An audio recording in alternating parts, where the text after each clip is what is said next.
How does the world's most peaceful nation explain its obsession with nuclear bunkers? This is the Swiss concept. We have chocolate, the Alps, and we have our bunkers. Digging beneath a British city, what brought these volunteers to a state of ecstasy? We found this arch from above. There was screams of joy. We're in! We found it! We found it! And how did Slovenia's young adventurers strike gold in a disused lead mine? This is the only underground kayaking route in the world. It's pretty special to come here. You never know what to expect. Beneath our feet lie extraordinary spaces, caves, and tunnels. The span and the size is just crazy. They've been designed and built by us. This is the only one with a castle. As well as formed by nature. But how were they created and adapted? By who and why? You've got to face your fears. Throughout history, subterranean life has captured our imagination. I feel so privileged. We're going further and deeper to unearth the mysteries, the stories, and the secrets of underground worlds. Switzerland, a peace-loving nation at the heart of Europe. All its neighbors, Germany, France, and Italy, have been dragged into military conflicts over the last century, while Switzerland always stayed neutral, never engaging in war. The country has also fiercely defended its independence. Its government has a master plan to protect every citizen in the event of a nuclear war, which involves going underground. Even if you are neutral to a war, you still need some protection. Swiss law decrees that every citizen must have a place in a fallout shelter. These buildings just demonstrate how massive the threat perception must have been. There are now 300,000 of these shelters in Switzerland, ample room for the entire population. Underground you're safe, but it's not an easy life.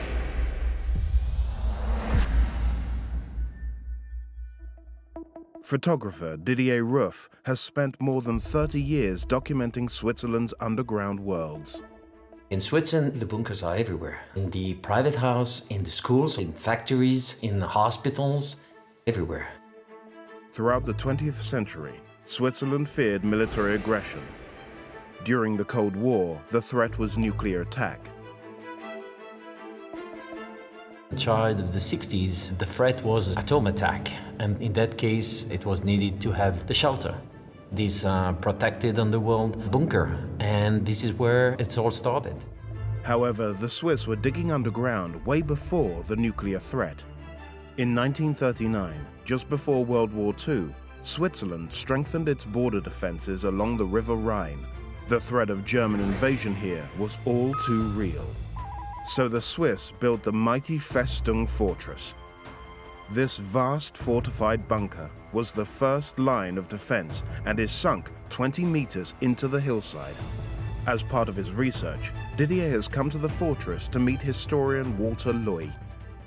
We are right there on the border, about 500 meters further down. You come to the River Rhine, and the other side is Germany. Yes. Walter has been caretaker for the last 20 years and is an expert on its military history. Well, it was originally planned and built for 90 men. Then we had decreased up to 160. Now we are entering the main galley. We are here about 15 meters underground, and it's getting deeper and deeper. The main tunnel is 210 meters long and provides access to the 4 observation towers, 2 of them armed with 75mm long-range rapid-firing guns. So it closes automatically. Here. So the empty shell out, the next one goes in, and so on. These semi-automatic guns had a range of 11 kilometers and were capable of firing up to 20 shots a minute. Soldiers would train them on their targets using numeric charts that were advanced for the era. You look through there and you see points. Each one has a number. And he turns the wheel till he has it, and then he's ready. That's, for the time, one of the most modern guns which exist. Festung was ready by 1939 and used to monitor the German border throughout the Second World War. The Swiss Army only decommissioned the fortress in 1988. At the height of the war, up to 100 soldiers would be stationed underground here for up to 1 month in a state of constant alert. Their living quarters included basic wooden bunk beds, a large kitchen, and a hospital with a surgery. Underground you're safe, but it is depressing if you stay for days and days and you never come out of it. You are losing the sense for day and night. It's not an easy life. That's been terrible. To be here locked inside like mouses with no sun, no, terrible. At the center of the fortress are the vital amenities needed to keep the men alive during each month-long vigil. There are 2 diesel generators, one acting as a backup, along with water tanks and air purifiers. I had 2 sets of filter, one running, one standby. And then the air goes into this distribution, and throughout the floor it's distributed. The air supply had to be heated to 30 degrees to stop the gunners' glasses and gas masks from steaming up. Water, we had 60,000 liters. That would have lasted for about 6 weeks. Food, well, we had about 3 weeks. But air, that's crucial. That's crucial. The deepest tunnel ran 20 meters into the mountain and offered soldiers an escape route if needed. So, and that leads us to a bunker. It's also used as emergency exit. You want to go? There's a lot of noise. That is the engine. This deepest tunnel is 290 meters long. To me, this place is like a submarine. Is a place where you lose contact with reality, with time, and you're totally closed in a cellar. I'm a bit lost in this underground alley now. I don't know exactly where we are anymore. It's confusing. You can get lost. I see this place as a sign of the past. Swiss has always been fighting to protect this small territory, and the bunker would be the way to protect the population. Thanks to military defenses like the Festung fortress, Switzerland was not invaded during World War II. The Nazis resorted to a war of words, calling Switzerland a medieval remnant. But the Festung installation proves how modern and efficient the Swiss capabilities were. When the war was over, the threat of Nazi invasion was replaced by fear of nuclear attack during the Cold War arms race. Historian Dr. Michael Olsanski explains how the Swiss love affair with underground bunkers grew more passionate as a result. The Swiss authorities finalized the plan that every Swiss citizen should have his own safe place in the case of war. Every community in Switzerland has to have this kind of protecting installations. At the height of the Cold War in the 1960s, plans to improve the motorway network around the city of Lucerne paved the way for an incredible engineering project, directly underneath a normal-looking road tunnel.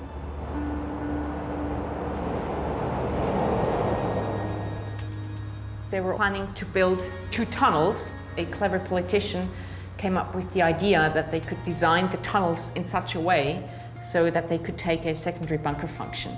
Over 10 years, Zora Schellberg has got to know every inch of this place, the Sonnenberg bunker. Zora's going to show Didier how a massive public bunker like Sonnenberg is organized. In here, you get a good idea of the whole height of the building, which is 20 meters. 20 meter high, yes. In the build-up to an attack, the tunnel doors would close. 700 staff would transform this underground facility into a supersized bunker for 20,000 people. It's the ultimate example of Switzerland's commitment to protecting its citizens. As with the World War II fortress, air supply is vital. But while Festung had 2 filtration units, the Sonnenberg bunker has 120. All of these filters here were designed to filter any then known nuclear, biological and chemical agent so that the 20,000 people in the 2 tunnels could have been provided with fresh air if everything had been contaminated outside. This reminds me a lot about the filtration system that we have in the private bunkers. So it's just the scale is just massive. Yes, because it was designed for 1/3 of our city's inhabitants.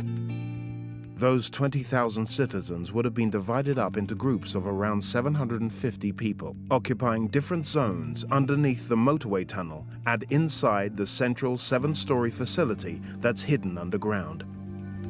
450 tons of flat-packed furniture still lies in wait for them. So this room you would have been sharing with another 63 people. Imagine 30, 40 people tossing, turning, snoring, coughing, crying. Unimaginable. The sanitation facilities are basic, with no showers, and would have been shared by hundreds of people.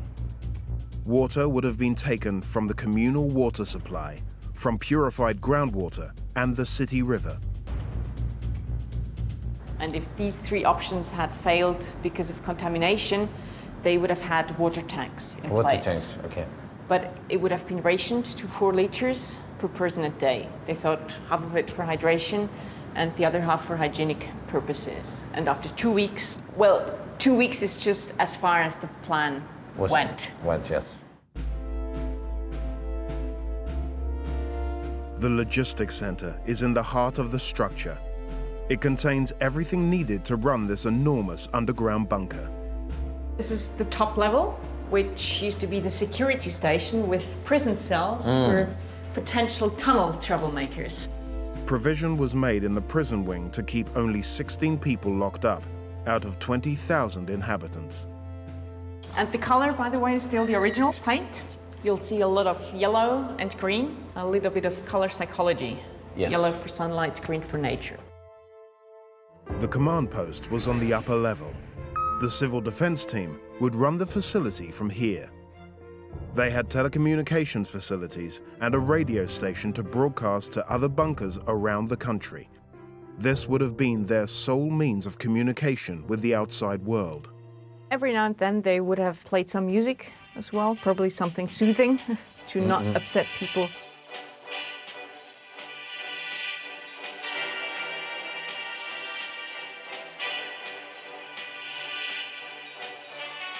Obviously also they would have chosen any news very wisely. Of course. Things that would keep their hopes up.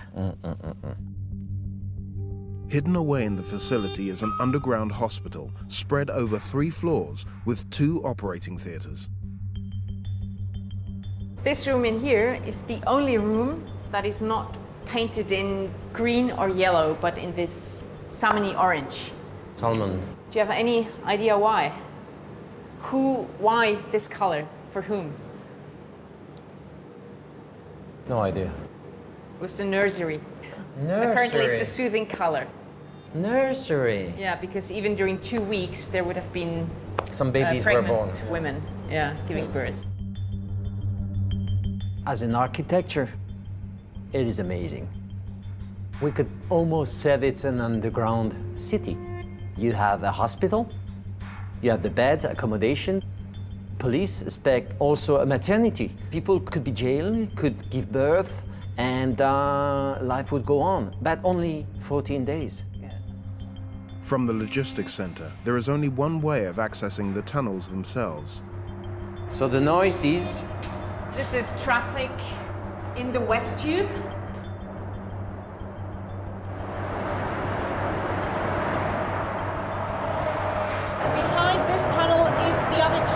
Yes. The emergency exit links the two tunnels. Yes. The A2 motorway that runs through the tunnels carries 55,000 vehicles a day. The concrete blast doors at both ends, they're 1.5 meter thick and 350 tons each, and apparently able to withstand the blast of a 1 megaton nuclear bomb as close as 1 kilometer away.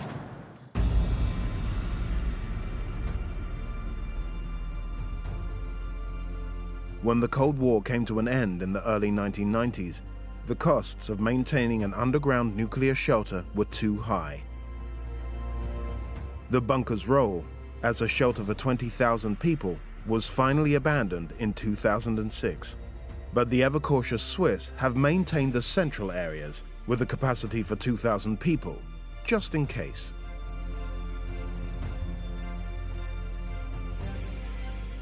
It's part of the zeitgeist of the era. These buildings just demonstrate how massive the threat perception must have been in the 60s. Is this nice idea, utopia, that we could protect the people by putting them in a shelter. It was unique, and it was saying something deep about Switzerland and its culture and its history.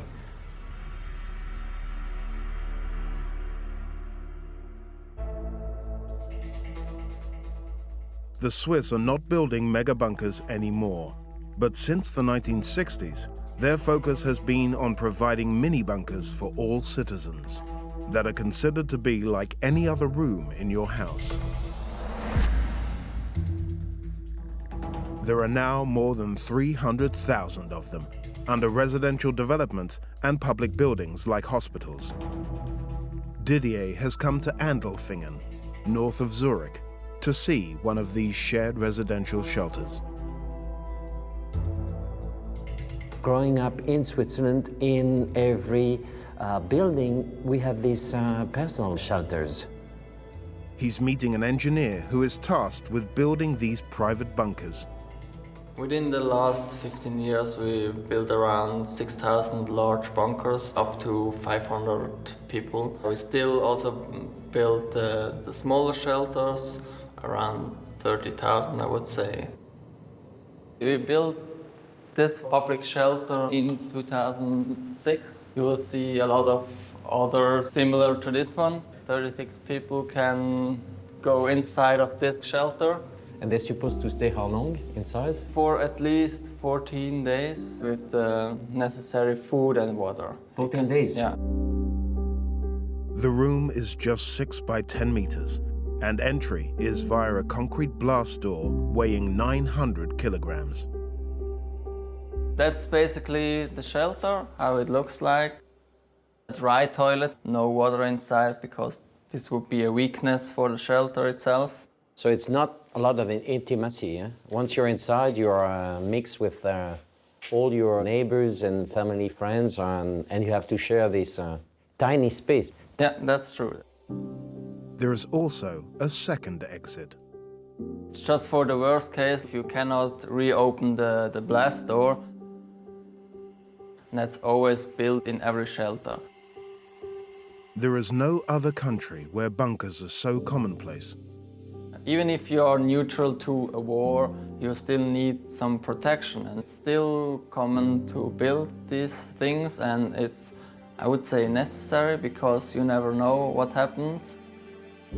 What you need is a place to rest, a place to breathe, and a place to survive. It's a survival kit. This is the Swiss concept in the modern age. It's part of the tradition. We have chocolate, we have banks, we have the Alps, and we have our bunkers. For more than 80 years, Switzerland has either built or adapted subterranean spaces to protect the safety of its population. What's special about the Swiss underground world, be it military or for the protection of the civil population, it's the only country in the world that has a safe place concept like this. The threats may have changed over time, but the demand for protection remains. Now, with access to more underground bunkers than ever before, the Swiss are ready for every eventuality.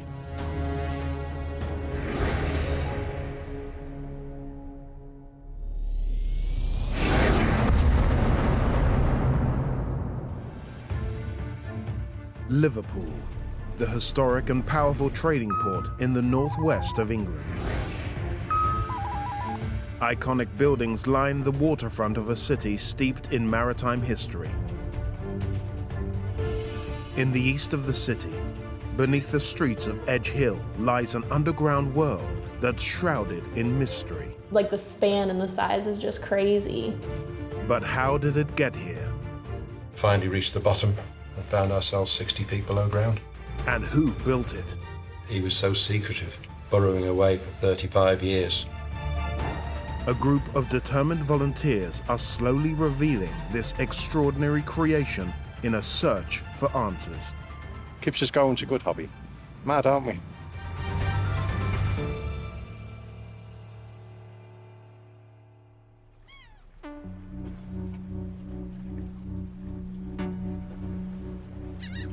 For 20 years, volunteer coordinator Chris Isles has been fascinated with the labyrinth of tunnels built by 19th century businessman Joseph Williamson. Well, I've always been interested in underground spaces, man-made especially, and I've always been aware of the local legend of Joseph Williamson and his tunnels at Edge Hill. Joseph Williamson was a tobacco merchant and landowner during the Georgian era. He moved to Liverpool in 1805.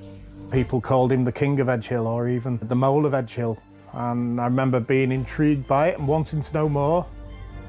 Joseph Williamson was in the tobacco industry. He married the boss's daughter, made a lot of money. He basically inherited the company and became a very rich man. David Bridson of the Heritage Centre has researched the full extent of Joseph Williamson's wealth. So he was able to retire at the age of 49 with something like £400,000 in the bank. Now, we've seen various estimates of how much that would be worth today, but anything from 25 up to 50 million pounds. And he then spent the rest of his life paying men using that money to build these tunnels and build the houses on top.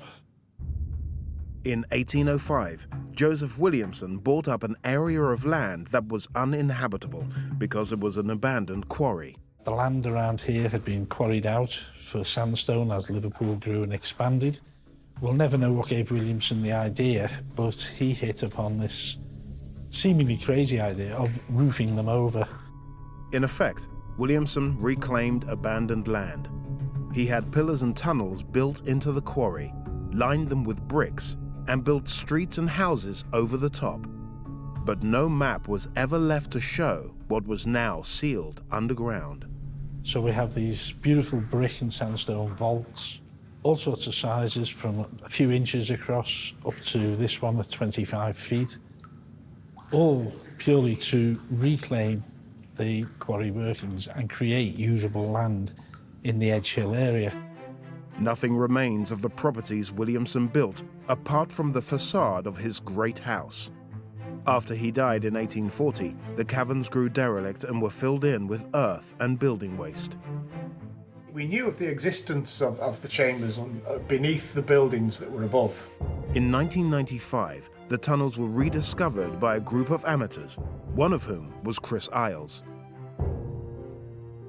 We dug down and we found this arch from above and smashed through there. There was screams of joy. We're in! We found it! We found it! It was the start of an amazing project. But the enthusiasts soon faced their biggest challenge. Williamson's long-lost tunnels had been filled in with a mixture of rubble and junk dumped by the Victorians, which needed clearing out.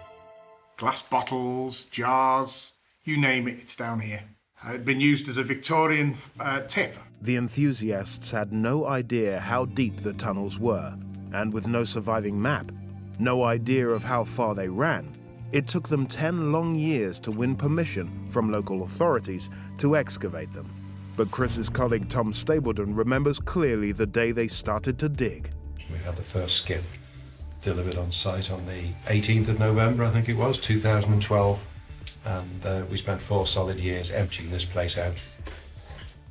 Until we finally reached the bottom and found ourselves 60 feet below ground.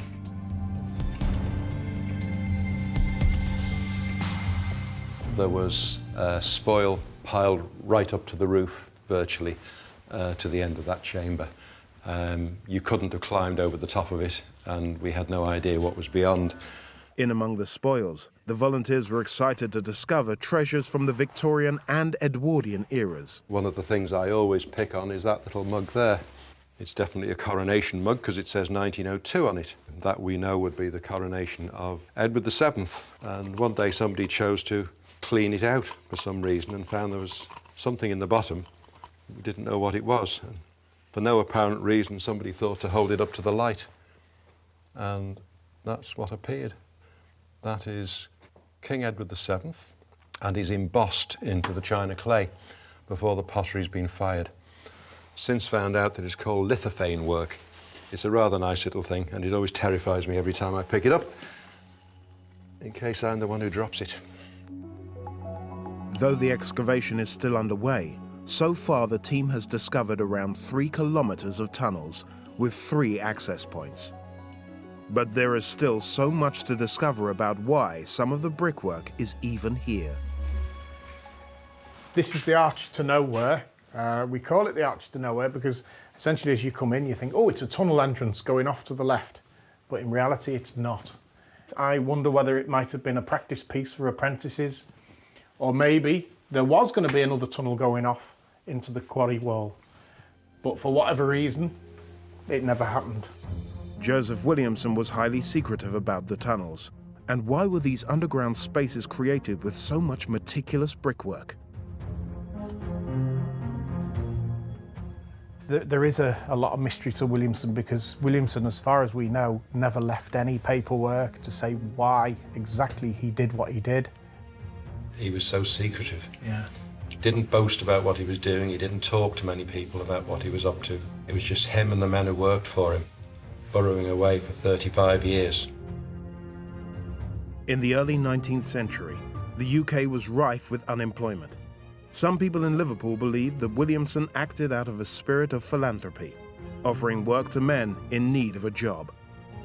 Through Williamson and his tunnels, they were able to gain meaningful employment. They were able to take a wage home. They kept their pride. They were able to feed and clothe their families. As the excavation continued deeper, the brick vaulting gave way to the raw rock face of the original quarry, which showed the sandstone was laboriously cut by hand. You can see in certain places where the men have been hacking out with the hammer and chisel. And you can see it goes in different directions. That could be somebody who was left or right-handed doing the different angle. It took the volunteers 4 years to clear out the northern section of the tunnels beneath an area known as Paddington. In 2016, they reached the bottom. I'm standing at about 60 feet below ground level here. By the time we finished, it felt like a brilliant achievement to have emptied this place out. At the same time, for all of us, there was a serious disappointment that we didn't find any tunnels leading off this, which we hoped would have connected up with the rest of the Williamson Tunnel system. But their disappointment was short-lived. Just around the corner stand the remains of the house where Williamson lived with his wife, Elizabeth. The volunteers have made some tantalizing discoveries beneath it. This is Williamson's house, or what's left of Williamson's house. It's the last remaining above-ground structure that was built by Williamson that we know of. We've been uncovering what's below ground because there's nothing left above ground to be seen. Well, I think the thing that I found interesting was finding the 4 fireplaces complete with their ranges, and of course finding stone-carved skirting board as well, which shows that you are inside his house. Beneath the cellar, they discovered a great void. No one knows what it was used for, but the volunteers have given it a nickname. This is the banqueting hall. Williamson's had his men quarry out all the stone from this chamber. He's used the stone for building, and then he's vaulted over it with this lovely brick archway, and then he's built his own 3-story house right on top of it. Each week, around 20 volunteers work here across the site. One of them is a recent arrival to Liverpool, an American, Caitlin McGann. It started because I was like, oh, it's just archaeology I can go do, but now it's just like, this is my favorite place. These people are like family, so it's just kind of like coming to hang out every Sunday and Wednesday with all my friends, digging in tunnels. The first time I went down there, it was just dirt. There was just dirt everywhere, that's all it was, there was nothing else. And then each time I went down, it was just like, whoa, like the walls are starting to show up, and then we were like, we found the floor. And then we were like, there isn't a floor because now we have this new tunnel coming out. And so every time it's just like, the span and the size is just crazy. The newest area of the tunnels to be discovered was found behind a brick wall. Volunteers on their hands and knees with buckets and shovels are here today to remove more soil. We've just come along to try and uncover the mystery of why he did them, why he dug them, and where they go to. So it keeps us digging. Every weekend or every week I'm here, there's always something new to find. Because he's left no plans, there's no designs. This is the only part of his house that's still standing. And we're here most weeks and it keeps us going. It's a good hobby. Mad, aren't we? Well, I think we're in the start of a much bigger tunnel. But at the moment, we're right up in the roof of it. If this is the big tunnel, there may be another 35 foot to go down here.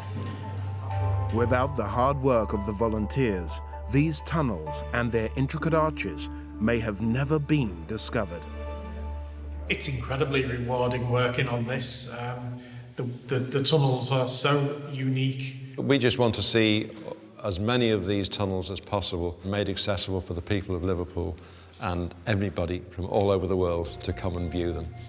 It's incredibly important to carry this on. Unearthing these phenomenal tunnels, the volunteers have opened the door to another world. Each week I come, we don't know what we're gonna find. We could find a new tunnel, we could find a new bricked in area of a room with tons of finds in it. You just never know, so that's what's so exciting. There's a lot going on, a lot more to find.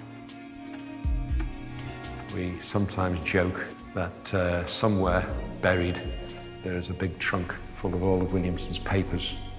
But at the same time, it's the fact that we have so little information that's so intriguing. And I think for most of us, it's what drives us on to keep looking for answers. The enthusiasts working hard underground to discover the truth, and the citizens of Liverpool above them, may never really understand the enigma of Joseph Williamson and his tunnels.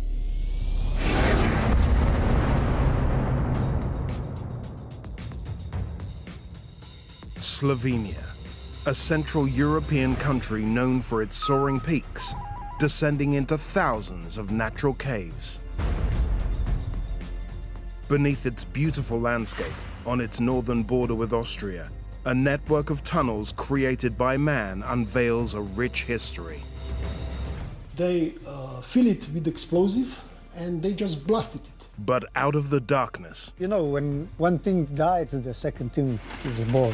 Comes a new world of exploration and adventure. We are really, really deep, 750 meters down in the mine. To navigate one of the largest man-made underground worlds by torchlight. It's the only underground kayaking route in the world. Why would mountain bikers want to venture into the mine? It's not for beginners, super technical, super steep. And how was their access made possible? The cave rescue team of Slovenia, they came and helped us with some explosives.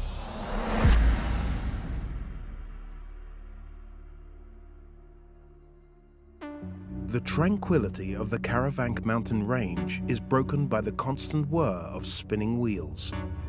Mountain biking has become a high-octane sport in Slovenia, and it's also gone underground. Inside the Peca mountain lies a vast mining network, once used to extract precious metals. Now it's a breathtaking racetrack for adrenaline junkies like Anne. It's not for beginners, this is for advanced and expert mountain bikers. This is not a place to try out your skills. Super technical, super steep sections, going down with some small drops. Anne's family has direct links to the history of the Wieliczka mine. His grandparents toiled in these tunnels before it was closed.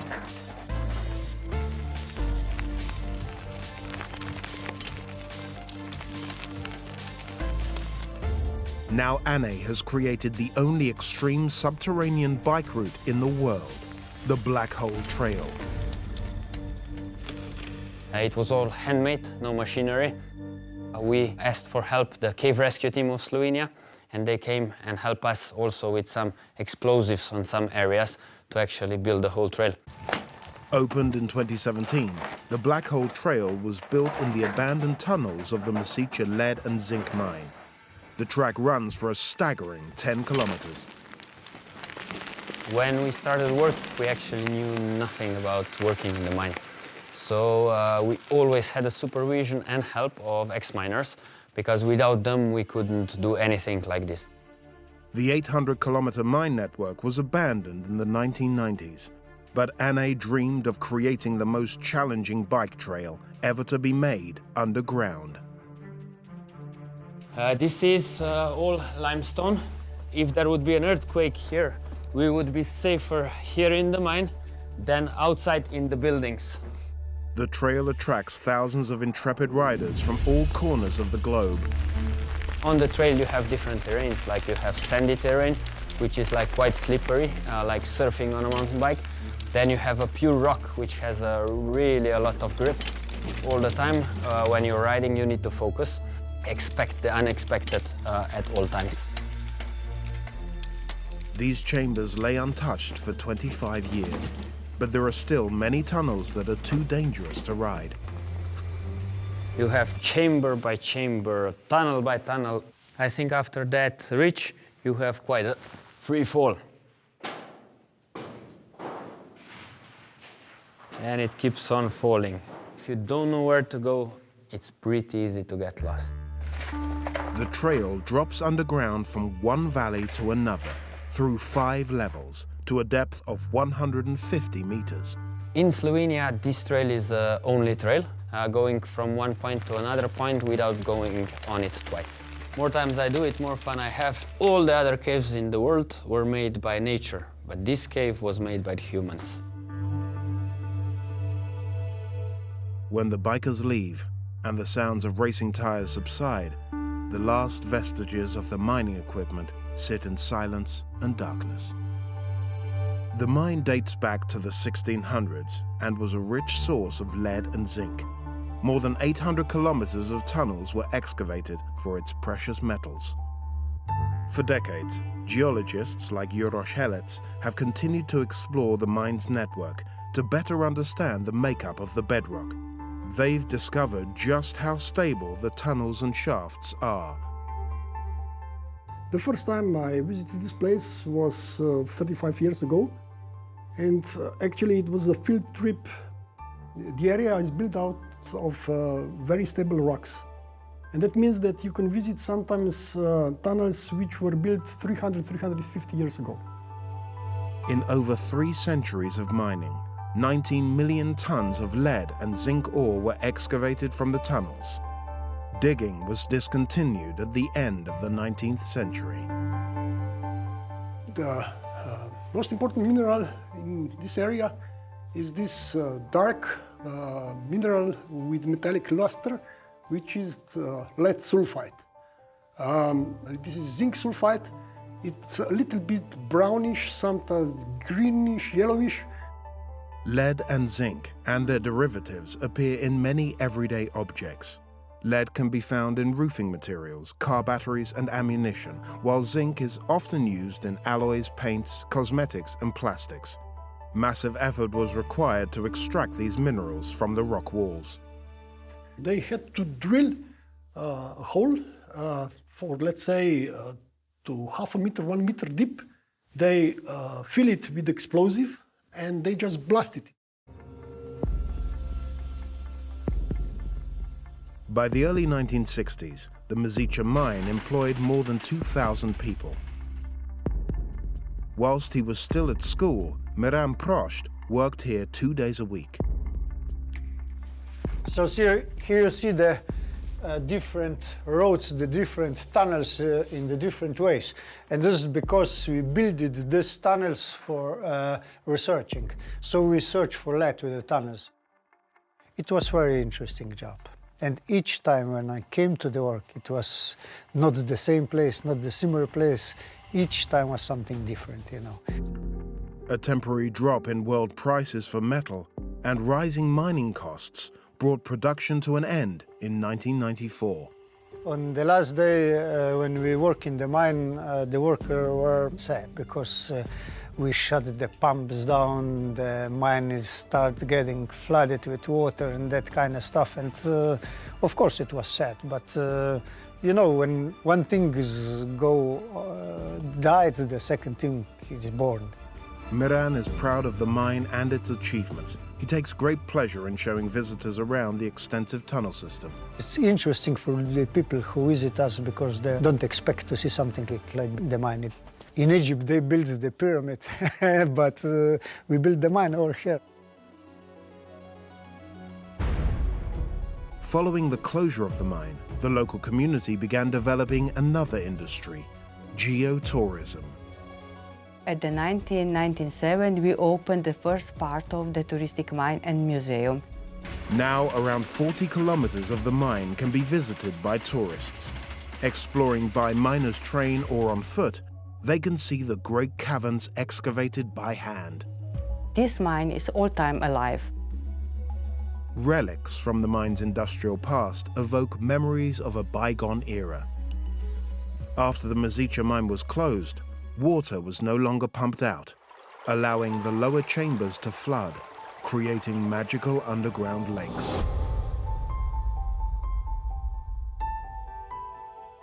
This is the only underground kayaking route in the world.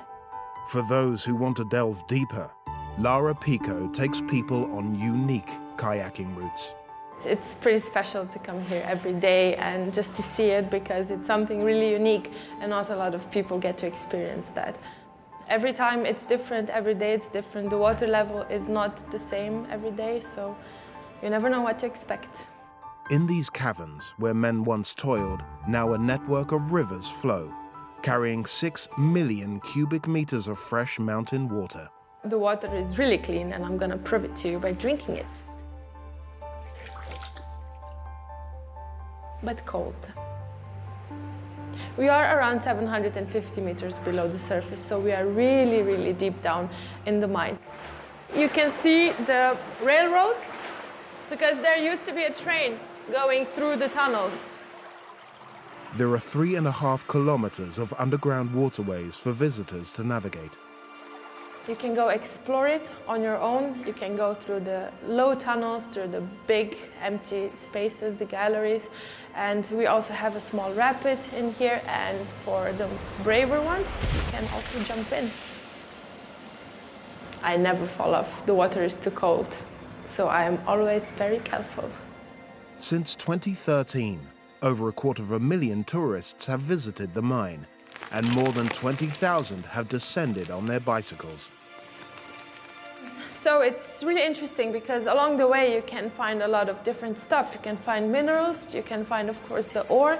You can also find old signatures of the miners that used to work here. So the whole history of the mine, you can actually see it in here. Conditions that are in here are extreme, the cold, the water. I really admire the miners, what they did. Rich in history and precious metals, the Wieliczka mine has now become a paradise for extreme sports fans. This really is an exhilarating underground world.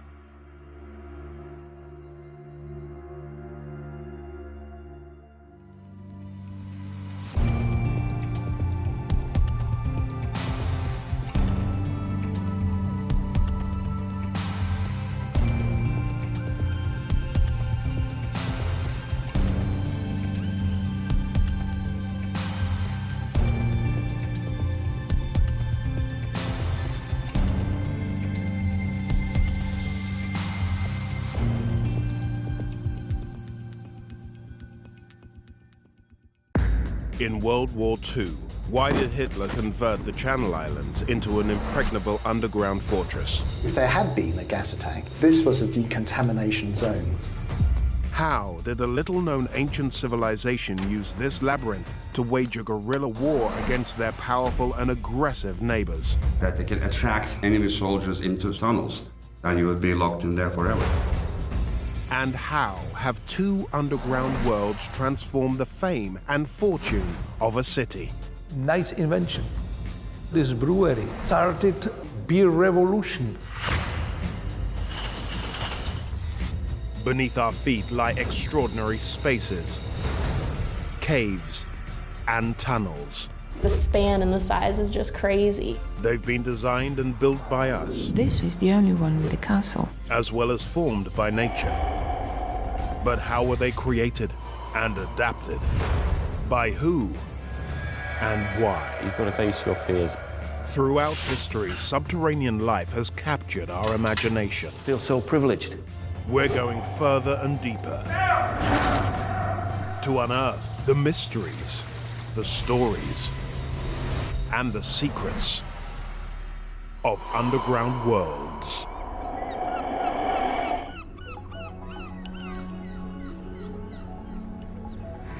"30 kilometers off the coast of France lies the archipelago known as the Channel Islands. The largest of them is Jersey, with a population of around 100,000 people in an area of 120 square kilometers. During World War II, the islands were occupied by Germany under the orders of Adolf Hitler. But why did the Führer take such an interest in the Channel Islands? It was British territory. Although Hitler never came here, I think he got a bit obsessed by it. What did it take to convert the island into an impenetrable system of underground fortified bunkers? Jersey was the most fortified place in the world. And at what cost? The Nazi Party racial views regarded the Slavic races as subhuman.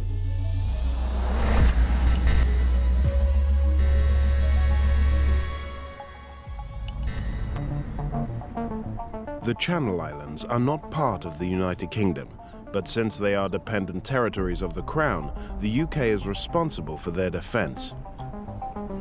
From September 1939 to spring 1940, Jersey and the other Channel Islands were largely untouched by the war. But by June 1940, following the German defeat of the Allies in France and their evacuation from Dunkirk, the British government decreed that the Channel Islands had no strategic value. They would not be defended and instead were left open to the Germans. Mark Yates, a battlefield guide, is an expert on Jersey's military history. He's entering an incredible underground system that would be created by an invading German force in the vacuum left by the departing British. What little British military resources were here were taken off, and then there was a general evacuation of the population of the island. In the 1940s, the population of Jersey stood at 50,000. Nearly 7,000 residents decided to leave, leaving 43,000 behind to face the German occupation. It was British territory. Although Hitler never came here, I think he got a bit obsessed by it. And so at that point, they organised Operation Green Arrow. The purpose of the operation was to occupy the Channel Islands as part of the occupation of France. The German Air Force, the Luftwaffe, landed on Jersey on June 30th, 1940, and the island's ruling committee surrendered the very next day. The arrival of the Germans and being under occupation must have been pretty scary at the outset, and the unknown must have been really quite worrying, particularly for families where you had young children. Trevor Green, now 82, was just a boy when the Germans marched into town in their thousands. When I was about 5 that I first came into contact with the Germans, where I lived at a place called Millard's Corner and on the coast road. And so they were the ones that really came to my attention. Hitler expected that the Allies would one day attack his Nazi-occupied territories in Europe. He obsessed over the creation of a coastal defense system, which he called the Atlantic Wall. It was a series of fortresses, gun emplacements, tank traps and other obstacles, running for more than 3,000 kilometers along the coast. The Germans turned Jersey into a fortress of bunker systems housing radar and observation units. They also planned 9 ocean-facing artillery posts, like this one at Battery Molka, in the northwest of the island. The gun emplacements sit above a network of bomb-proof tunnels. Trevor Green has come to meet Tony Pike, an expert on Jersey's military history, to discover what the German invaders built on this island. This is actually constructed by making a deep trench, which would have been about 4 meters deep in excavation. And once they've actually done that excavation, they would have poured the floor. And then they would have made the shuttering for the walls, which you could still see the imprint today. And once they've done all that wooden shuttering, they then poured the concrete behind, and then they would have done the shuttering for the roof, poured the concrete on top of that, and then all the infill, which would have been excavated from the trench itself, would have been put on top of that. The structure at Battery Molka was built from concrete and steel, most of which needed to be shipped in from France. The battery included underground bunkers, a personal shelter for 27 men, and 4 ammunition stores, which served the gun emplacements situated above ground. Excavating this vast network wasn't an easy task. Talking about solid granite, and to mine it, to actually create an excavation 4 meters deep and more, it took a lot of work. Quite a lot of blasting as well with gelignite, but they also used a lot of manual labor. The 43,000 residents of Jersey who stayed behind after the evacuation refused to do the Germans' dirty work. The Channel Islands, being proudly British, working for the Germans at the beginning of the occupation was really something that nobody really wanted to do. Battery Molka and other German installations on the island were constructed by a workforce of mostly prisoners and conscripts who were treated as slaves. They were shipped in from Nazi-occupied territories all over the continent. They came from the Eastern Front, from Eastern Europe. They were typically Soviet civilians who were conscripted or Soviet prisoners of war. There were hundreds of thousands of these people that the Germans used as labor across Europe. And there's a disproportionate number of Russian laborers who were injured and killed on the construction sites around the Channel Islands.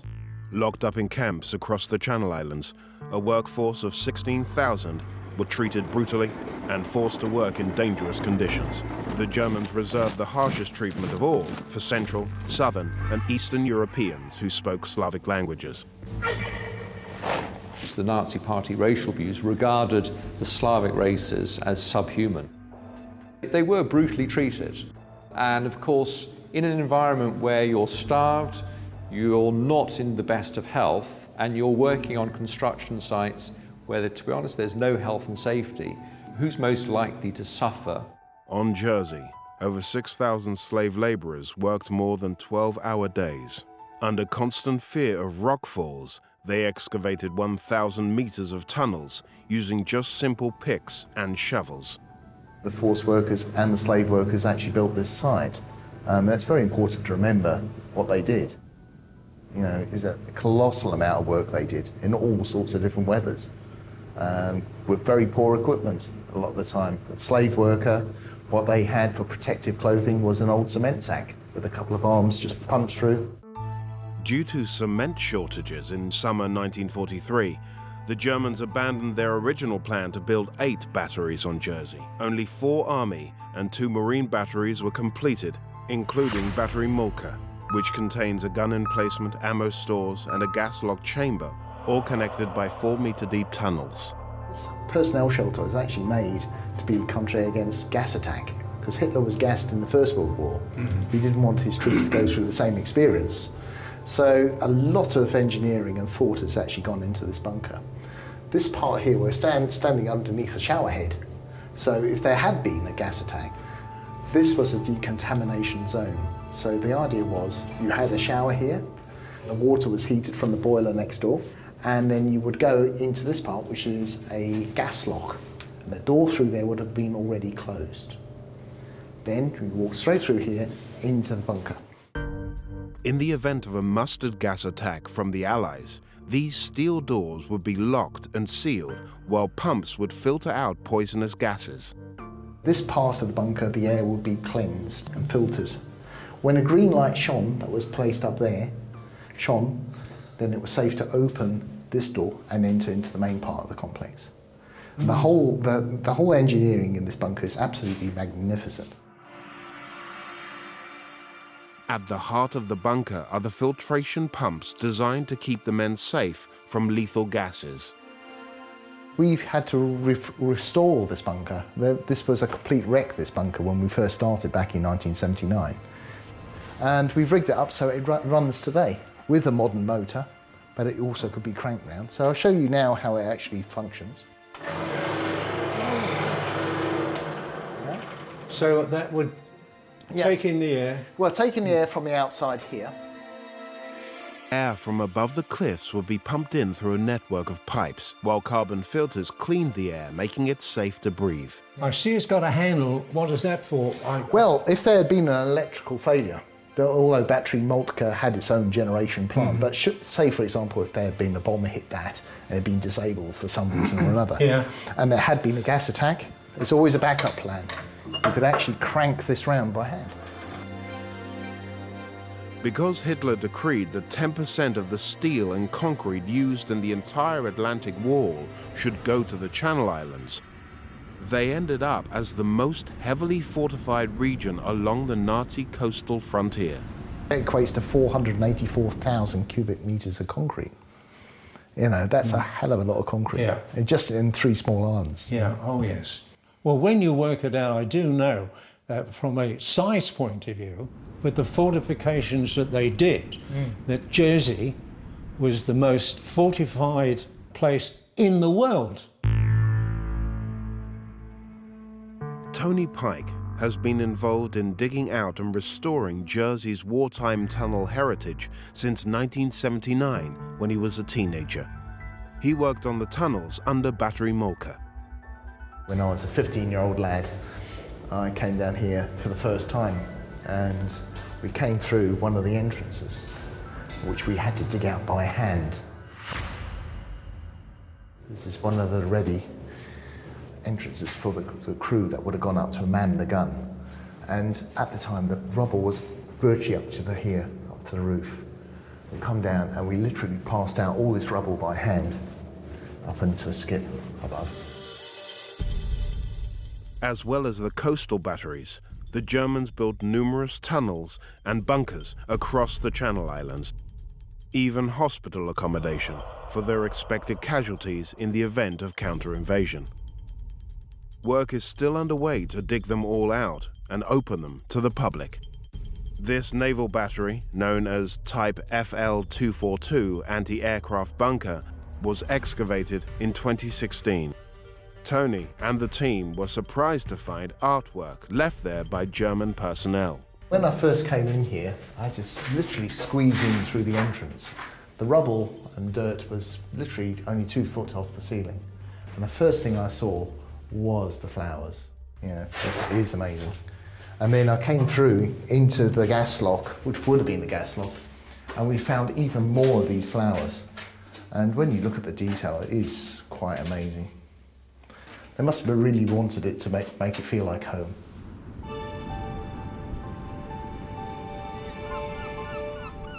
When the war ended in 1945, the liberated island folk wanted their home cleansed of the taint of German occupation. The British Army was given the complicated task. More than 60,000 mines and 30,000 tons of ammunition had to be removed, while the guns of Battery Moltke were thrown over the cliffs. Over the decades that followed, the abandoned bunkers were used as dumping grounds. But with the help of volunteers like Tony, the doors of history are at last being pushed open to offer everyone a glimpse into Jersey's past. When you think this was worked on by the forced labor and the slaves to build it, and to achieve this was a lot of hard work. This bunker complex is quite incredible.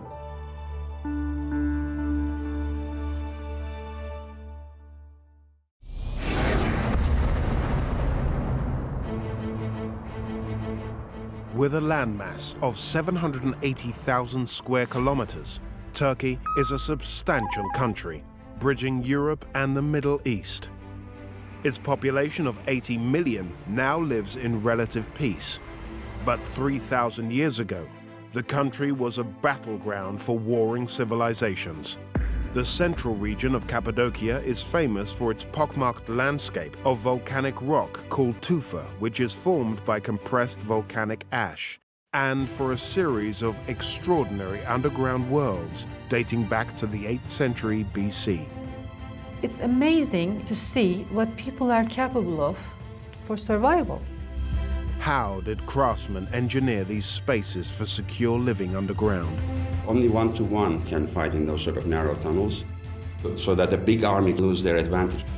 And how have these tunnels been adapted over the centuries to give them a purpose in the modern era? It's not only beautiful, it's ecological.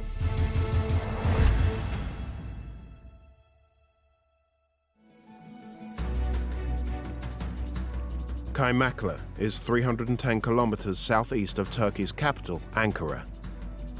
The sprawling hill town conceals numerous entrances to a hidden world. This is one of at least 20 underground cities in the Cappadocia region.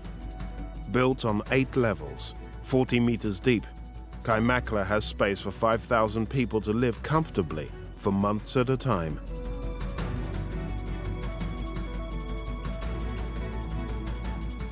Husam Sulimangal, a long-serving guide, knows the tunnels intimately.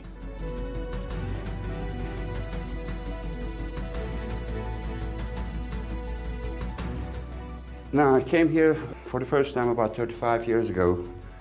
It's a maze of tunnels and rooms and different functions, and I was not imagining that it would be this big. Now only 4 levels of the Kaymaklı complex are open to the public.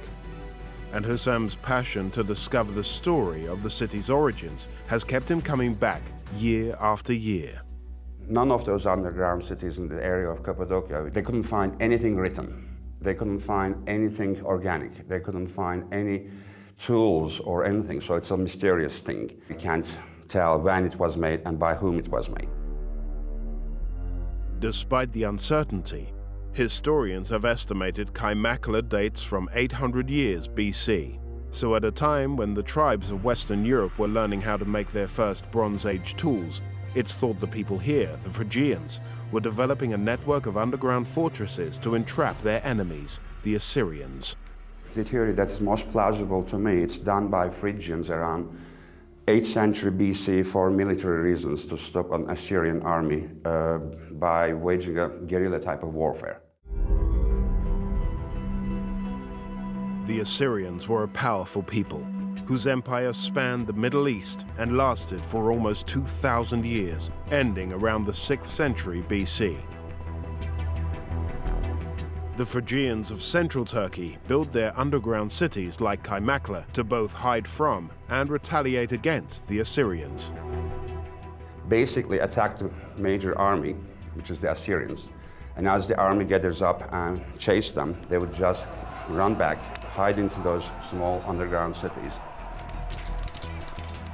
So the entrances and tunnels are especially made narrow and low in ceiling for the defensive purposes, so that the big army can lose their advantage of being crowded. So it's only one-to-one can fight in those sort of narrow tunnels.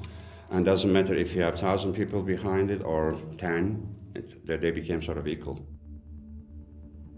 The Phrygians had another clever tactic in mind. After making their enemies vulnerable in this confined space, they had a network of traps ready to lock them in. There are different sections of this whole underground city that are connected to each other by narrow tunnels, where they can block it with millstone-looking rolling doors. If you don't know where you're going, you can easily get lost and fall into traps. Of course, imagine that it's all dark in those days. You have to carry your own torches. So if the enemy would come in, they can just empty one area, go hide in the other part, and block themselves in. But if you're the familiar one, then you can always find your way out from a different secret entrance. Circular doors carved from rock were designed to roll into place and block the tunnel entrances. And here's one of those rolling doors where they would attract enemy soldiers into tunnels and then trap them in, roll the door, put a peg behind it, and you would be locked in there forever. Having trapped their enemies in the tunnels, the Phrygians had another trick to defeat them. Kaimakla is secretly linked to other underground cities in Cappadocia. Then they also have escape routes, then they would just run out. And some of those underground cities are connected to each other with about 6-7 miles long tunnels. So they can come into one of those underground cities and escape from the other one and still attack the army. It appears the Phrygians built Kaimakla as a refuge. In later centuries, the many underground spaces across the region have found new uses. Today, architect Asla Uzbay lives and works in a cave house. I feel very safe.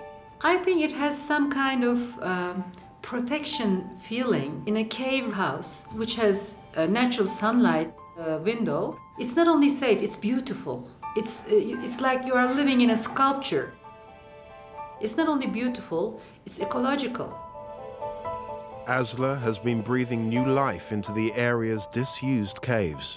It's a privilege to be able to work here as an architect, because Cappadocia is a very exceptional, unique place. There are no straight lines, no rational decisions made by an architect or a constructor. The whole thing is done by whoever has carved it, the mason. It's very unique and it's very exciting. You don't get bored.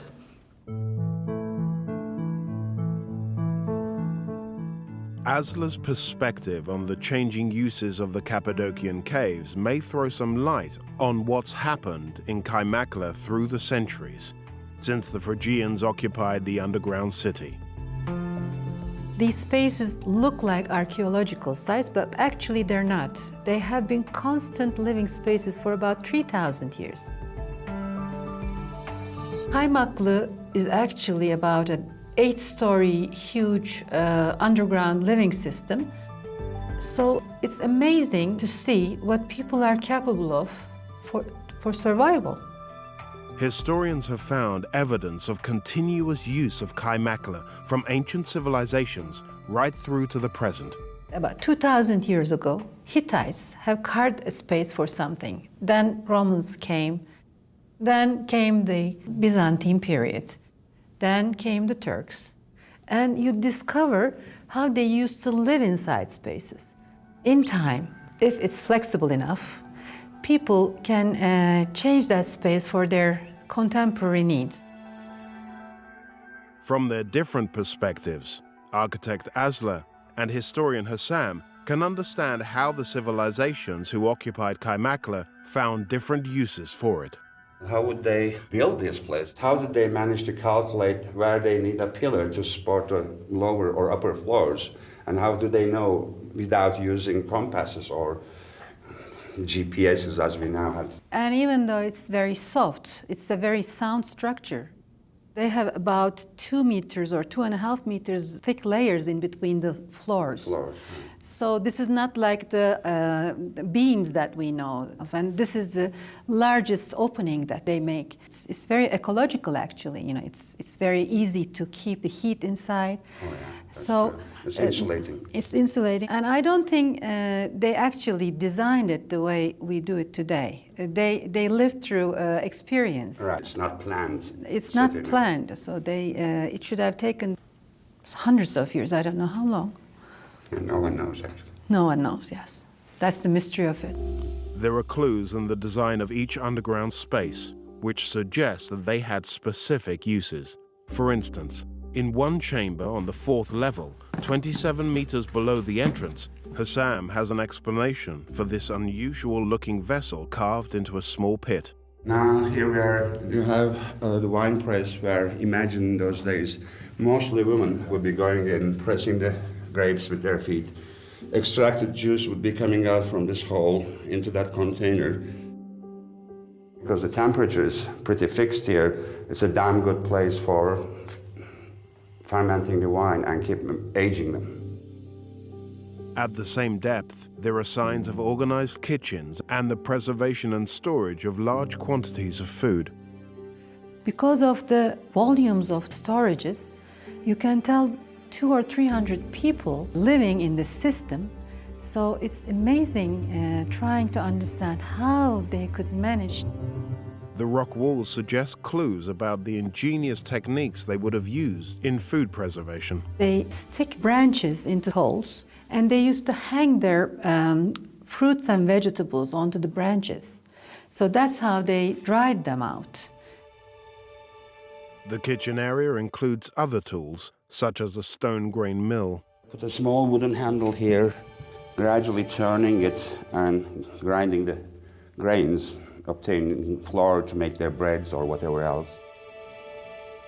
Other details in the rock suggest that livestock was kept here. When you see an animal tied whole here, it shouldn't be at the same spot where they dry their fruits and tie their animals. So you understand that probably before it was a storage. Then in time it became a barn kind of.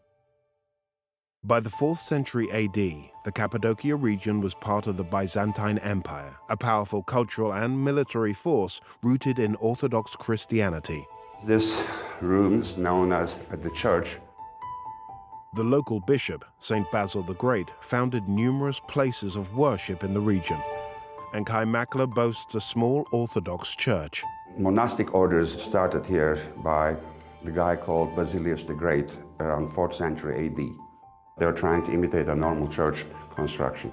There is one small niche here where you can see it's also blackened. They would put a small terracotta oil lamp in here.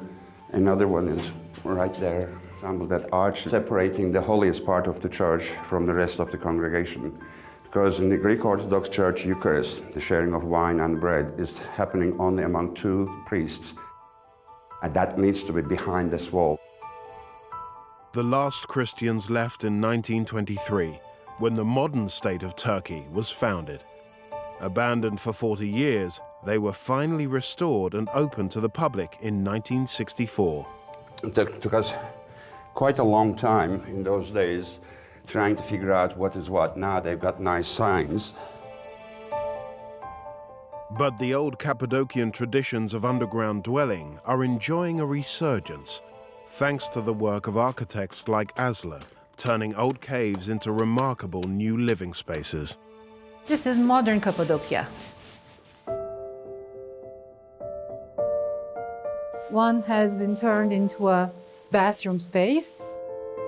You can still see the original niches with a fireplace in the middle. Here we are in the old stable room. And today we are using it as a nice wardrobe room.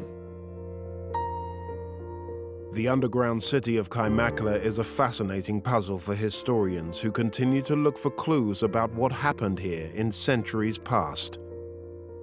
What is certain is that for thousands of years, people lived, ate, prayed, and kept animals here. What's more, they designed these tunnels to trap and outwit their enemies. So the Cappadocian tradition is a testament to human ingenuity.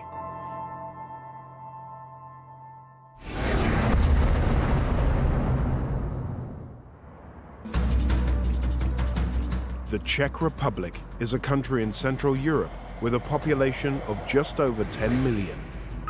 Pilsen is the 4th largest city, 90 kilometers west of the Czech capital Prague, in an ancient kingdom known as Bohemia. There is a fine history of brewing here, dating back to the 14th century. A tradition which has given rise to an extraordinary network of cellars, wells, and tunnels which lie under the city. In every century after, people expanded the underground a little bit more. But how did these secret passages give birth to the most popular type of beer ever? The water which filtered through the sandstone, it was very pure. Where did they harness the power of nature to create this liquid gold? So we had more than 60 of these rooms down here. And what effect did Pilsen's brewery have on the rest of the world? This brewery started a beer revolution.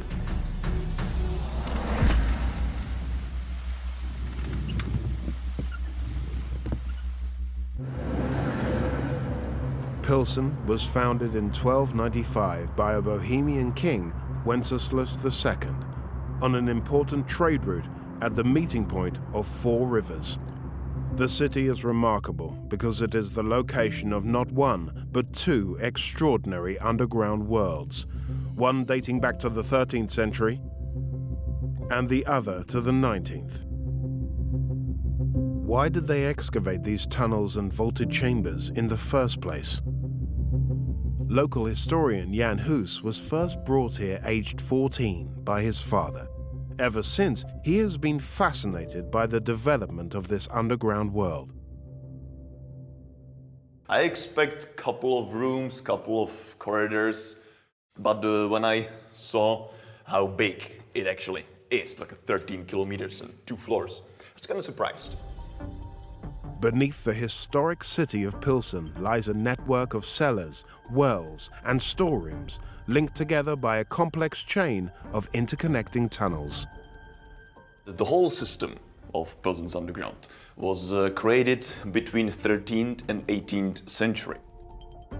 As he makes his way into this labyrinth, Jan is traveling back through time to the beginning of the Pilsen story. Local monks brewed beer here in the 1300s.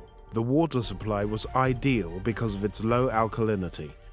Townspeople wanted to make their own beer and sunk wells to get at the water. Here we can see the really narrow part, which actually leads to medieval well.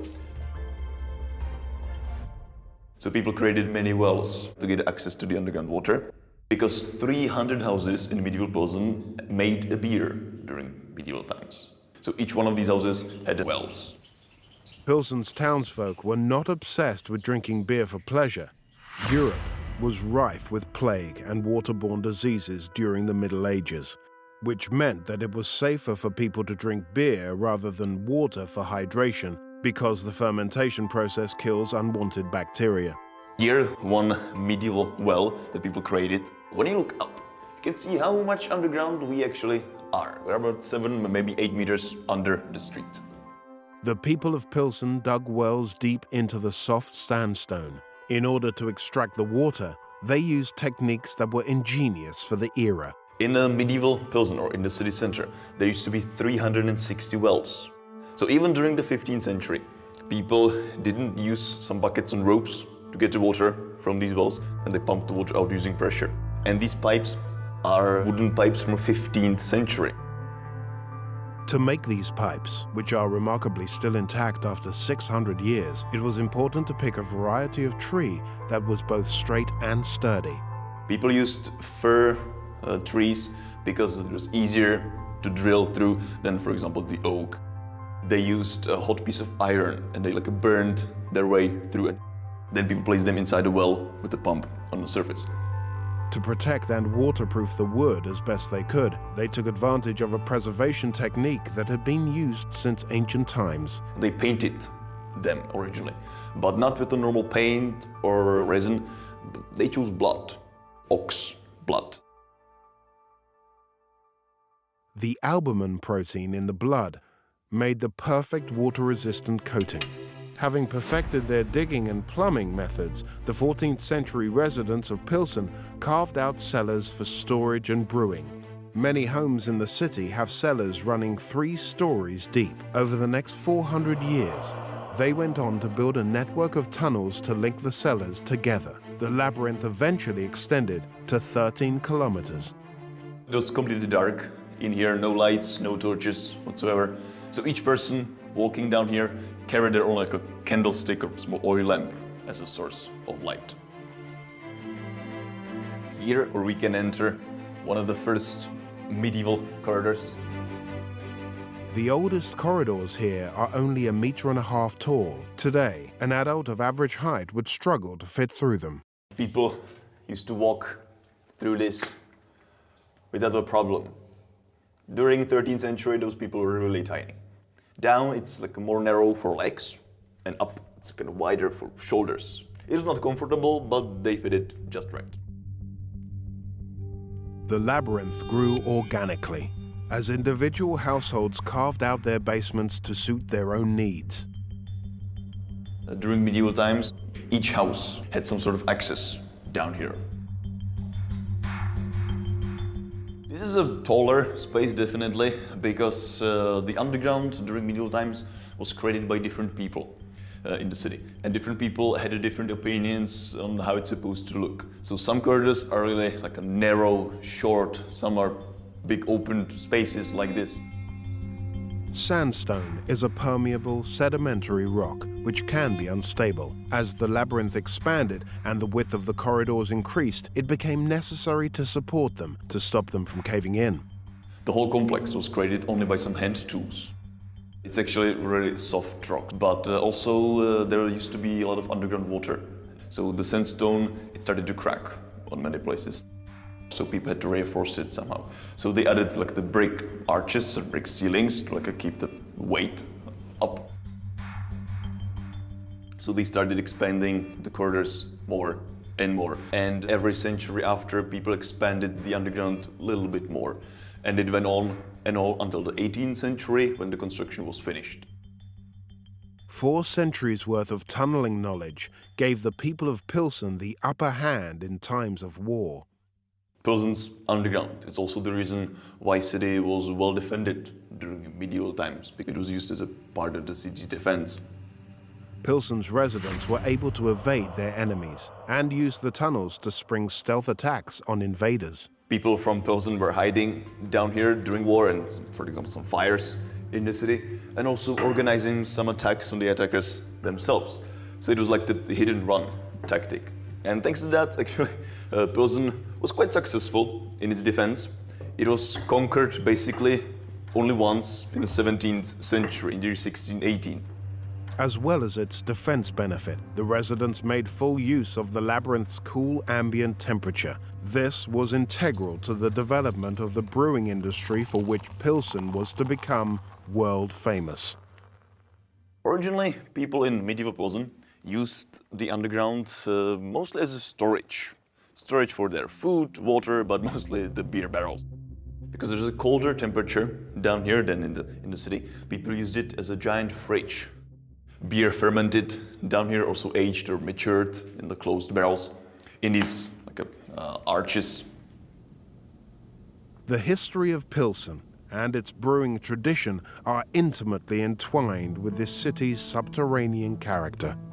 You can literally touch the history in some of these parts, from like the 13th century to present day.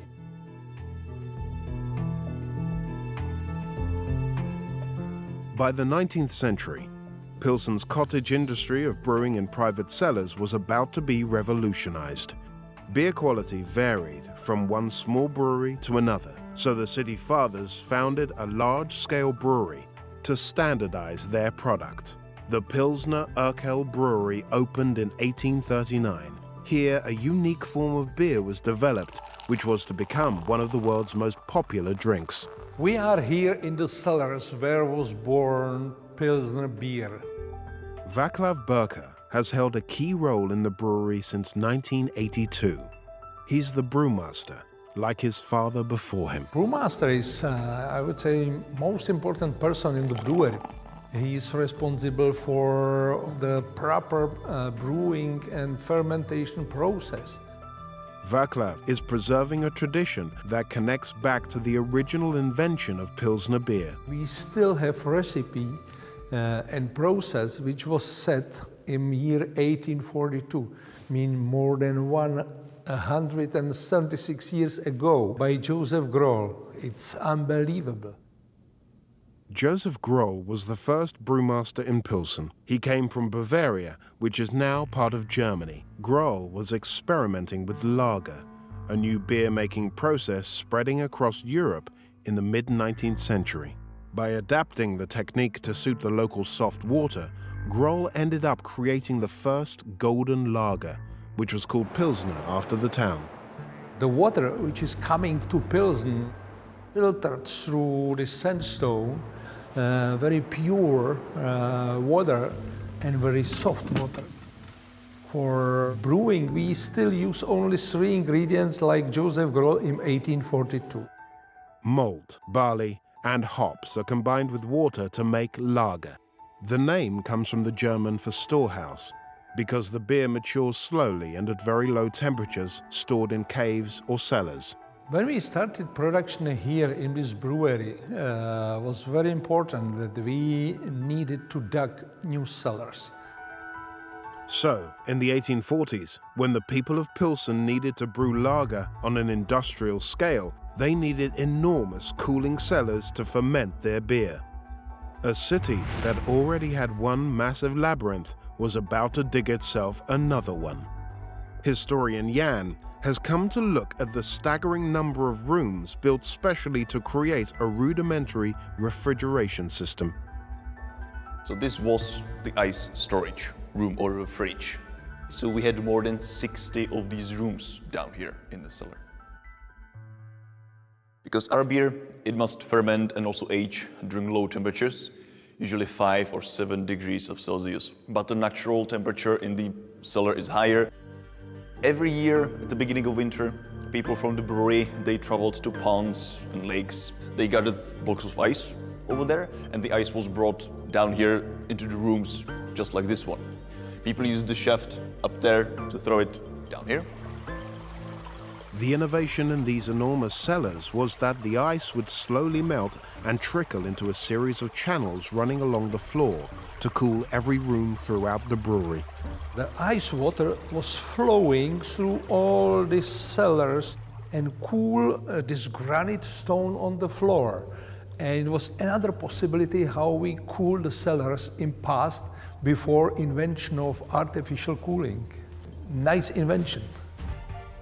The scale and innovation continues in these giant cellars, where fermentation and maturation took place.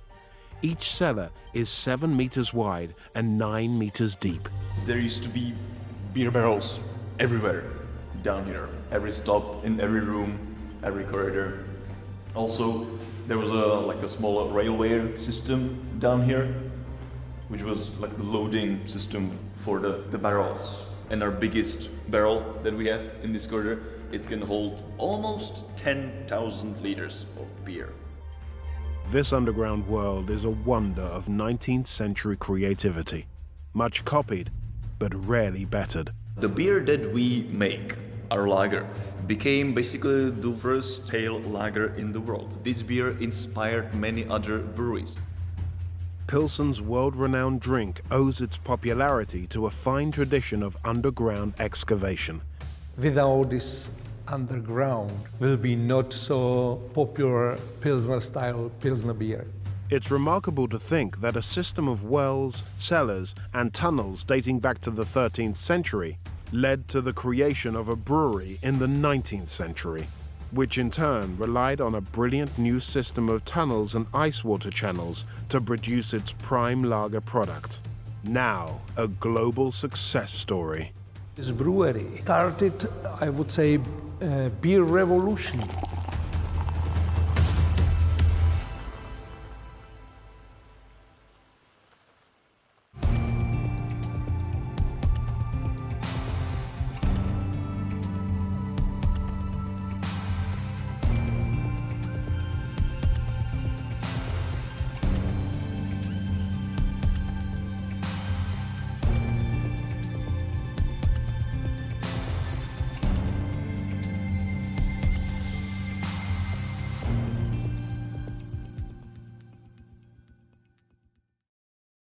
Deep inside a mountain is a staggering 55-kilometer complex of tunnels.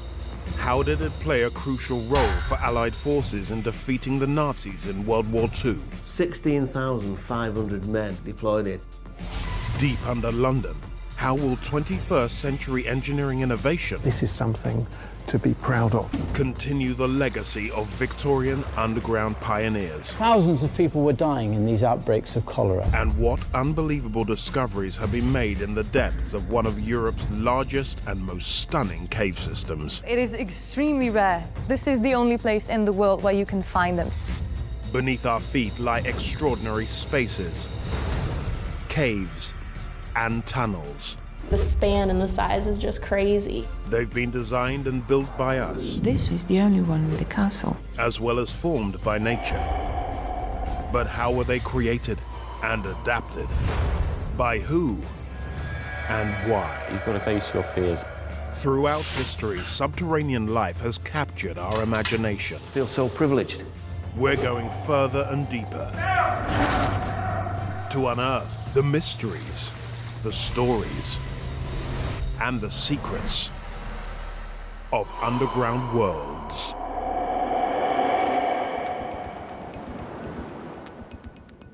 Along Spain's southern shore, a limestone ridge dominates the coastline. Gibraltar, known as the Rock, is a fortified British overseas territory overlooking the straits between North Africa and Europe. It's just 6.8 square kilometers in area, but the size of its role in World War II is immeasurable. Beneath its distinctive landscape lie no less than 55 kilometers of hidden tunnels and caves. A subterranean city carved out by a military workforce. 16,500 men securing this area against Nazi movement. How was this incredible feat achieved? Largest explosion in Gibraltar with 3,000 pounds of gelignite in one single blast. Why was the security of deep-level bunkers so critical? In November 1942, the most important decisions were taken here in secret. And what World War secrets have only recently been discovered? All the men were all sworn to secrecy. They were brought up here not knowing where they were. They would have bricked up the inside.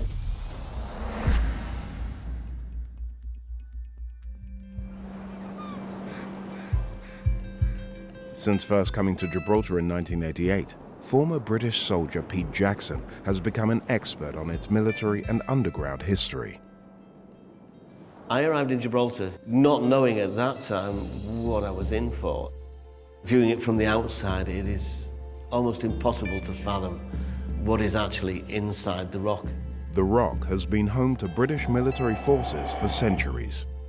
It's remained a British-run garrison since 1704. It's always been of key strategic importance to Britain, sitting where it does in the mouth of the Mediterranean. You control the straits, you control what's in and out. It's a very important place. Since they arrived here, British troops have excavated through Gibraltar's limestone rock to join up existing caves and to excavate new tunnels and spaces. Gibraltar is a labyrinth of subterranean excavations, which stretches such a time period. It stretches from the 1700s to post-World War II. The system is fantastic. The majority of subterranean excavation on Gibraltar was during World War II. At the beginning of the war in 1939, there were approximately 11 kilometers of tunnels inside the rock. By the end of the war, troops had increased that to a staggering 55 kilometers. It's like coming to Mecca for anybody that's an enthusiast for subterranean. We could almost call it a city underground.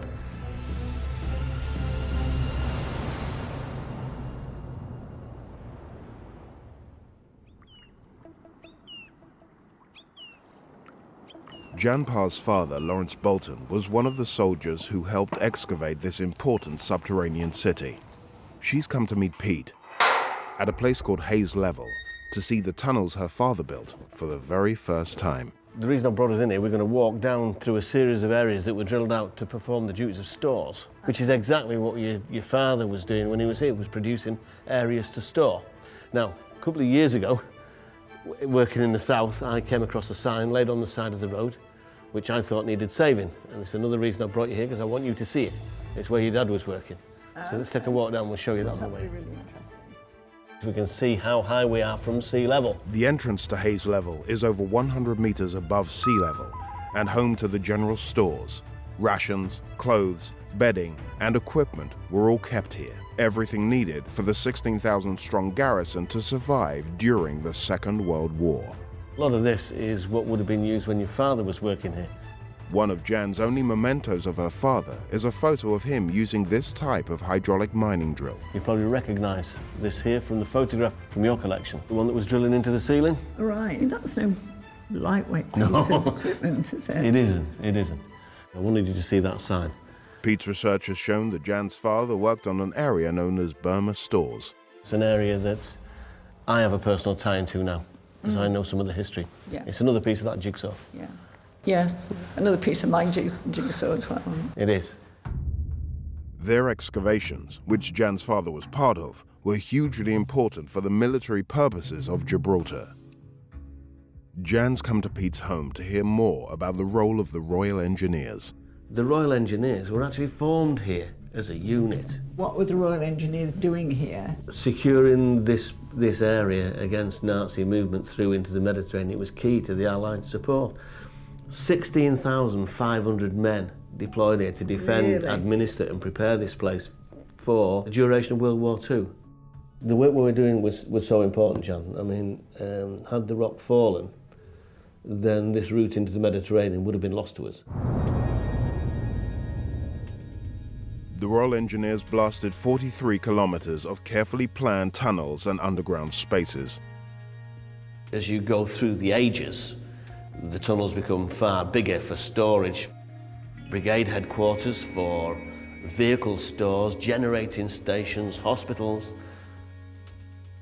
You can enter the tunnels in the dockyard at sea level and make your way to the highest tunnels in Gibraltar without putting your head above ground. To travel through the rock undetected, the Royal Engineers excavated a gigantic main road from the north to the south. They named it after a familiar arterial route back in England, now known as the A1. And you're now on the Great North Road.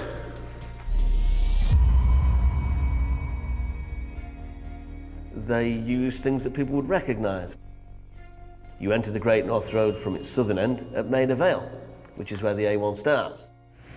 If you continue north within the tunnels, as we would along the A1, we'll get to Peterborough. We're moving on from there within the tunnels, we get to Doncaster, and then on to Durham. So these are towns that lay themselves along the line of the Great North Road in Britain. Anybody arriving from the UK entering this tunnel system, let's say you had a young conscript, you needed to go to the stores at Peterborough, he knew that if he entered the tunnel system at Durham, to get to Peterborough, he was going to have to turn south.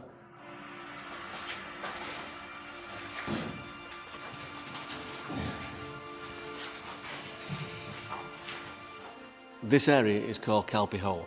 It started life before World War II as a ration store.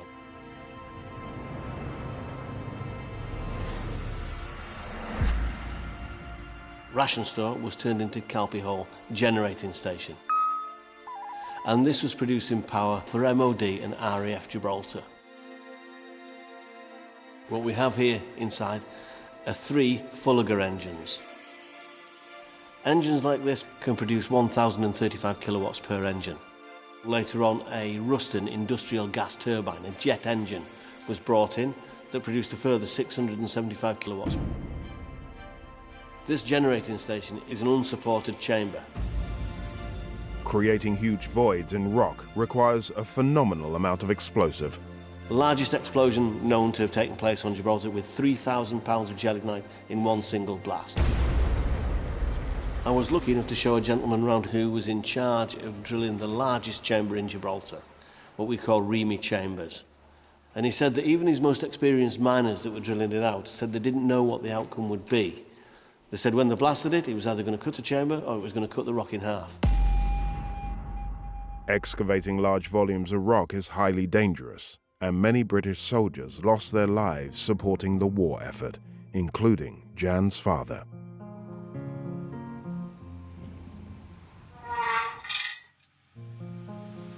We're on our way into the rock to the spot where my father died. Lance Corporal Lawrence Bolton, an experienced miner, was killed while excavating a Gibraltar tunnel when a detonation went wrong. This is the entry to Burma Store South. This is where your father would have been drilling, where that tragic accident occurred. This is special, and it's important for me to come and just identify with not the place where he died, but the last place that he was alive.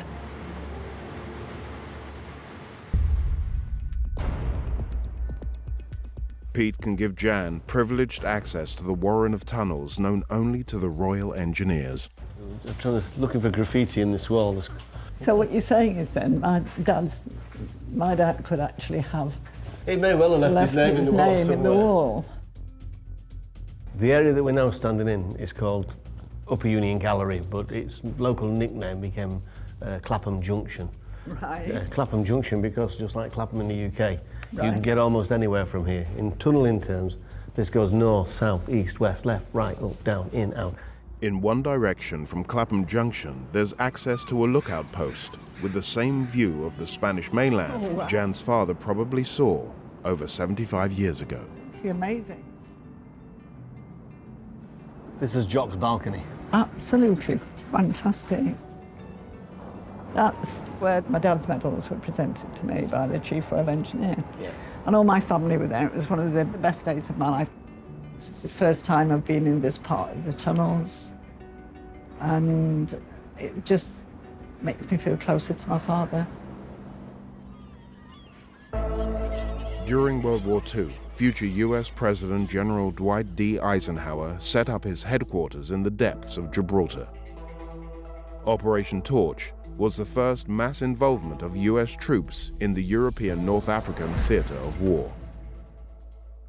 From deep inside Gibraltar, Eisenhower coordinated the successful invasion of French North Africa to reduce pressure on Allied forces in Europe and Egypt. During World War II, this must have looked very, very different. Luis Garcia works for a technology company that benefits from the security of this space, once occupied by the famous US general. In November 1942, Dwight Eisenhower spent 12 days in one of the offices here, implementing Operation Torch. It was very important because the most important decisions were taken here in secret. So a lot of intelligence gathering was done and the top brass was briefed of what the next move should have been. So a lot of very important decisions were taken in this room. Eisenhower's command office was protected from enemy bombs by rock in every direction. We are literally in the middle of Gibraltar, north, south, east, west. So we are in the heart of Gibraltar. There was a tin roof construction, so it must have been quite dismal at the time. According to Eisenhower's autobiography, he wasn't too impressed with the lack of fresh air and natural light. However, this space in the heart of the rock is perfect for its modern-day purpose as a data center. It keeps servers safe in a climate-controlled environment. This was refurbished in the 1980s. Walking in, obviously, you cannot but notice that you are underground, but once you're in here, it looks like a normal office. It's just that we haven't got any windows. During World War II, Gibraltar's subterranean world kept many things hidden. One of them, a top-secret spy facility, remained undiscovered until 50 years after the war had finished.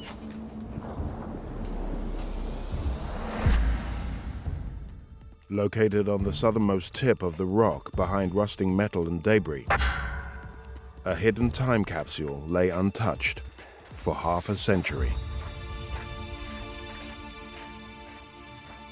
For years in Gibraltar, there was rumours about this secret chamber inside the rock that was locally called Stay Behind Cave. People were often out looking for it.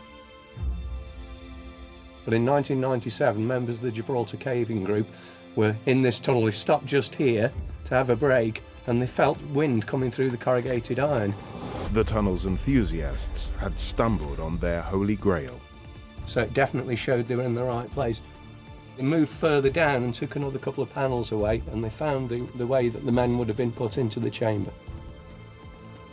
The explorers had uncovered a secret cave built to conceal British intelligence troops inside the rock should Germans capture Gibraltar. The bold plan was to seal 6 naval personnel inside the hidden chamber. They would have bricked up the inside, and people on the outside would have sealed the corrugated iron so there was no visible sign that anybody was inside. The original plan was to hide the courageous men in here for 1 year. Provisions and equipment were supplied to last a whole 7 years. Tracer Cave was built to last, with 2 toilets and 2 ventilation systems operated by hand or a kind of exercise bike. The men could charge batteries and stay active while remaining completely silent. It was a static bicycle, and instead of having a chain, it had got a leather band so that it wouldn't make a noise. The men would need to stay in good physical condition. To keep the noise down, on the floor there are cork tiles to deaden the sound. By far the most exposed parts of Gibraltar's Tracer Cave were the lookout posts, one pointing east to the Mediterranean and the other west, out to the bay and the Atlantic Ocean beyond. The original plan for the apertures was for them to be 30 centimetres wide and 15 centimetres high. When they got to the east side, this is part natural cave, there's a small natural platform on the outside, and the men could actually climb outside. They're shielded from view from the Germans anywhere, because there was a lot of foliage around it, so they can actually get outside, get some sunlight, and monitor the shipping from there. But on the western side, it was very exposed, very close to where there was a path that the Germans would be patrolling. The slot itself is only about 15 centimetres long and 2 centimetres high. They had a concrete wedge which normally would be slid in there with a tiny pinprick hole.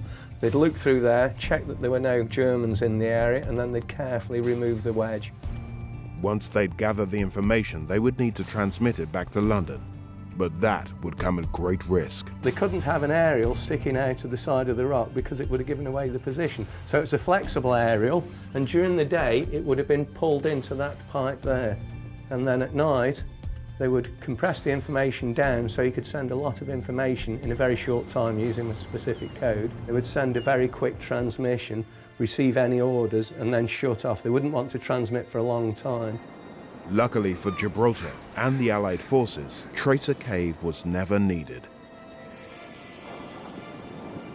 300 meters above sea level and part of the Upper Rocks Nature Reserve, there's another stunning space. St. Michael's Cave is one of Gibraltar's greatest natural wonders. During World War II, the cave was prepared as an emergency hospital but never used. Today, it is a unique auditorium.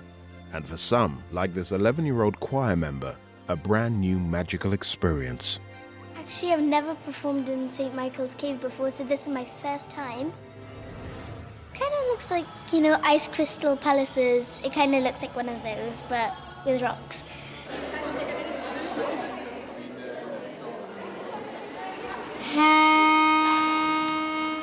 St. Michael's Cave is one of those magical venues that you take for granted when you live here. This place is really something special and very unique. The acoustics are amazing.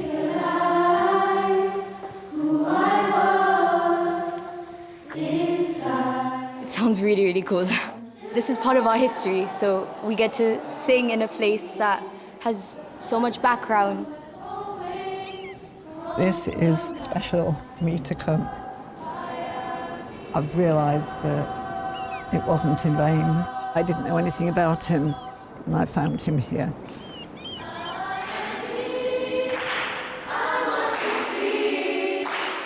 They have this respect for the space.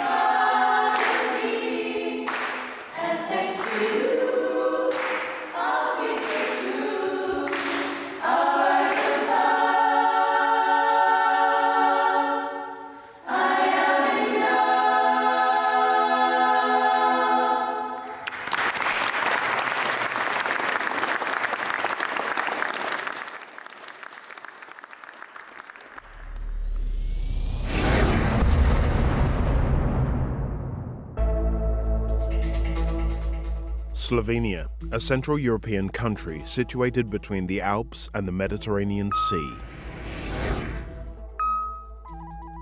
It's 20,000 square kilometers in size, which is 20 times smaller than California, but beneath its surface are a staggering 11,000 caves.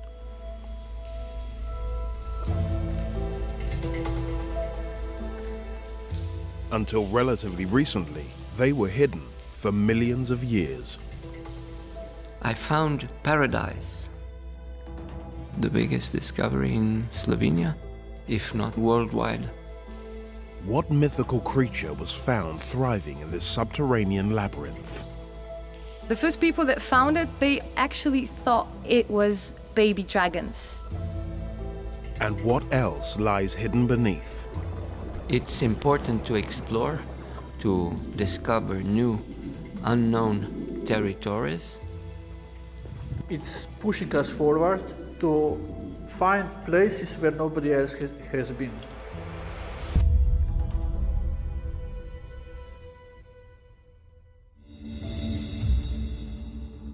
Postonja's caves were discovered in 1818 when a local man called Luka Czech was given a job in preparation for a visit from the Emperor of Austria.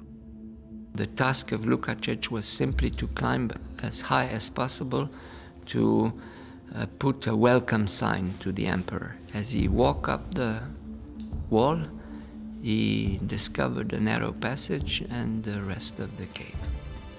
He said, I found paradise.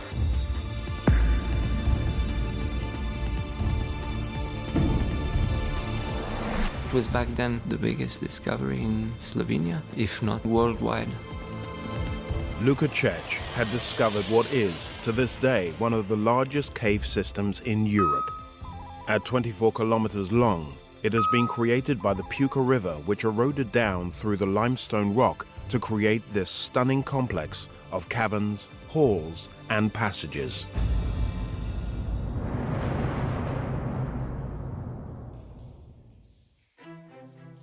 Postojnska Jama was actually formed in a lot of limestone layers, approximately 80 to 90 million years ago. The biggest cavern carved out by the Puka River is known as the Great Mountain.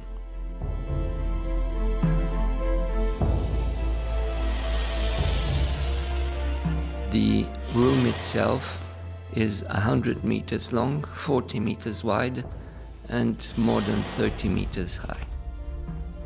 Inside this big room, you have really big cave formations. Stalactites and stalagmites are formed by rainwater dripping from the ceiling. This water will be able to dissolve and transport the limestone to the inside of the cave, and the limestone will solidify into various shapes. And the one that you can see above us, we called it Nebotichnik, the skyscraper. 16 meters high, the highest one in Postojnska Jama.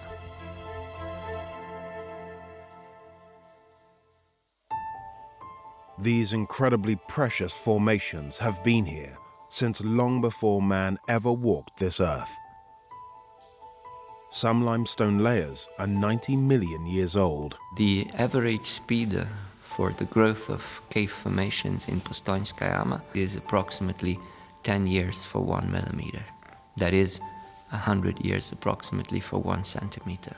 The oldest dated cave formation in Postojnska is around 540,000 years old.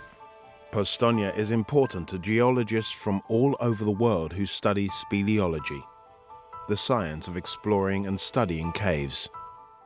The geology in limestone in Postojnska Jama is perfect because water will carved and formed opening space, and limestone is solid enough not to collapse. Luka Czech had discovered something that not only the Austrian emperor was impressed with. The complex quickly became a hotspot for tourism.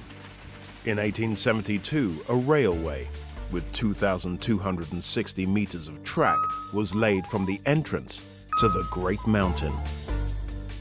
It was one way only, and it was a sort of a push trolley for 4 persons that was pushed by a guide. The popularity of Postojna's caves brought further excavation and investment. By 1923, the train was motorized. This was the world's first cave train, and the system even had its own post office. The magic of these caves drew people from across the globe. For already 200 years, people are coming from all over the world, from China, from the States, from Greenland, Iceland, from really everywhere. One of the biggest attractions was, and still is, a stunning limestone structure that stands an impressive 5 meters tall. It is simply called Brilliant. The name of the formation is the Brilliant because it's so pure white. It's made of limestone, pure limestone, no impurities. The discovery of Postojna's caves was hugely significant. not just for tourism in Slovenia, but also in the fight against one of the world's deadliest diseases. In the deepest, darkest parts of this cave system lives a mysterious creature. The first people that found it, they actually thought it was baby dragons. So this is the biggest cave animal in the world. They're actually top of the food chain. They can live up to 100 years and have completely adapted to living in the cave system. They have very good sense of hearing and of smell, so that's easier to find their prey. And they prey on all the other cave animals that we can find here. They don't have eyes. They hunt by detecting the bioelectric fields of other organisms.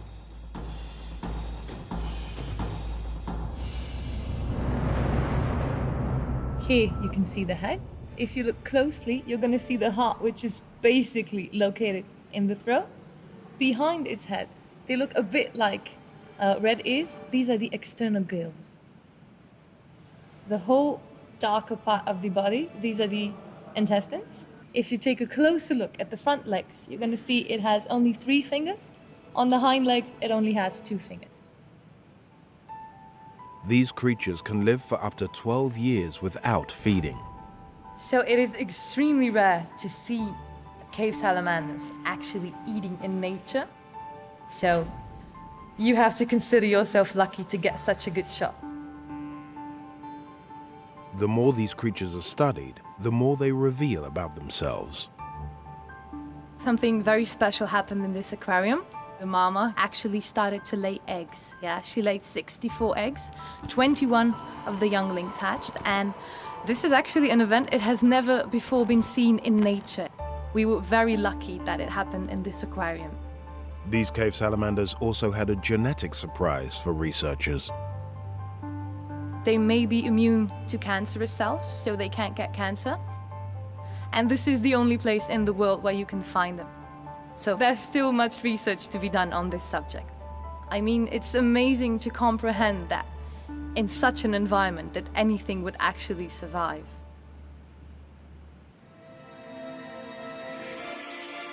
The search for secrets hidden in the depths of Postonia's caves continues.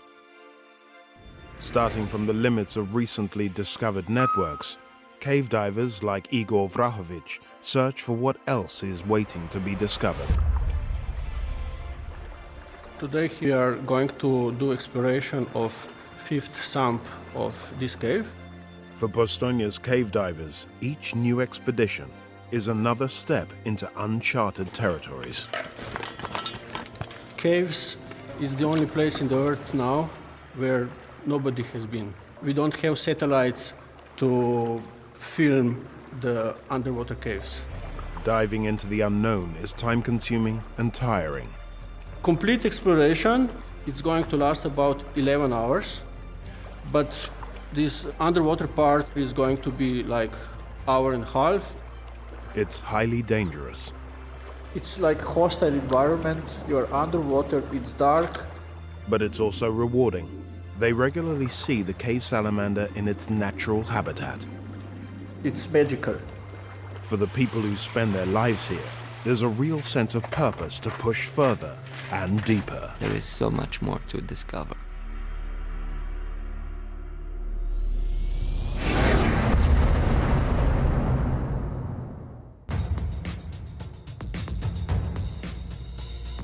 Across London, an ambitious engineering project is taking place. Population of London was 2 million. We're now at close to 10 million. Giant holes are being bored down, deep under the capital. When they're up and running, the guys can excavate 1 meter in an hour. They're connecting to a vast historic underground system rarely seen by people above. This is a massive piece of pumping work. This subterranean work of genius has saved millions of lives. What Joseph Bazalgette did was save a city. You can actually see individual chisel marks. How was this system constructed with Victorian technology? Having an integrated sewer system, I mean, this was radical. And how is it being future-proofed for the 22nd century and beyond? That 40 million tons of sewage that goes into the river every year, that's going to stop.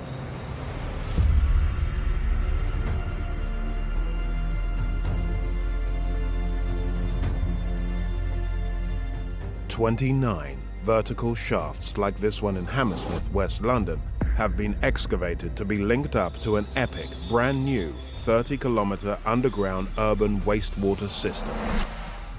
This £4.2 billion subterranean network will run directly beneath the River Thames, serving 13 boroughs and the City of London. Sewer expert Colin Fenn is meeting engineer John Corcoran of the Thames Tideway project.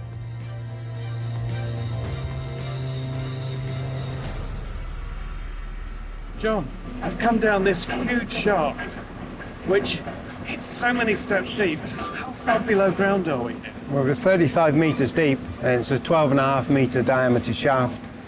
How on earth did you construct such a shaft like this? So we dig out a metre, then we spray a line in, we spray concrete, then we continue to do another metre, spray that line in, and carry on down. The main tunnel is 300 metres that way, or will be ultimately. We've completed this connection tunnel, so this is 300 metres long, and later on this year, underneath the River Thames, the larger main tunnel with the tunnel boring machine will come through, eat off the side of our tunnel, just the very end of it. Whilst the larger main tunnel boring machine spans over 10 metres, the smaller feeder tunnels need their own agile tunnelling equipment. This is the specialist excavator we use. We call it a Schaefer excavator. It runs on electric. And the two big features of this which make it good for tunnelling, one is the special knuckle joint on the arm here, which means you can dig that tunnel profile. And the second one is all the spoil comes into this conveyor system, so the excavator driver doesn't have to keep rotating. And the guys can excavate 1 metre in an hour. We actually have 4 or 5 dumper trucks. This machine keeps them busy, basically. They keep loading it and they take it away as quick as possible. And then it's taken away by surface muck wagons and used for land reclamation. Now, this tunnel has been designed to last 120 years, and we want to absolutely minimise the amount of maintenance because it's very, very difficult to go into a sewage system once it's operational. Currently in London, when there's heavy rainfall and the storm drain network fills with water, it floods the sewer system, meaning raw sewage escapes into the Thames. The pumping station here is activated on average once a week. So over the course of 1 year, that's 2 million tonnes of sewage going into the river, which we will intercept. So any fish in the river, anyone canoeing, anyone dipping their hand in the Thames is likely to have a bit of a surprise 50 days of the year. I've talked to people locally around Hammersmith and they know when the sewage is coming out because it kills the fish. We're going to do something about this and have this fantastic project. Within a few years' time, we'll capture all that sewage and we'll have a much better, cleaner River Thames. This is a massive, forward-thinking underground engineering project for the public and environmental good. It builds on the groundbreaking work of visionary engineer Joseph Bazalgette, who created London's existing sewer system back in the 1860s. Well, if you look back when Bazalgette designed his 150 years ago, the population of London was 2 million. We're now at close to 10 million. One reason for Thames Tideway's construction is the rapid expansion of London over the last century. Joseph Bazalgette's sewers were built because London was growing, but more importantly, because people were dying. Sir Peter Bazalgette is Joseph's great-great-grandson. It was in about 1831 that the bacterium cholera arrived from India. Lots of people were drawing their drinking water from the Thames, but their sewage was flowing out of their houses into the Thames via the tributaries. They were drinking their own excrement. Thousands of people were dying in these outbreaks of cholera.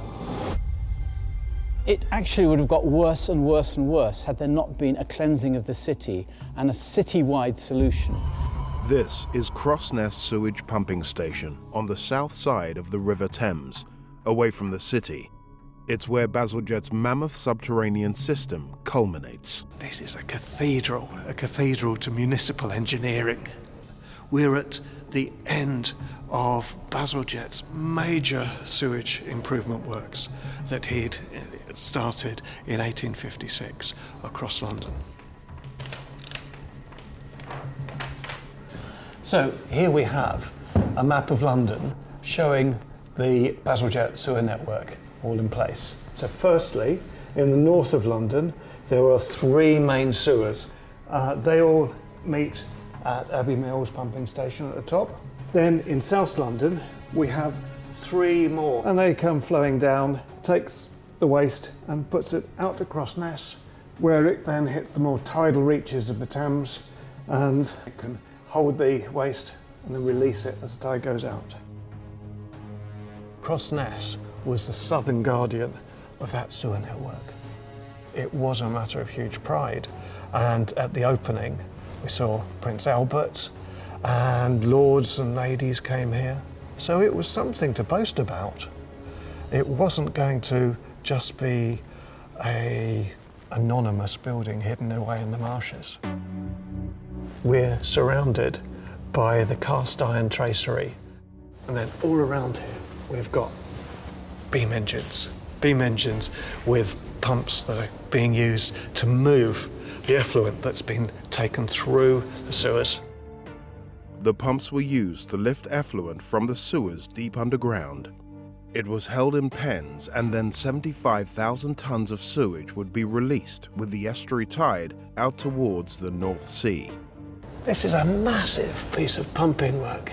Everything here is just solid. It's just gorgeous. This is something to be proud of. Peter. Hello. So, Colin, here's our Cathedral of Sewage. Bazalgette was hardly talked about, hardly known, compared to, say, Brunel, because most of his achievements are underground and you can't see them.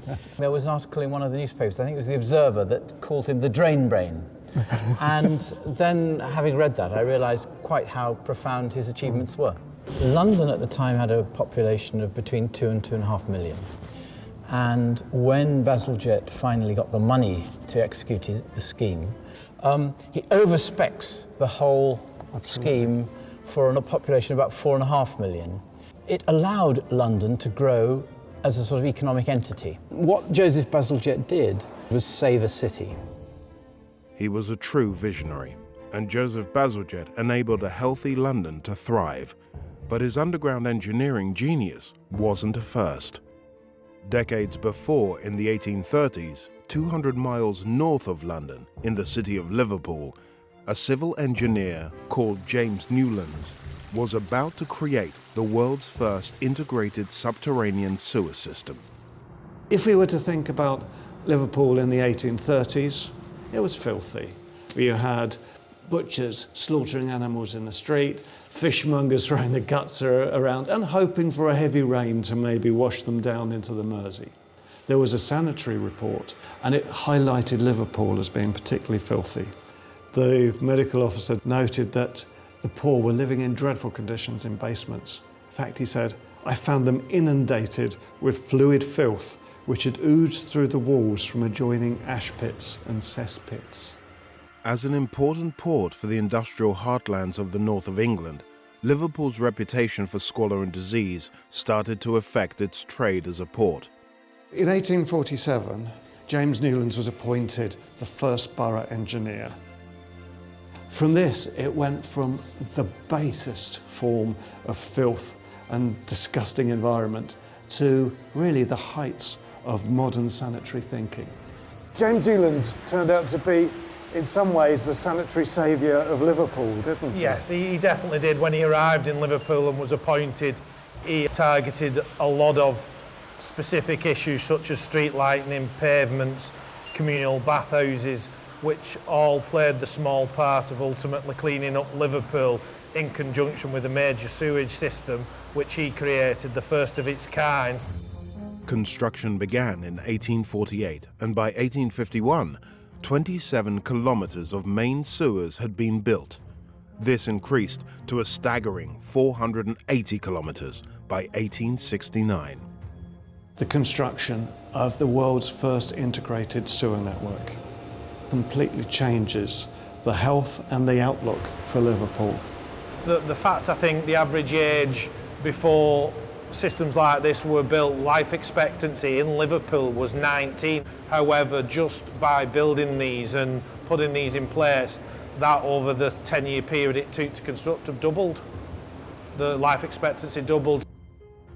Liverpool's pioneering subterranean sewer project had transformed the lives of its people, and it wasn't going unnoticed. This was a model that was then going to be picked up by other towns and cities, most notably across London, to manage this new modern sanitary revolution.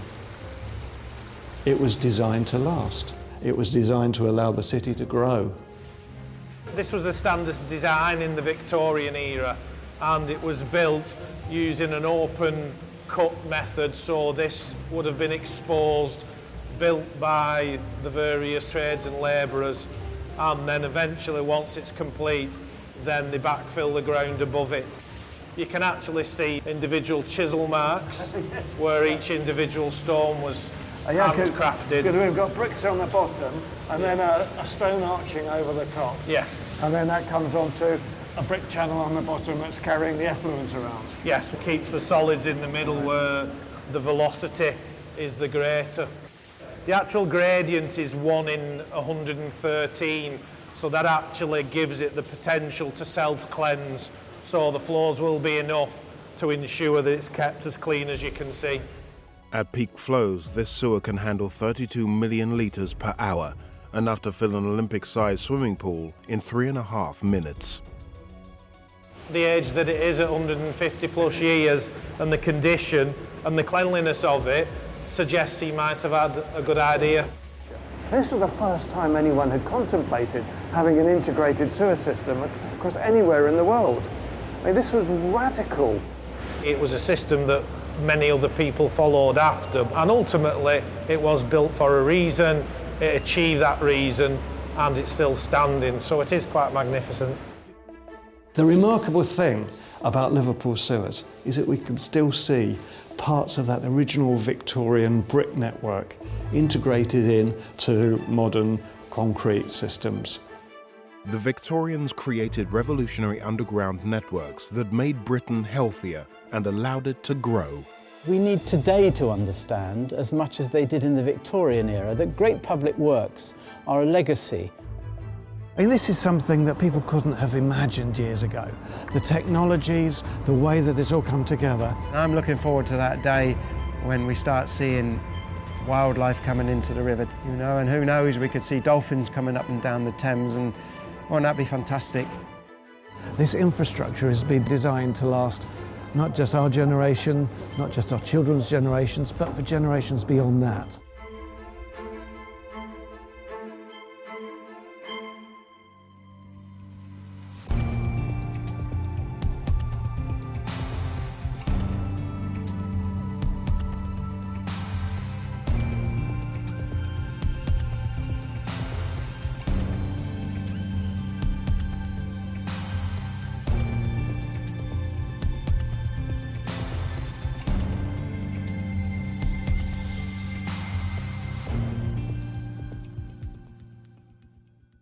Beneath a tiny village, a labyrinth of secret tunnels. Oh my goodness. Why were they so important during one of the world's bloodiest battles? This is the biggest single concentration of graffiti on the site.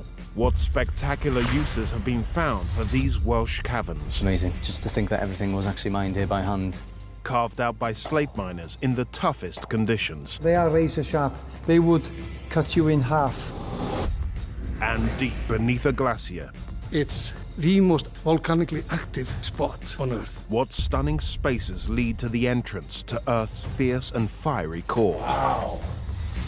Beneath our feet lie extraordinary spaces, caves, and tunnels.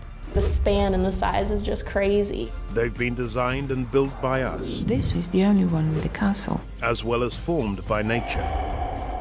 But how were they created and adapted? By who and why? You've got to face your fears. Throughout history, subterranean life has captured our imagination. I feel so privileged. We're going further and deeper to unearth the mysteries, the stories, and the secrets of underground worlds. France is the largest country in Western Europe. Its northern region has an exposed landscape of farms and villages. 12 meters below this picturesque village lies a complex of tunnels carved from the soft chalk bedrock. These chambers were to play a key role in one of the bloodiest battles in human history. It's a real privilege to come down and experience this. It's one of those places where time stands still. What unbelievable discoveries have been made in these depths? It's unique. It's a unique piece of graffiti. How did the tunnels play a crucial role during the First World War? They actually have the toughest job to do. They have the toughest job, yes. And what can be learned from these thousands of hand-carved messages from the past? He was one of the first black professional footballers. This place is a time capsule.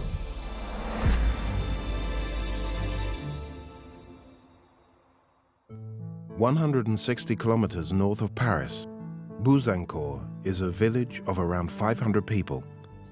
The church of Saint-Honoré dominates the surrounding countryside, and within it lies an entrance to a secret world. These tunnels contain mysteries from many different historical eras.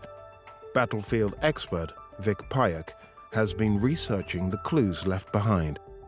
The first thing you actually see here is obviously a man-made structure, bricks, but then you enter another world altogether. The villagers of Bouzancourt started digging here in the 15th century. They would have found the porous, chalky terrain easy to excavate by hand because it drains well and requires no shoring up. The tunnels were built for two reasons. They would actually come down here for safety, for security, or to see out a particularly bad winter. Come down below here, because it's the same temperature all year around. It might be absolutely freezing up above, but here it would be actually more hospitable. Construction started relatively shortly after the 100 Years' War, when there had been lots of battles here, coming backwards and forwards. That was in 1453, when the French finally won a century-long fight with the English for the right to rule their own country. But there would be many more wars in the coming centuries. These tunnels gave the villagers a secret hideaway to take refuge from all the fighting. Incredibly, the entire village would disappear underground, bringing with them their cattle, their sheep, their pigs, and they would hunker down here. These were secret places. As far as the enemy were concerned, they'd find a deserted village. The entrances would have been hidden. Armies that passed through this wouldn't have had the slightest idea. The villagers dug out tunnels and 50 separate rooms to provide accommodation. The largest of them covers 30 square meters. The rooms were actually used by individual families in times of crisis. And there would have been a wooden door here, and then you turn the lock on it, and because it was your property. And you can actually see, although the wood's long gone, you can still actually see the evidence of where the door frame was.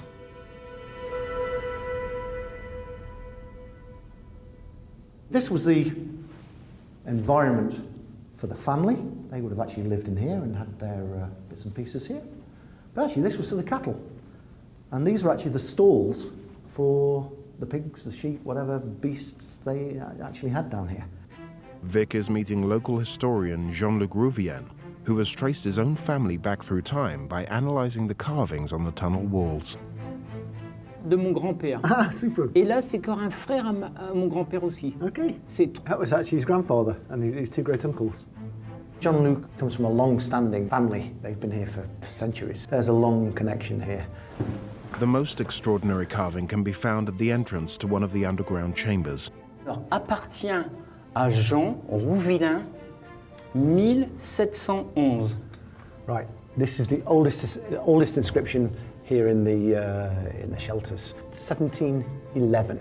He did his family tree some years ago, and to his absolute amazement and delight, of course, he found the name and the correct timescale. Members of his family, all those generations ago, slept in this cave. It's unique. It's a unique piece of graffiti that actually directly connects one of the rooms to a family in the village. In the year 1711, Europe endured one of the coldest winters on record. It's fascinating to see visual evidence of a family taking refuge from the elements. Almost without a shadow of a doubt, the entire family, indeed the entire village, came down into these caves to see out that awful period. Un patrimoine très important pour la commune de Bouzincourt. He says it's a very important place for the community here of Bouzincourt because it's a place that bears witness. The tunnels played their biggest role in Bouzincourt's history when the tiny village found itself on the front line during World War I. It was a war between two power blocks, one headed by Britain and France, the other by Germany, that lasted from 1914 to 1918. Bouzincourt is close to the site of one of its deadliest battles along the course of the River Somme. French troops were actually in occupation here. The Somme actually was a quiet period until the Battle of the Somme in 1916 when the British arrived. The villagers of Bouzincourt fled, leaving the British Army in the town. During the atrocious Battle of the Somme, soldiers fighting in muddy, disease-infested trenches found these secret tunnels, like others before them, as a welcome refuge. So to be 12 metres underground in structures such as this was heaven sent for the British military. Immediately what you see here is the life that the men actually lived when they were down here. Soldiers did everything down here. It seems that this could actually have been the chapel. There at the back, the earthenware jar is actually used for rum ration. The soldiers actually got a daily tot of rum and it would have been very welcome to keep out the cold. The Battle of the Somme lasted 5 months, from July to November 1916. On the first day, more than 19,000 British soldiers were killed by shelling and machine gun fire, the largest loss of life suffered by the British Army in a single day. What you can lose sight of in the Great War is individuals.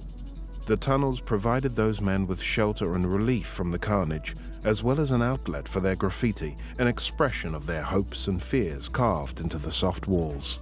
We just see the names and the marks they've left in history. These were real people. Seems a bit of a cliche to say, but of course they were real people.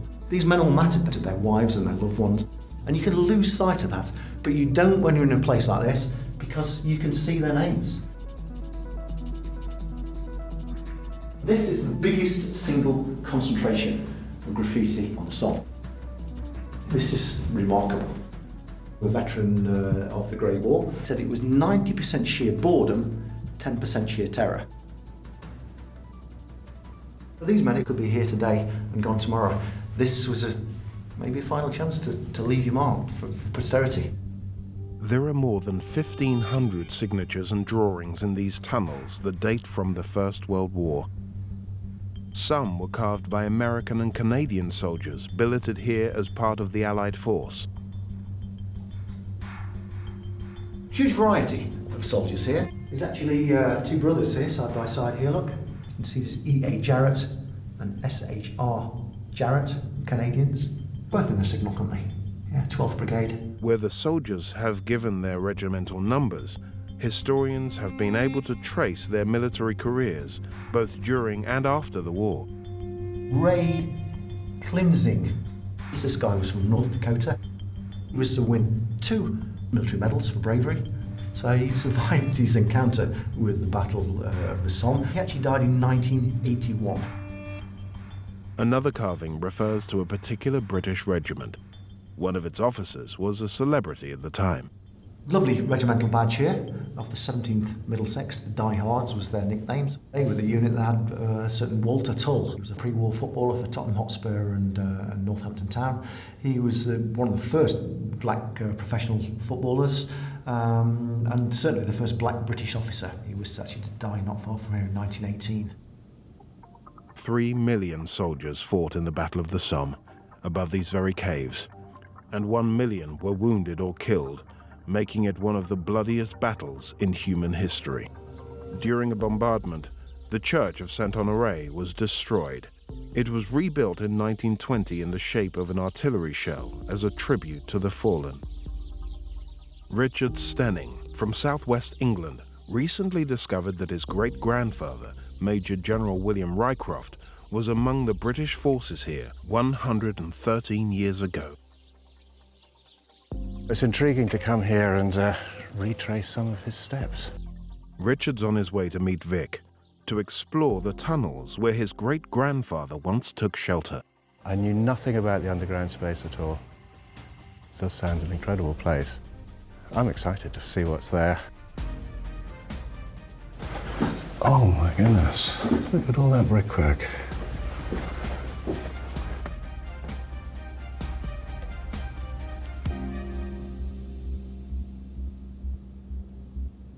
Okay, Richard, so we're dropping into the tunnels here at Bouzencourt. Have you ever seen anything like this before? Nothing quite like this, no. It's not built for creature comforts, as you can see. You're stooping, banging your head would have been pretty commonplace here.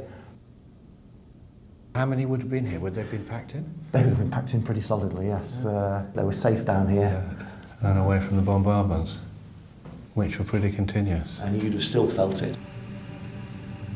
The war made a devastating impression on an entire generation. Present at the Battle of the Somme was a 24-year-old officer in the Lancashire Fusiliers who would later become a phenomenally influential storyteller. There's some anecdotal evidence that Tolkien was actually I saw here. something there that he served around. Yeah, he certainly served here. That's not open to debate. The famous Lord of the Rings author J.R.R. Tolkien undoubtedly drew on his wartime experiences in his epic saga of good versus evil. Underground worlds play a crucial role in the fantasy land he created, named Middle-earth. From the Hobbit's burrows to the mines of Moria and the Dwarven realms. He could very well have been in these tunnels. It would have been very cool how he left his mark here. And there was something that would have been you something. could, Yeah, lend some thought to him for Middle-earth. Yeah, sure. As a major general, Richard's great-grandfather Bill would have commanded a division of around 18 to 20,000 men. There were 50 British divisions at the Battle of the Somme. What do you know of your great-grandfather?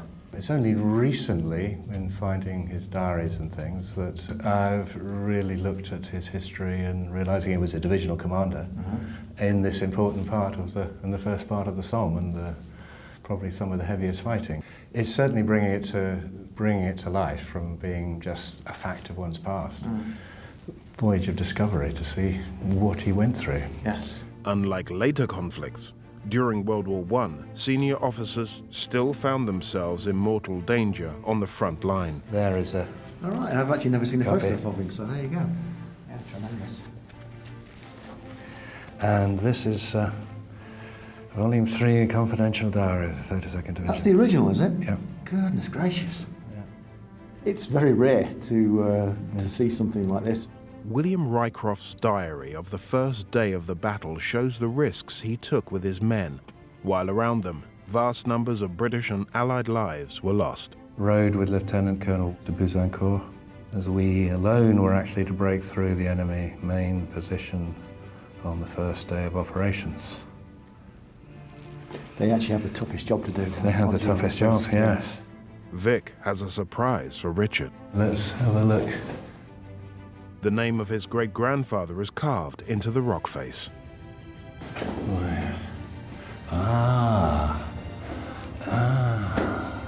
go. That is it. Gosh, Bill stood here right in this spot. The graffiti's always from other ranks, and you know, to actually see the a major general in charge of 20,000 men, it was absolutely stopped me in my tracks. It was fantastic. 32nd Division. 1916. Quite extraordinary, really. It does bring a lump to your throat. Yeah. That's over 100 years, isn't it? It will take a bit to sink in with that, really.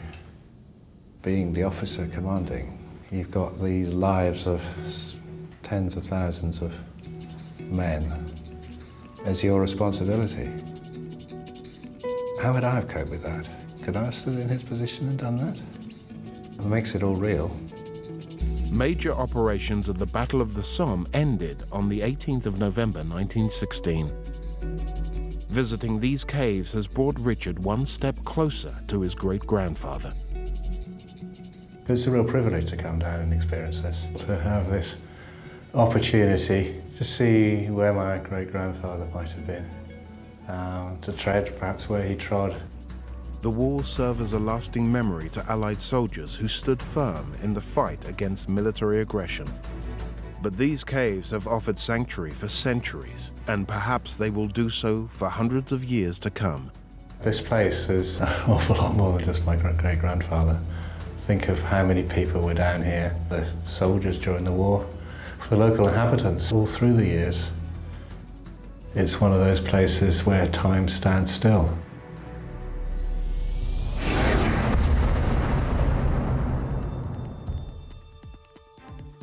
Wales, a country with a landmass of 20,000 square kilometers and a population of 3 million. It's mostly mountainous, especially in its northwestern region. Beneath these peaks lie a series of mines, carved out over hundreds of years by generations of men and even children.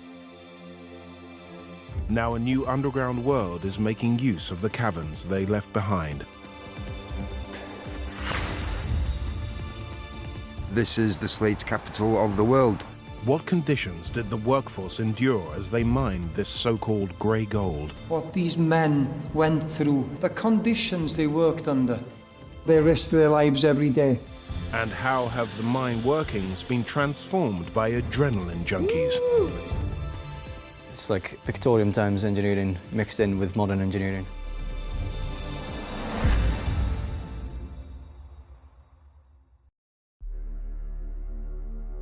The hills around Blaenau Festiniog in Gwynedd County are strewn with rocky waste material, left over from a mining process that defined the local community for centuries. Best known for its use in roofing and flooring, slate was first mined here by the Romans around the year 45 AD. But it wasn't until the Industrial Revolution in the mid-19th century that the demand for this precious rock hit its peak. This mine was opened by a gentleman by the name of John Whitehead Graves. John came here in 1846 with his team of men. They were here for 2.5 years and found nothing. Just before the end of the third year, in 1849, they struck the old vein of slate, and he never looked back. The mine extends 1 kilometer under the mountainside and contains more than 25 kilometers of tunnels and 250 chambers, spread over 16 levels. They're accessed by a narrow gauge railway, the steepest of its kind in the UK. The mine closed down in the early 1970s. Brian Jones once worked in the mine on the maintenance team and is now a guide. This is a perfect example of the way the slate runs. The veins run on a 33-degree angle. The world-famous slate vein was formed 500 million years ago when this area of Wales was beneath an ancient seabed. A massive volcanic eruption put huge amounts of heat and pressure on the seabed, pushing it up to an angle of 33 degrees and baking it solid in the process. We're down now approximately 400 feet underground. The deeper you go, the better the quality of the slate. It's all to do with more pressure it's had and it's had more volcanic heat. During the slate mining boom of the 1880s, the population of Blaenau Festiniog rose from around 3,400 to more than 11,000.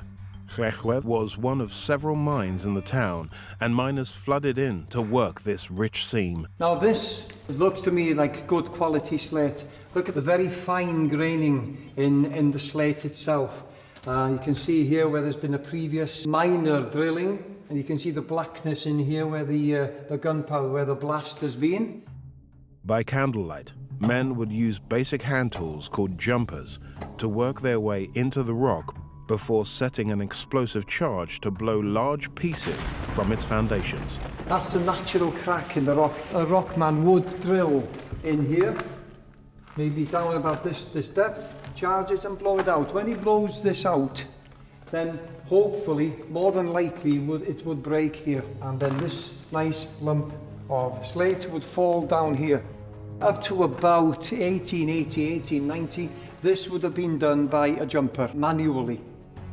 By the end of the 19th century, at the industry's peak and coinciding with the explosion in Victorian house building, 500,000 tons of top-quality slate was extracted every year. This was enough to produce tiles to cover an estimated 14 million square meters of roof. Local man Phil Jones can trace his family connection with this mine back through 3 generations. I remember coming here with my father and my mother. My father always used to say, down over there is where he worked with his father, my grandfather, in the 70s. Later on in life, I found myself in the same place. It's a privilege to be able to work here where they worked and to pick up on the history of this place, because it's a big part of everybody's lives if you come from Blaenau Ffestiniog. Today, Phil works in the mine as a guide, retracing his ancestors' footsteps. So yeah, this is where my father and my grandfather worked. My father was my grandfather's apprentice, but rockmen is what they were, and they would be extracting the slate. In 1912, drills using compressed air were introduced to replace the primitive hand tools. This is one of the drills in Janwaag. They call this a small engine. You'd have a pipe for the compressed air on the side, you'd have a drill bit at the bottom, and this is what my father and my grandfather would have used. It weighs about 40 pounds, it's very heavy. Even though modern tools were brought in to help excavate more slate, they continued to use tried and tested materials to suspend themselves high up on the rock face. The reason why they used chains was because rope would actually rot in these conditions eventually. The men, they had to pay for the material in the early days, and what they would do is they'd fasten the chains to pegs like this with fuse wire, and then they'd light the fuse wire and they could get the chains back. So they looked after their tools. Later on, when the company paid for the tools, they just left these chains in place. The skillful miners would scale the wall on chains. Once the men were in place, the chains would be secured around their legs. So that locks into position and it frees my hands, and then I can work on the rock surface. Just move my leg like that, and I'm out of a situation fast. Don't think I could do that job. The chambers were intense spaces to work. It could take a group of 4 people up to 20 years to excavate a chamber this size. There's about 10 chains here. Now there would have been a man on each of these chains, so this rock face would have been quite a busy rock face, and they would have been up there for maybe 10 hours. It was a dangerous place to work. Life expectancy of a miner was just 45 years old. Now you could be working down in this chamber here, looking up at these dangerous pieces here hanging over your head all day. When these pieces go, they are razor sharp. They would cut you in half. In between miners' shifts, workers known as danger men were employed at night to remove unstable rocks, helping to make mining less hazardous. They would have been working on the tops of these ladders. Wrap your leg around the top rung, hang on for dear life, crowbar in one hand, lantern in the other, levering and banging away at these pieces here, getting these dangerous pieces down from here, making this place safer for the next day. Now they weren't paid much for this job, even though they risked their lives every day. A lot of respect from the men and a lot of respect from the management for doing this. Richard Roberts began working in the slate mine industry when he was 15 years old. There you go. Oh, it's probably the ideal size of a roofing slate. This is where they made the wages. These men up here actually made money. The men in the ground didn't as such. When slate mining began here, it produced 90% waste, which can be seen strewn all over the hillsides in North Wales. But today, with better machinery, waste is only 10%. There you go. This is your finished product, and this is what these guys were aiming for. Producing roofing slates so they could make a wage. These places should never be forgotten because of all the hard work and the suffering that went on into places like this to create this to keep us all dry. The finished slate would find its way to the docks in Liverpool before being shipped all over the world. It's important that everybody remembers the people that came here, the conditions they worked under. It must have been traumatic for these young boys of 8 years old working down here in the cold and the damp, when the life expectancy was 45. These places should be kept open as long as possible. The people can reflect when they come down here what these men went through every day just to put some food on the table. When part of the mine was reopened in 1972 for tourism, visitors were able to follow in the footsteps of the men who shaped this countryside. In more recent years, the unique environment of the slate caverns has become the perfect home for an award-winning cheese in an area of the mine that is not open to the public. We bring the cheese down here when it's at 11 months old, and it's stacked on the shelves here for 3 months and then carried back up to the creamery to be cut and sold. Sean Jones, a cheese quality manager from South Carnarvon Creameries, understands how important it is to find the right place to store 50 tons of product. Bringing the cheese down here with the atmosphere and temperature and the pressure down here gives it a unique, intense flavour to it. 500 feet below the surface, the first room they chose to store the cheese was excavated in 1856. Because of the pressure down here, that makes a difference to the way the texture and the flavour of the cheese changes.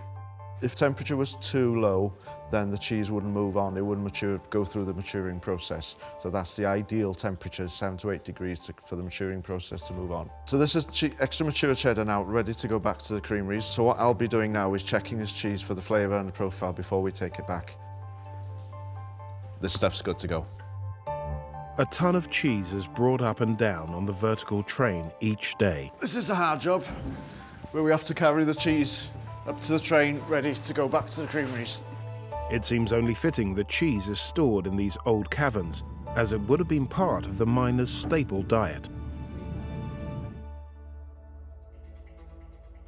Llechwedd slate mine has been at the heart of this region of North Wales for centuries.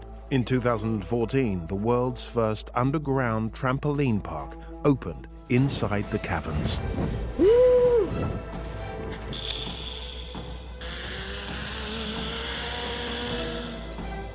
We employed a team of French fishermen who designed the net system, and then the zip wheel construction team were brought in to install all of the anchors. No machinery, plant, crane, scaffolding was used. Everything was done by hand. As the miners before them, engineers worked by hand, fixing anchors to suspend giant net trampolines, slides, and tunnels. The netting is basically fishing nets. The bounce actually comes from the tensioning system and the belay cables that actually connect the main net floor to the walls themselves. It's the only one of its kind in the world, combining modern adrenaline sports with history. People come from all over the world to play on this enormous underground net adventure. It's like Victorian times engineering mixed in with modern engineering. I just love the way that we kind of mix the modern technology with the historical side of things. The first time I came down, I was just blown away by the sheer size of the chambers. Just to think that everything was actually mined here by hand and taken out by hand is just amazing. The way I describe the underground caverns here is just truly unique and pretty mind-blowing, really. Throughout its history, people risked their lives to excavate huge caverns for this precious slate. Now, these intriguing subterranean spaces have been given new life. This was a solid piece of rock at one point, and the men have carved all of this out by hand, blood, sweat, and tears, and it's very humbling for me. They put food on the table. I don't know where I would be today without them doing what they did. For the community, for the town, for the families. And that's what it's all about.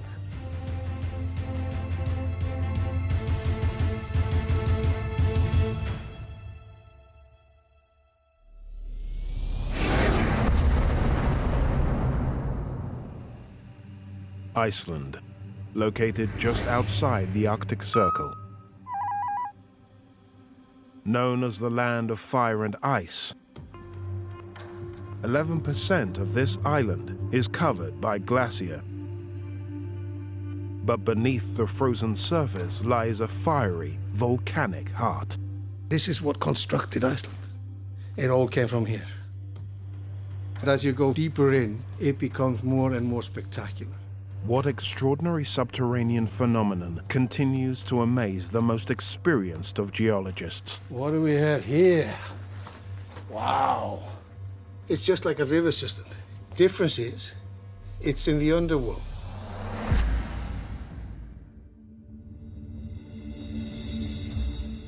"40 kilometers from Iceland's capital, Reykjavik, is one of Iceland's most spectacular underground worlds.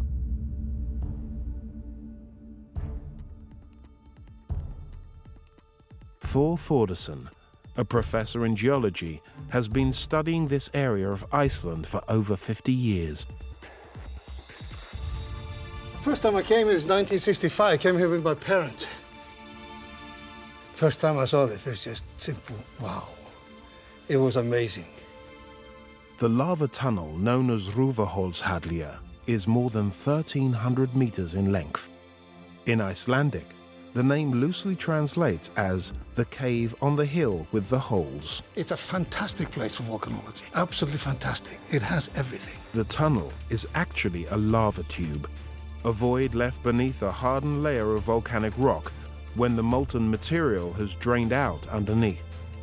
This is one of the largest of 500 lava tubes on the island. One of the things that always impressed me here is these beautiful skylights, where you can actually see up into the sky.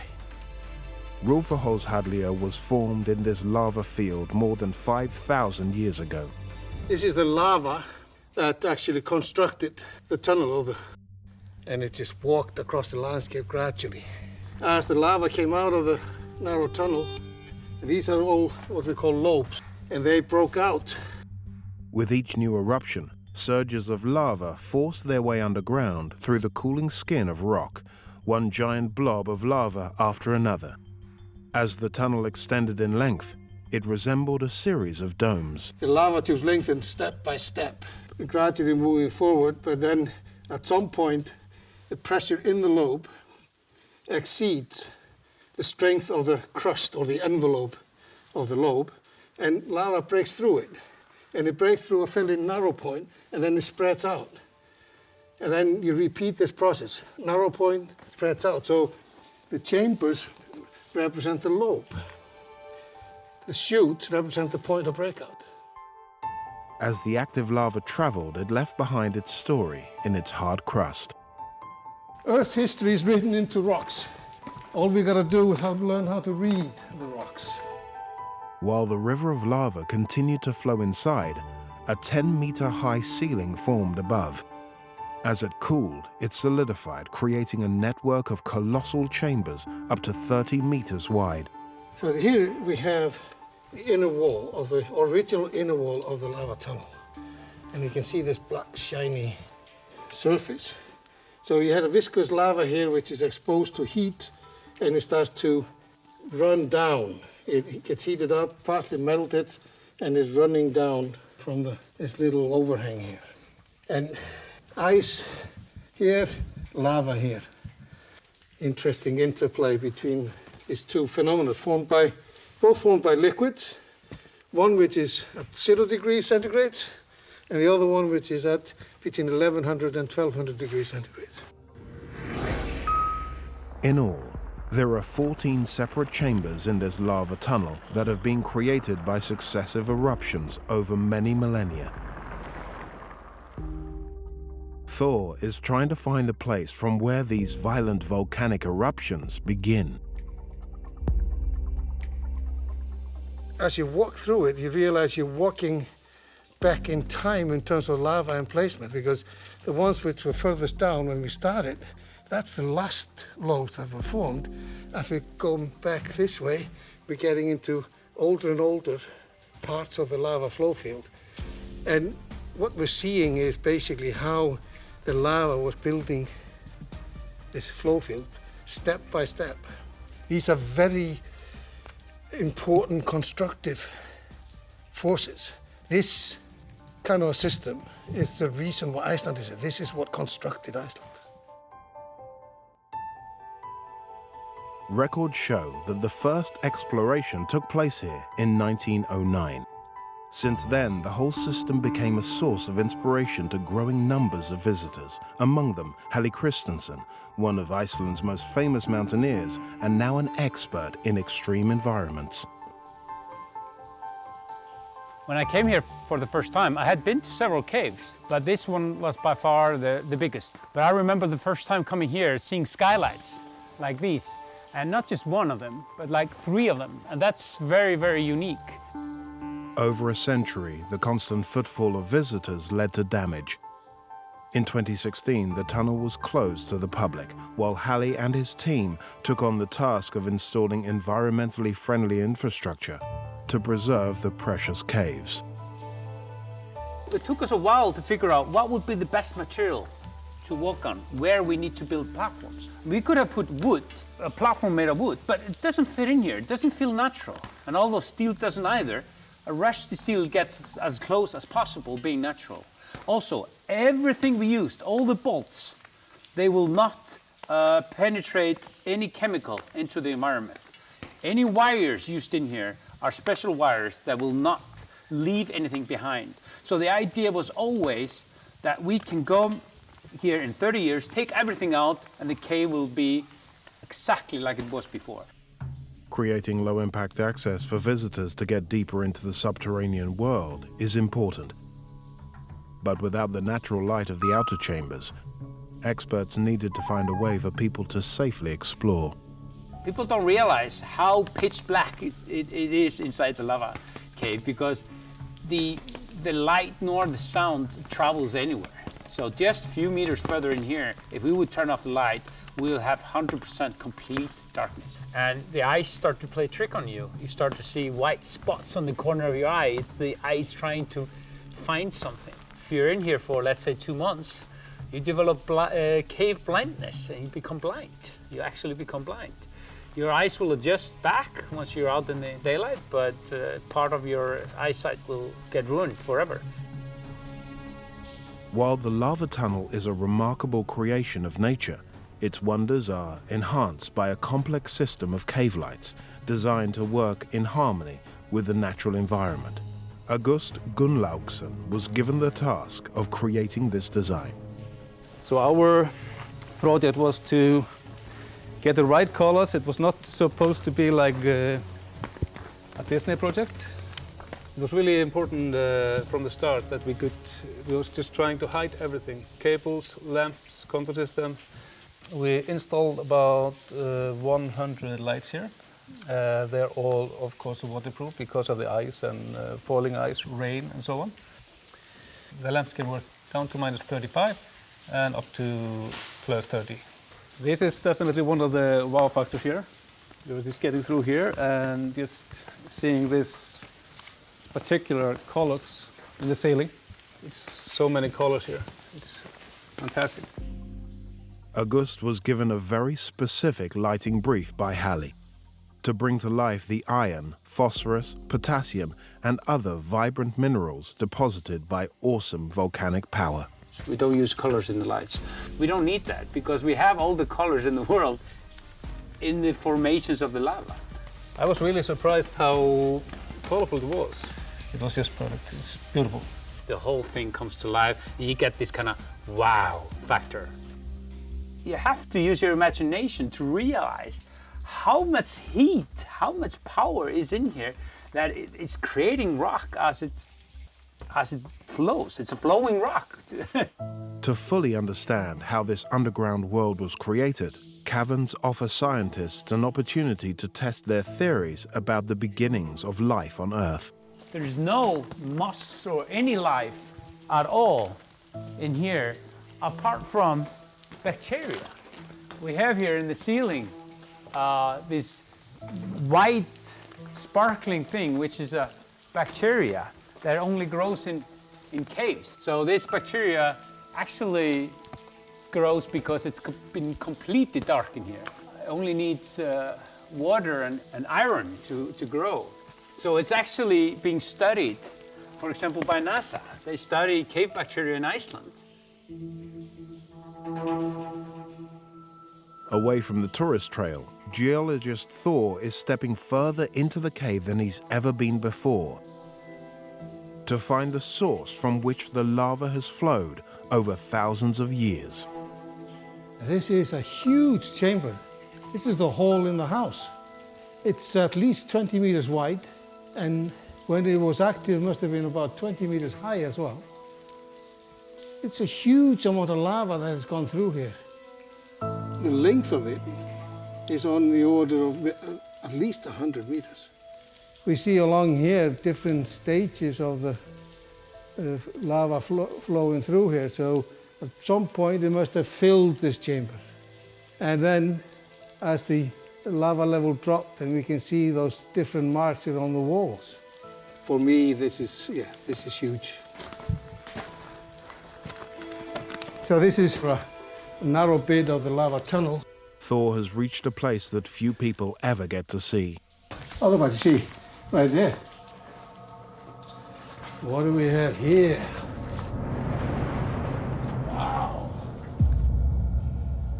Nearly 1,500 meters from the entrance, the vent from which erupted the Earth's molten core. This is absolutely spectacular. It's a lava fall.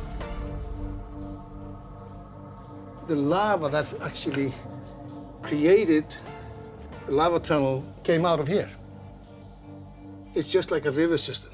Difference is, it's in the underworld. It's actually in a cave. It's enclosed. We don't see it at the surface. It all came from here. But as you go deeper in, it becomes more and more spectacular. Rufaholshadlia is a stunning demonstration of primordial power. Superheated molten rock belching from the Earth's core, forcing through the crust and solidifying to leave behind caves of many colors. A magical sight to be enjoyed into eternity. You are in an underground world. This is a world in its own right.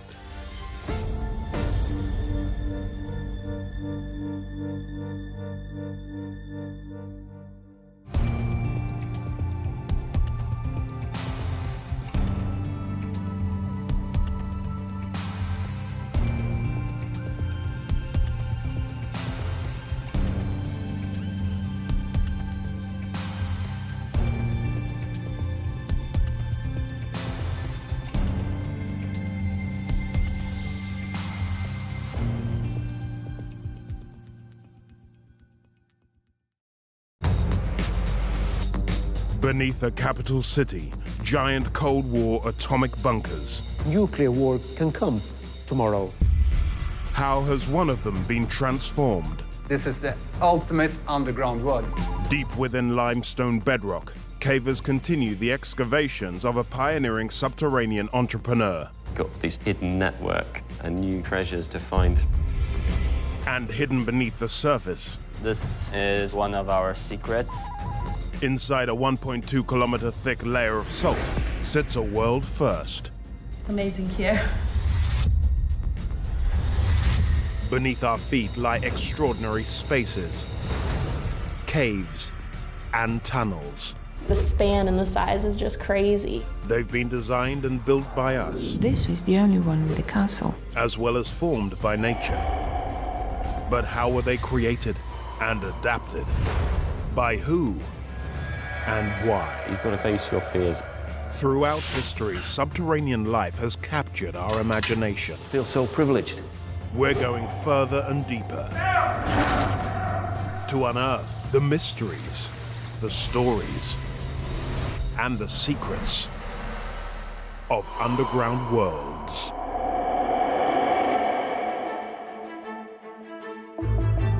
Sweden. It's the largest country in Northern Europe, sitting strategically between Russia and the West. The Swedes are a peace-loving people and fiercely independent. This is a nation that has taken extraordinary precautions to protect itself. We had to prepare ourselves for a war. By excavating an astounding 65,000 nuclear bunkers. Everyone in Sweden knew that the war could come. It would have been quite terrifying. But how were these impenetrable Cold War subterranean spaces created? They had to blast 65,000 cubic meters of bedrock. And how are they used to protect Sweden today? These machines take over if the grid fails. It couldn't be any better.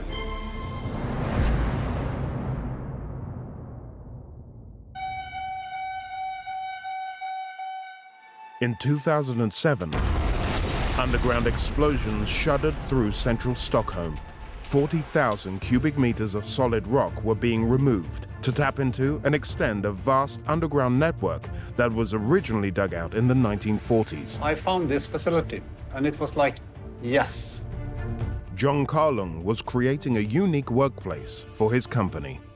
I remember I was standing in a pile of rock, only rocks everywhere, and I thought, oh no, what have we done? It was an extremely big project to achieve. And this is also in the middle of the city, so we have to remove the rock. It was extremely hard to do this. John's business stores and protects Sweden's digital information in what are known as data centers.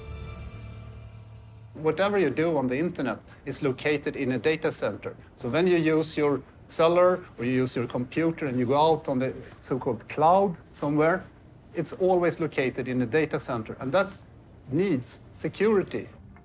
He'd found an underground location where security was built in, a subterranean space that used to be a Cold War nuclear bunker. Historian Per Olgerson is meeting John at the Pionen facility. Hi, welcome. Thank you. To explore his vision of future security. Oh, this is interesting. Yeah. This is amazing. Why do you have blast doors? What do you need them for? It's a matter of security. This is an ultra-high security facility, so this is the reason that we use them. I like that you kept raw rock walls. It also shows you a bit of how this place used to be when it was used as a shelter. Actually, we have an alarm as well. We have a Second World War German sub-alarm here as well. Alarm! Alarm! And then it's this sounds. I like the sound of it. Sweden was preparing itself for a war that never came.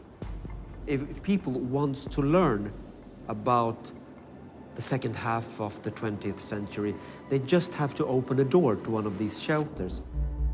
I wanted to keep something that you could get the feeling of the Cold War security, the bunker feeling, but take it to the next level. What did it take to convert this relic of the nuclear arms race? Architect Albert Franz Lenoir was tasked with making John's vision a reality. The brief was do something spectacular and something sci-fi related. But honestly, the rock does most of the job itself. I think this is a very geekish word. People who work with the technicians, the people who work with the stuff, they're very geekish. And as me, we love science fiction. We love these kind of movies. And I think the design ideas come from that. The data center now boasts waterfalls, a vertical garden, low-lying fog, and a climate-controlled suspended glass conference room. In the most spectacular room, we realized we really need to make this space accessible for visitors, for clients. In the server room, you have a specific climate, and because of that, you need to cool down the server, and that makes a lot of noise. And that's how the idea of the hanging glass room start to grow. Because I was like, okay, the room with its own climate within the server room. Visitors to the Pilsner facility are often struck by its resemblance to the bad guy's lair in an old James Bond film. People have always asked me if I want to buy a white cat and sit there in the middle like some kind of movie villain. This reimagined subterranean structure still plays an important role in protecting Sweden. Today, it's not only people that is important to protect, it's also the machines that people uses. You have your physical everyday life, but you also have a kind of a digital life. And this facility is all about protecting the digital life. The facility is designed so that the power supply never fails. 2 giant backup engines stand ready to produce 1.5 megawatts of power in the event of a crisis. These machines are auxiliary power engines that take over if the grid fails and provide this facility with energy. It's V16. They are about 27 liters and 1,200 horsepower. When the machine starts, it's awesome. There is no exception. It's absolutely the coolest facility in the world. So this is the ultimate underground world. It couldn't be any better. These places are part of our history because they can explain to us in a very evocative way the world of the Cold War, what it was like to live during the Cold War era and know that the nuclear war can come tomorrow or the day after that. During the Cold War era, from the mid-1940s to the early 1990s, Sweden wanted to protect itself from attack. The strategic position of Sweden, we had to defend our territory and defend the civil structures of society. Many countries in Europe, among them Sweden, started to shield the population so that people could survive an attack. Here, in the center of Stockholm, underneath a church, is Klara Shelter.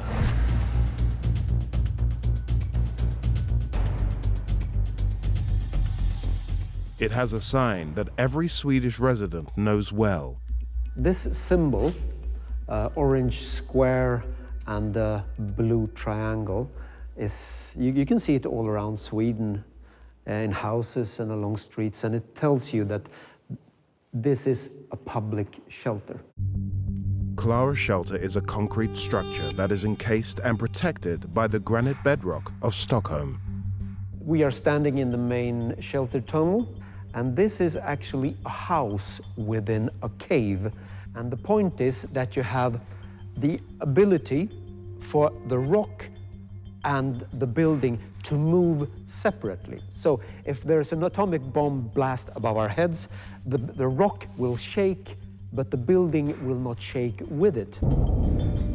Built between 1958 and 1961, it can be turned into an emergency population shelter in less than 48 hours. It's one of 4 large population shelters. And this place could house up to 16,000 people. Its architect, Alan Varner, designed a long spiral tunnel that splits into 2 levels. To make Klara Shelter, they had to blast 65,000 cubic meters of bedrock. To build the shelter itself, they needed 12,000 cubic meters of reinforced concrete. 15 meters below the surface, the shelter would be accessed from the streets and subway above. If the air raid sirens went off, people would rush down the many stairways from streets, from the subway, and then come into the large tunnels, and then the blast doors would close. One can only imagine 20,000 people down here, and the light starts to flicker, and the ground and the walls shake. It would have been quite terrifying, I guess. If the shelter had ever been needed, civilians would have found themselves guided safely into the refuge. People in the center of Stockholm was directed down these stairways by civil defense people. The color coding on the railing here is used so that the civil defense people can show different kinds of people the right way down. You have to imagine hundreds, even thousands of people rushing down these stairways. You're a pregnant woman, yellow railing. Old age pensioner, green. City official, red.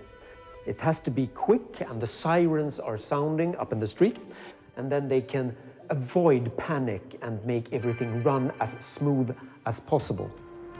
Doors made of steel and concrete, weighing 70 tons, were built to withstand a nuclear blast 1 kilometer up in the atmosphere. This is the main blast doors for the shelter, and in case of an emergency, they would shut automatically, and they are powered by small diesel engines. And when they are closed, the plates on the ground flips up and the doors closed. And that is how you seal the place off, because the blast from a nuclear explosion consists, of course, of wind and everything, but the pressure, the air pressure, rises very, very quickly, so the doors would have to handle that. These specific doors, they can close in 2 or 3 minutes.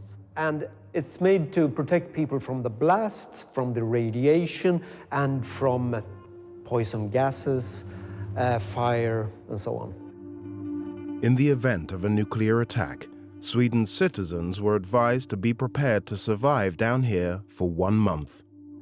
People were supposed to bring with them blankets and some food, canned foods, bread, and so on.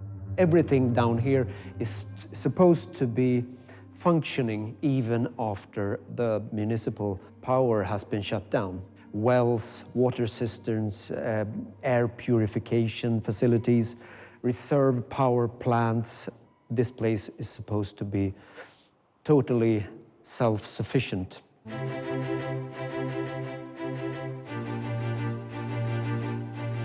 The survivors couldn't have stayed underground forever. You would eventually have to send someone up to the surface to check for radiation. So that person would then dress in a hazard suit and venture out with a Geiger counter and measure how dangerous it is. And then when they come down, they will not be allowed in to this sealed space. They would have to speak via these kind of systems to the guards inside. And these are for when it's okay to come inside and when it's not okay to come inside. Green and red light. And if everything is okay, the inner doors are open. So there was a system for gaining entrance to this place once the large blast doors were closed. Clara Shelter is now used every day as an underground garage. But Sweden remains alert to threat.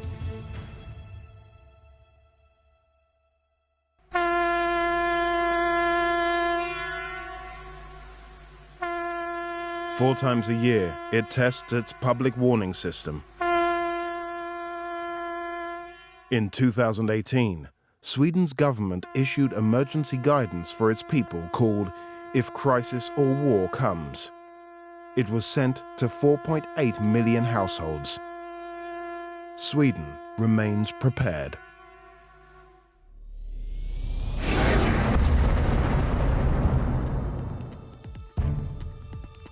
In southwest England, deep in the Mendip Hills of Somerset, lies one of the most spectacular landscapes in the UK.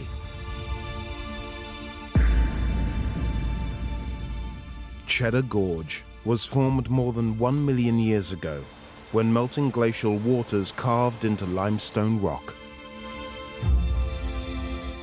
It left behind near vertical cliffs and a mysterious subterranean world. Beneath this breathtaking landscape lie secret caverns and magical rock formations. Can you imagine seeing this for the first time? You'd be like, wow, what's this? But how were they created? Why did humans come to explore here?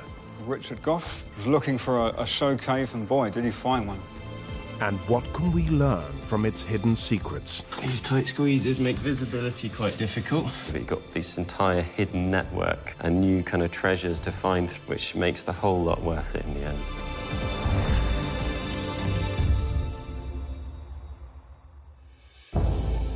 The gorge is almost 120 meters deep and 5 kilometers long. At its heart is one of Britain's oldest underground worlds, Cheddar Caves. This is one of the best caves in the country. So the whole cave is a phreatic karst system, which basically means it was formed by one big river, which is now sunk below this cave system. All of this formed by the pressure of water. It's amazing to see what water really can do. The story of this magnificent cave system begins at its entrance with an extraordinary discovery of a 10,000-year-old complete skeleton of prehistoric man. A search to find the closest ancestor of the skeleton, known affectionately as Cheddar Man, sparked the interest of local teacher Adrian Target. What I really wasn't prepared for was the extent to which this story suddenly became global. DNA extracted from Cheddar Man's tooth was tested against local students from Adrian's school. But the test threw up an unexpected match. We were told there was only one result, and the man who was interviewing me said, "And it's you." And he looked at me and said, "You're the one." So it was a bit of a shock.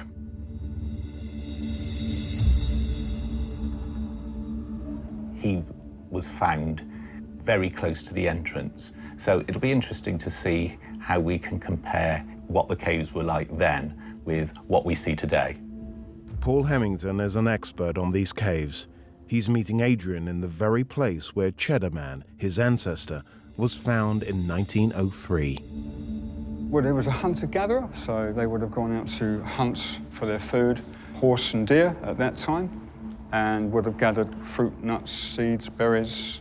And as the sea wasn't too far away, they would have had fish on the diet. Although fish bones are hard to find evidence of, but they would have certainly had limpets, mollusks. So that would have been quite a good diet, actually. Very good, actually, yes. Yes, I'm kind of on it now, yes. It's very, very good, because, of course, there's no refined sugar. And deer is very healthy? It is indeed, yeah, very nice, too. In the wintertime, of course, things would have frozen over. So it is believed, really, that they may well have been outside of the cave, would have been in a kind of yurt-type tent, and then during the summer, they would have resided in here. This is the river now that formed this cave. It's now dropped, it now runs underneath, and the whole reason why Cheddar Man was discovered was because this was to alleviate the flooding that obviously still happens to this day. Cheddar Man was discovered after a new wave of tourism during the reign of Queen Victoria. The middle classes had more time and money on their hands than ever before. The Great Western Railway arrived here in Cheddar in 1869. So people in their finery, they would come here and walk up and down. Local man Richard Goff saw an opportunity to take advantage of the large number of tourists flocking to Cheddar by opening the caves to the public. So really, really a bit of a raconteur, very enthusiastic. He was looking for a show cave, and boy, did he find one. Though the caves were known about before Goff's time, there had been no opportunity to explore the full extent of this magical world before he dug it all out, with the help of his two eldest sons, William and Arthur. What's unique about this underground world is that the limestone is marine limestone. It was once on the seabed when the UK was under a warm tropical sea near the equator. So it's crushed dead organic matter, which contains crinoids, coral, and brachiopods. And then thrust, vault, and fold, the mendits were formed, and here we are now. Richard and his sons have broken through this massive boulder choke, blasted through about 8 yards to access and open out the rest of the cave. For 2 years, they continued this painstaking work on their hands and knees into the unknown. His first discovery was like a gift from the gods. Richard Goff called them the fonts. Can you imagine seeing this for the first time? You'd be like, wow, what's this? Formed over thousands of years, pure white crystals called calcite are deposited when rainwater with dissolved limestone evaporates. Takes about 1,000 years for a cubic centimetre to form. Calcite is white in its purest form, and the red is iron oxide, which is all mixed together to give that wonderful sort of dry waterfall effect. These 9 basins range from a few inches to 4 feet and are called Goa pools. They named the fonts after what you would see within a church, the fonts that are used to baptise babies with. That's what they reminded him of. This is the power of nature. This is what nature can do. This is what water can do. And you're probably thinking, where does that lead to? It makes you feel quite small in a way to see the wonderments of how this has been formed. Goff continued to come face to face with Mother Nature's beauty.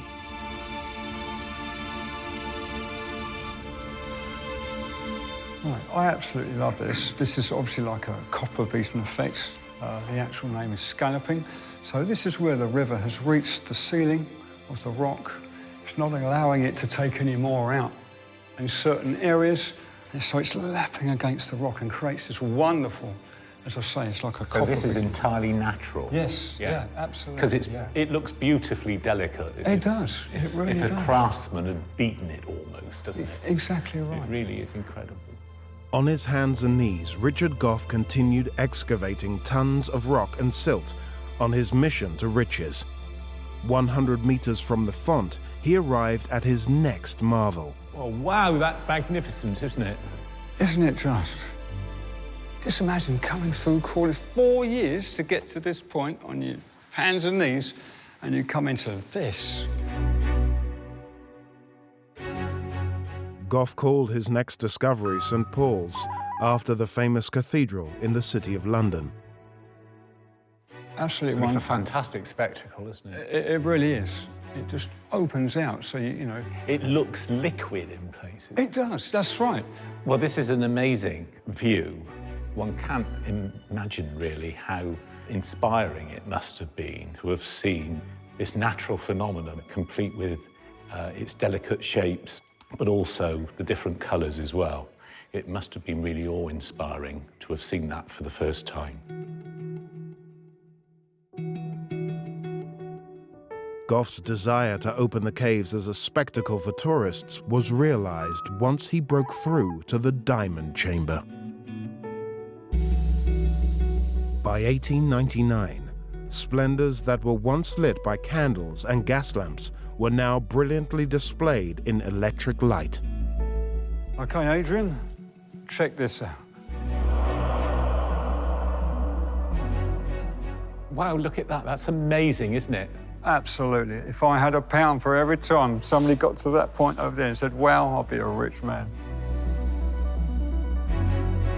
The diamond chamber is 28 meters high and is thought to contain 60,000 tons of limestone.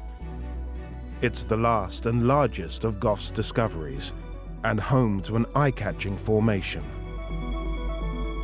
Niagara Falls, formed when a stalactite and stalagmite joined together.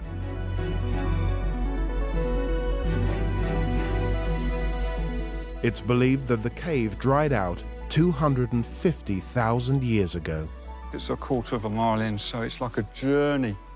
It was a journey through time. Yes. And nature itself, and that's really what makes this so special. So Richard Goff, to reach this point, it took him 8 years of his life, and he was 71 by the time he reached this end chamber.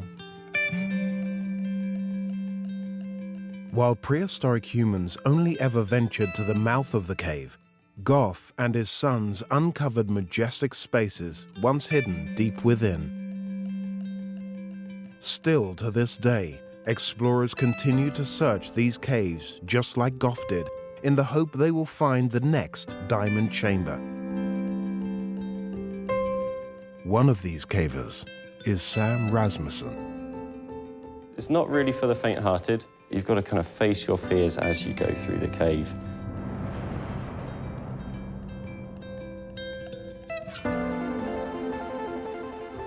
To see just how challenging Goff would have found navigating the Cheddar cave systems, Sam has offered to film himself on a small camera. Uncharted caves can be very, very tight. They can have loose rocks as you go through. So, of course, you do have the risk of rock falls perhaps happening. There are certain passages you could go down and they suddenly drop out, say, 40, 50 feet. So you need to be prepared for these things to happen. But, of course, we can only be so prepared. Going further in, of course, there will be no natural light. Wave your hand in front of your face, you won't be able to see it at all. You can open and close your eyes, it'll be exactly the same. You won't see any difference at all. Sam is entering the Black Cat Chamber. It's a part of Goff's cave not open to the general public unless with a guide. Get all these different colours from the different minerals coming down through the calcite. So it's mostly browny red from the iron oxide or red ochre making its way down. Hidden from view, the further wonders of the cave are reserved for the bravest of visitors. Crawling through these narrow spaces can be both uncomfortable and potentially dangerous. These tight squeezes make visibility quite difficult. You see small gaps that you perhaps want to give a go at trying to get through. It's not really for the faint-hearted. You do have to have that sense of adventure. You've got to kind of face your fears as you go through the cave. And these are the places you look for when you go caving. Finding something like this is a huge reward for your physical efforts. And coming out on the other side, seeing something that perhaps somebody has never seen before. It's quite kind of sensory depriving, really, and it's quite damp in there, but with the lack of light, you hear certain sounds a little bit more, so you hear strange sounds as you're going through the cave. See some evidence of excavation here and there as well. Nice little passage. Experienced cavers are still exploring new areas of the system to this day. Our passages still being discovered. We've still got dig sites going on through the gorge and even in this cave as well. Got this entire hidden network of kind of tunnels and new kind of treasures to find through these cave systems, which makes the whole lot worth it in the end. These magnificent caves continue to attract thousands of people from all over the world, and adventurers who continue to explore this stunning complex of caves. It's amazing to think that Cheddar Man, who resided at the entrance to the cave, never realized that he was on the threshold, if you like, of a fabulous underground world.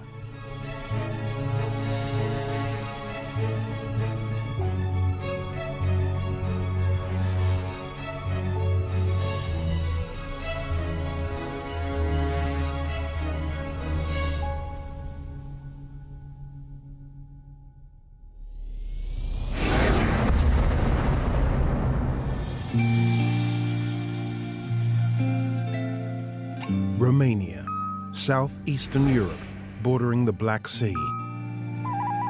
A landmass of 240,000 square kilometers, ringed by the Great Carpathian mountain range. But beneath its landscape lies one of history's greatest riches.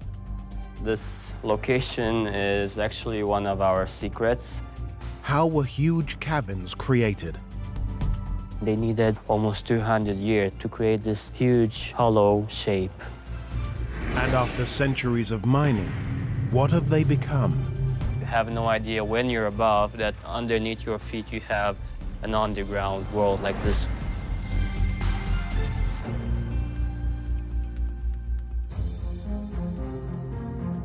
"13 million years ago in what is now Romania, a prehistoric sea ringed by mountains evaporated. It left huge salt deposits covering approximately 45 square kilometers. The history of this place is pretty amazing. The Romans settled here in the ancient city of Potaissa. Historian Paul Florin has been studying the excavations of salt here that date back to the time when Rome ruled Dacia, now modern Romania. They discovered salt resources of the area, and they started to mining up. Salt was prized for its ability to preserve and season food. In fact, we get the English word salary from the Latin word for salt. They will dig a hole, and after a couple of years, the hole will fill up with water, and they will just continue digging another and another and another. These early digs barely scratched the surface of the enormous resources later discovered deep underground. Some areas of the deposits across Romania go as deep as 1.2 kilometers. Mines expert Edmund Christian Popper explains the techniques used by medieval pioneers to extract salt. This is the marks left by the tools. So they were using hand tools, chisels, and hammers. It was something like this. They were considered quite efficient when they were trying to cut blocks of equal size. With simple tools, workers excavated the salt by digging ever deeper. The deeper they dug, it became more difficult to lift the heavy salt out of the mine, so an ingenious device was created to do this. This piece of equipment we see here would have been powered with the help of horses. They were attaching 1 or 2 horses, being able to slowly turn it. Up to 500 kilograms of salt could be lifted out of the mine in one go. They are connecting this mechanism with a pulley system. The idea of using a system like this one was first applied in the 11th century. It was an approach used for almost 800 years. It is essentially the grandfather of the modern elevator. So this is the shaft from where they were extracting that loaded sack of salt. Underneath the pulley system, there is a shaft which is very, very deep, about 90 meters deep. Large quantities of salt would have been brought up to this platform, loaded into trolleys, and these trolleys were pulled by horses through the tunnel directly to the surface.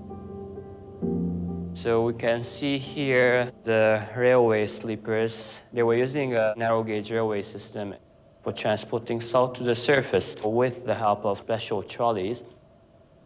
The tunnel is perfectly straight in order to make it as effortless as possible for the horses to transport salt to the surface, as the load itself was already very, very large.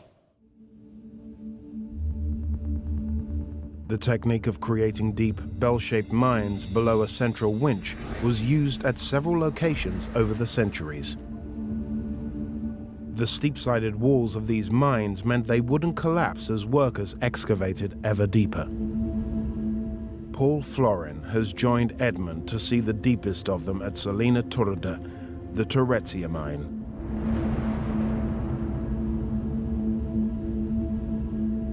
This is one of the bell-shaped chambers. It's one of the deepest and the oldest one from around here. Mining began here in 1690 and took almost 200 years to create this huge hollow shape. They used only simple technology to mine salt that makes it more amazing, more impressive.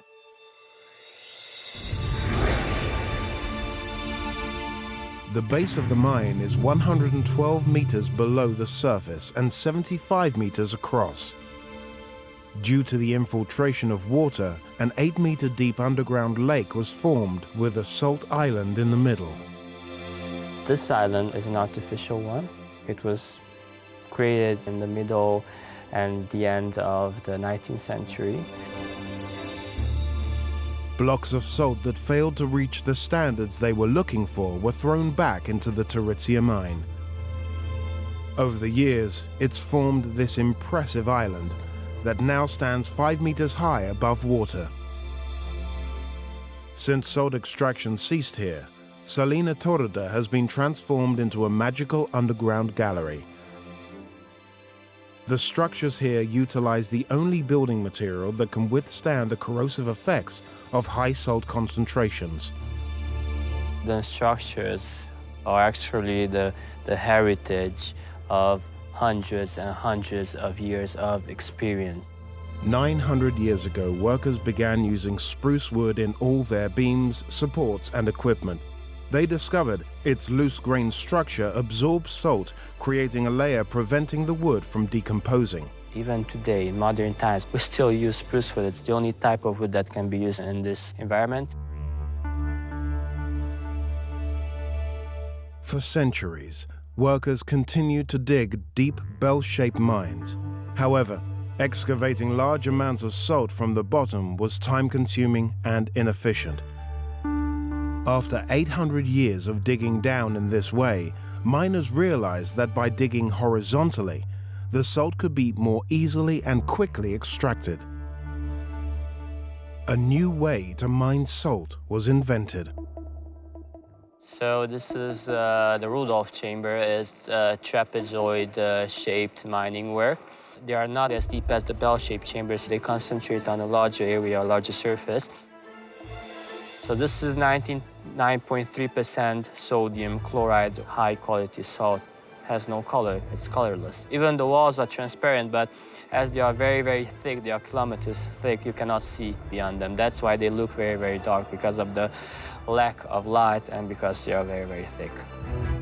Salina Torreda's salt mines have been at the heart of this region for centuries. To this day, engineers continue to ensure this incredible underground space remains relevant. In 1932, salt excavation ended here. But in 2008, this space was reinvented into the world's first underground amusement park.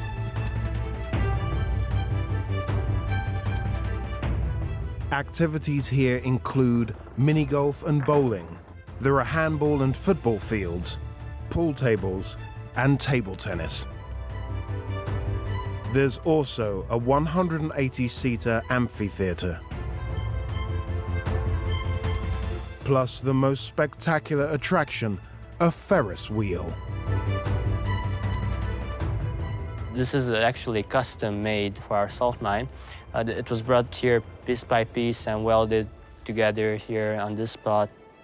It's not something you see every day. Standing at an impressive 20 meters high, the Ferris wheel is a world first.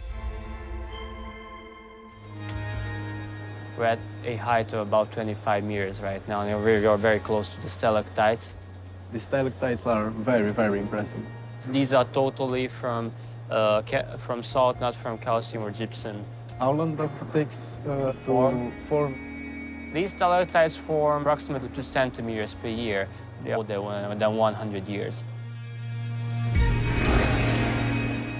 The size of the chambers was the thing that really surprised me. So you have no idea when you're above that underneath your feet you have an underground world like this one.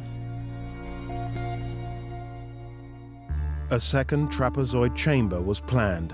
The service tunnel and winch chamber were completed, but the project was abandoned during Romania's communist era. Years later, the winch chamber was redeveloped for use in a complementary health treatment known as halotherapy.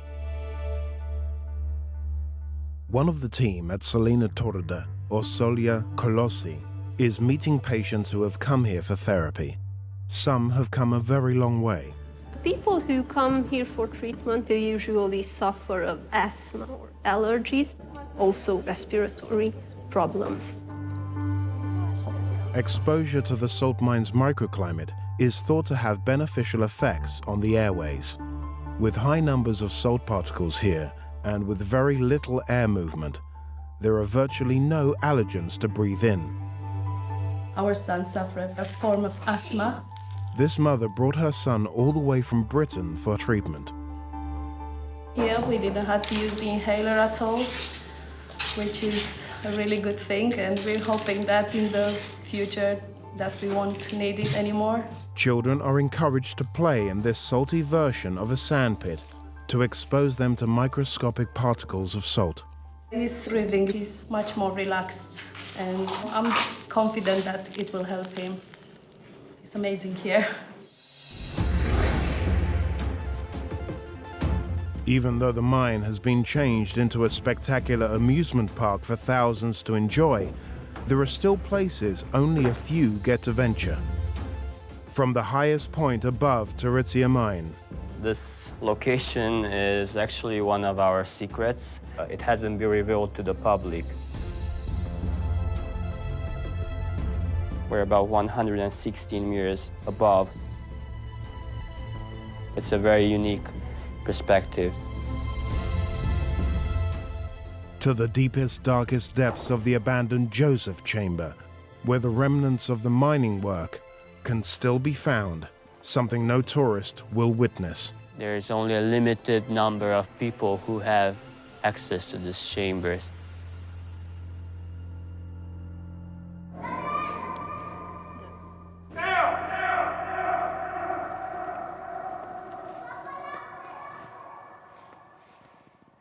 You have visitors testing the echoes from the balconies. Hello!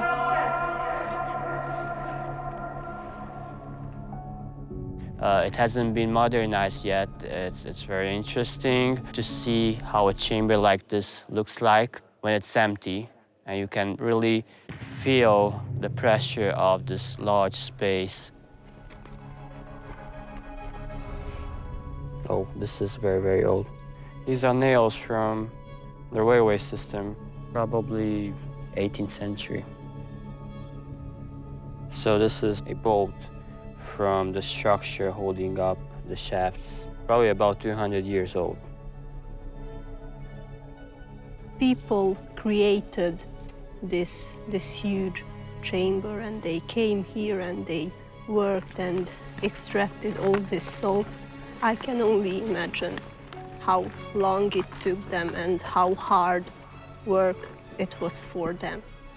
This is a piece of wood on which salt has recrystallized naturally. So this is probably underneath the water surface for a long period of time for this to happen.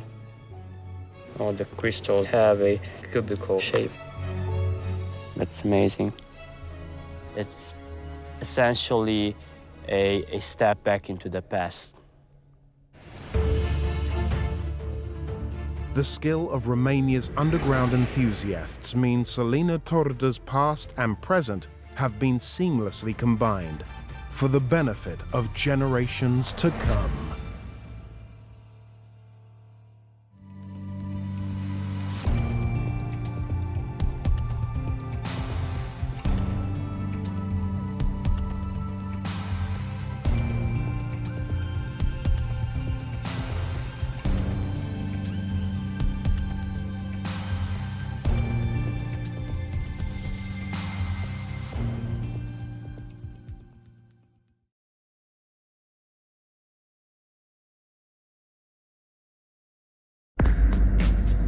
In a mine fraught with dangers. They had a gas explosion. Fire lasted 6 months. Why did the miners create these amazing underground cathedrals? Miners were very religious. They had chapels under the ground to pray for safety. How are these life-saving shelters from World War II? They were amazing engineering construction. Turning into life support for the future. What goes around comes around. And what is the amazing history of the underground world hidden behind this castle? We have two Slovenias. One Slovenia is on the surface, and other Slovenia is under the ground. Beneath our feet lie extraordinary spaces, caves, and tunnels. The span and the size is just crazy. They've been designed and built by us. This is the only one with a castle. As well as formed by nature. But how were they created and adapted? By who and why? You've got to face your fears. Throughout history, subterranean life has captured our imagination. I feel so privileged. We're going further and deeper to unearth the mysteries, the stories, and the secrets of underground worlds. Poland lies in the center of Europe, east of Germany. It's home to 38 million people. Best known for its iron and steel industries, Poland's most famous historical export was salt, a mineral once considered more valuable than gold. The income from only this mine provided 25% of all income in the state treasury. But while many mines can be dark and spooky places, how did this one become such an incredible space filled with music? For me, listening to the brass band playing so deep under the ground is magical. What hazards did the miners have to overcome? Chambers started to collapse, and every collapse in the mine makes sinkholes outside. To create this world of wonder carved by hand. There is nothing like this in the world.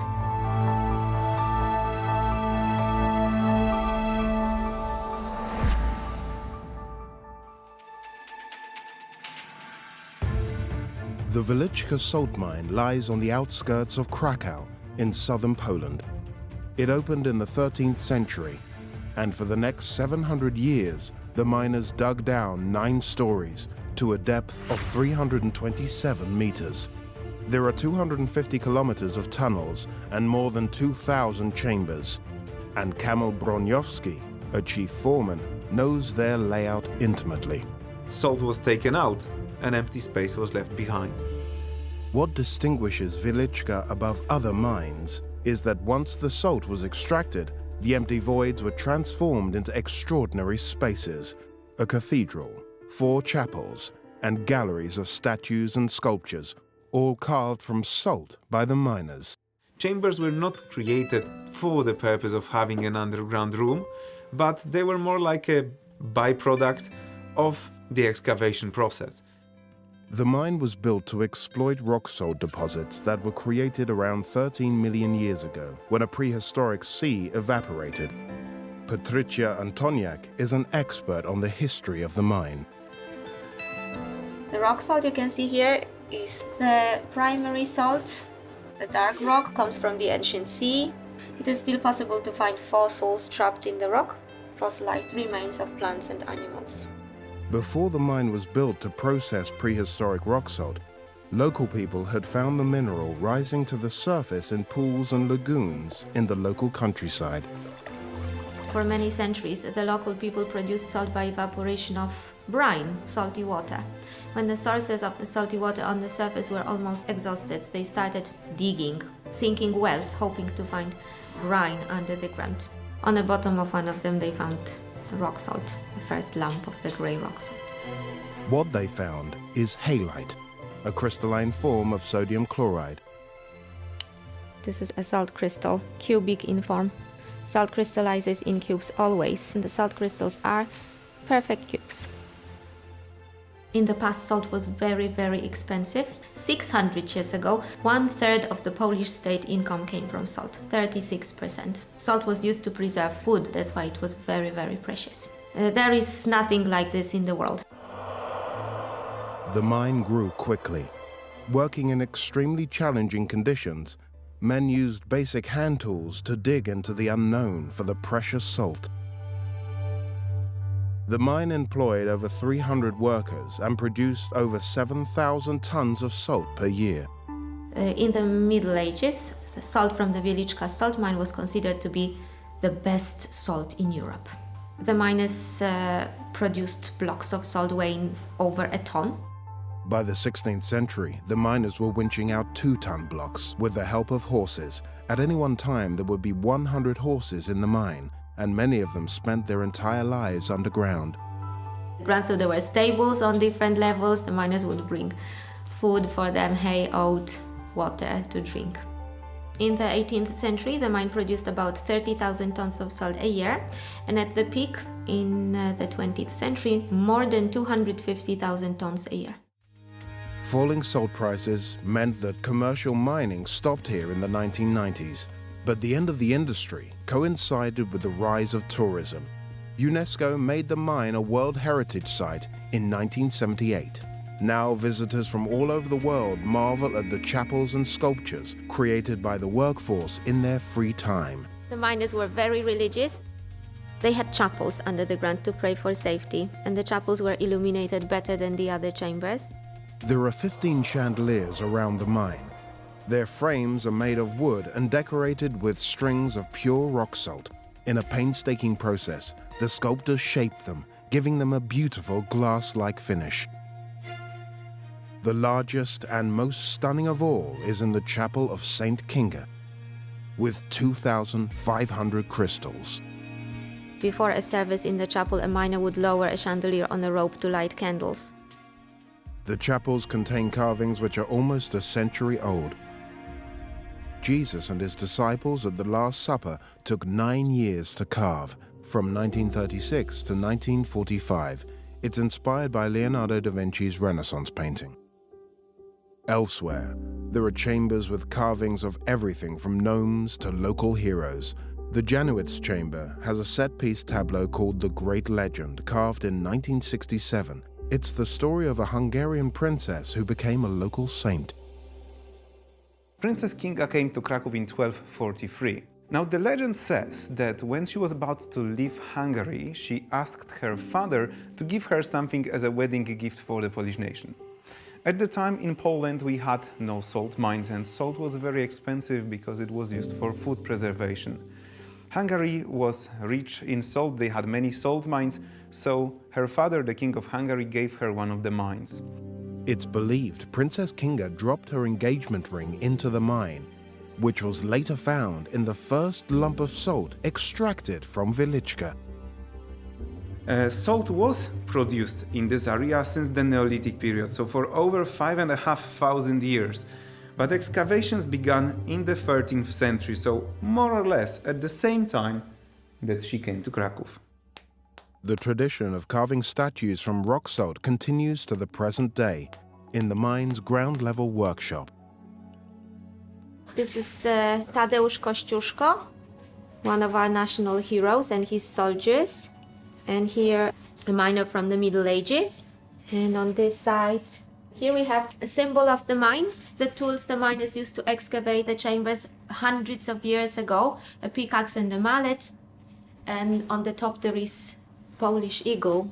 The whole statue is made out of the rock salt from the mine. However, the crown is made of the purest salt, similar to the crystals used to decorate the chandeliers, for example. Not only did the purest salt in the mines find its way into statues, it could be crushed and refined by hand, ready for use in the home. Some workers were called salt crackers. They were supposed to crush salt to the powder with these bats to produce fine salt, table salt. It is really hard. You don't need to clean this salt. This is eatable salt. You can normally use it for cooking, preserving food. It's like table salt. This is what happens with salt when you crush it to the powder. It's not gray. As the mine grew over the centuries, so did the risks involved in maintaining this enormous subterranean world. They had gas explosions, fires, and shaft collapses. Once in 1648, the wood caught fire from the torch, which started a big fire in this mine. The fire lasted 6 months. After they cut off the fire, they couldn't start working for next year because of smokes and dangerous gases. Chambers started to collapse. Big blocks of salt fell down to the ground on both sides, and every collapse in the mine makes sinkholes outside at the same time, so it's also a serious problem outside. Another hazard was methane gas. When it reaches levels of more than 5% concentration, it becomes highly flammable. The smallest spark would cause it to explode. They employed a special group of workers called gas burners. So gas burners were always sent first to the mine, and they burned gas with torches on sticks. And they were looking for the gas at the ceiling because gas is lighter than air and goes up to the top of chambers, so they had to crawl on the floor or walk on their knees to avoid the gas explosions, but they risked their lives every time. So it was a really dangerous job. These people wanted to do it for good money because it was also a very well-paid job. During the early 19th century, miners were issued with the revolutionary Davy lamp. The design prevented the risk of explosion and had other benefits too. They didn't give much light, but they were able to detect the presence of gas. The flame inside changed the color and informed miners about the dangers. The lamp flame burns inside a screen of wire mesh. The mesh lets in the air needed to keep the flame burning as a light source, but stops it from igniting flammable gas in the tunnel. It was 1825 when they started using Davis lamps. As well as methane gas, another risk to the miners' safety was water. To prevent the risk of flooding and collapse, the miners built channels to drain the water away to pools and lakes deep in the mine. Wooden half-pipes were mounted, and then using gravity, water was directed from the point where the leakage occurred to one of the shafts of the mine.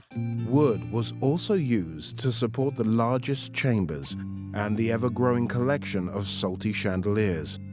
Whereas metal would have corroded in the damp, salty environment, the wood turned rock solid.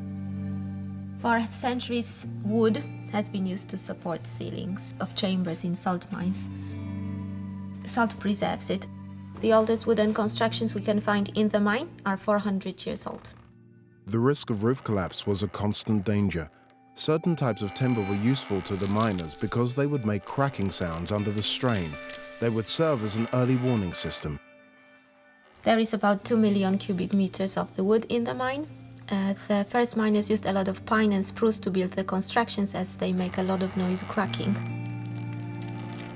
Using wood, which makes a lot of noise cracking, was the first alarm system of the mine. At the center of this giant timber web lie chambers which are now used to host numerous cultural activities. The brass band in the mine in Wieliczka started in 1830. It's a tradition, almost every Polish mine has a brass band. The band was formed to entertain rich sightseers, such as the Austrian Emperor Franz Joseph I in 1851. They played this popular Austrian tune, the Radetzky March, in his honor.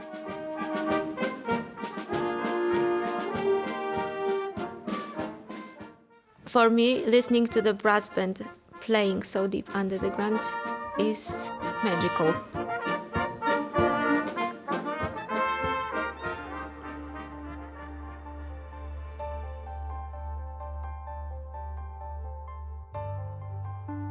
After 700 years of industry and craft, the miners of Wieliczka have left behind an incredible legacy and one of the most beautiful man-made underground worlds in Europe. The UK's capital, London, home to more than 8 million people, squeezed into just 1,500 square kilometers. Beneath its busy streets lies a network of tunnels made of steel and concrete, constructed to protect its citizens from the dangers of World War II. Here's the entrance, topped with 5 feet of reinforced concrete. For years, this subterranean structure has been left untouched. Down here is a hidden world, and there are artifacts here still from its original use. What remains of these huge subterranean facilities? 74 years later, I think. That provided refuge for a generation of Londoners. So welcome back to the Clapham Deep Level Shelter. And how are visionary farmers reusing this amazing space to enhance the future of food production? We can create the optimum environment for growing, get up to 60 harvests a year.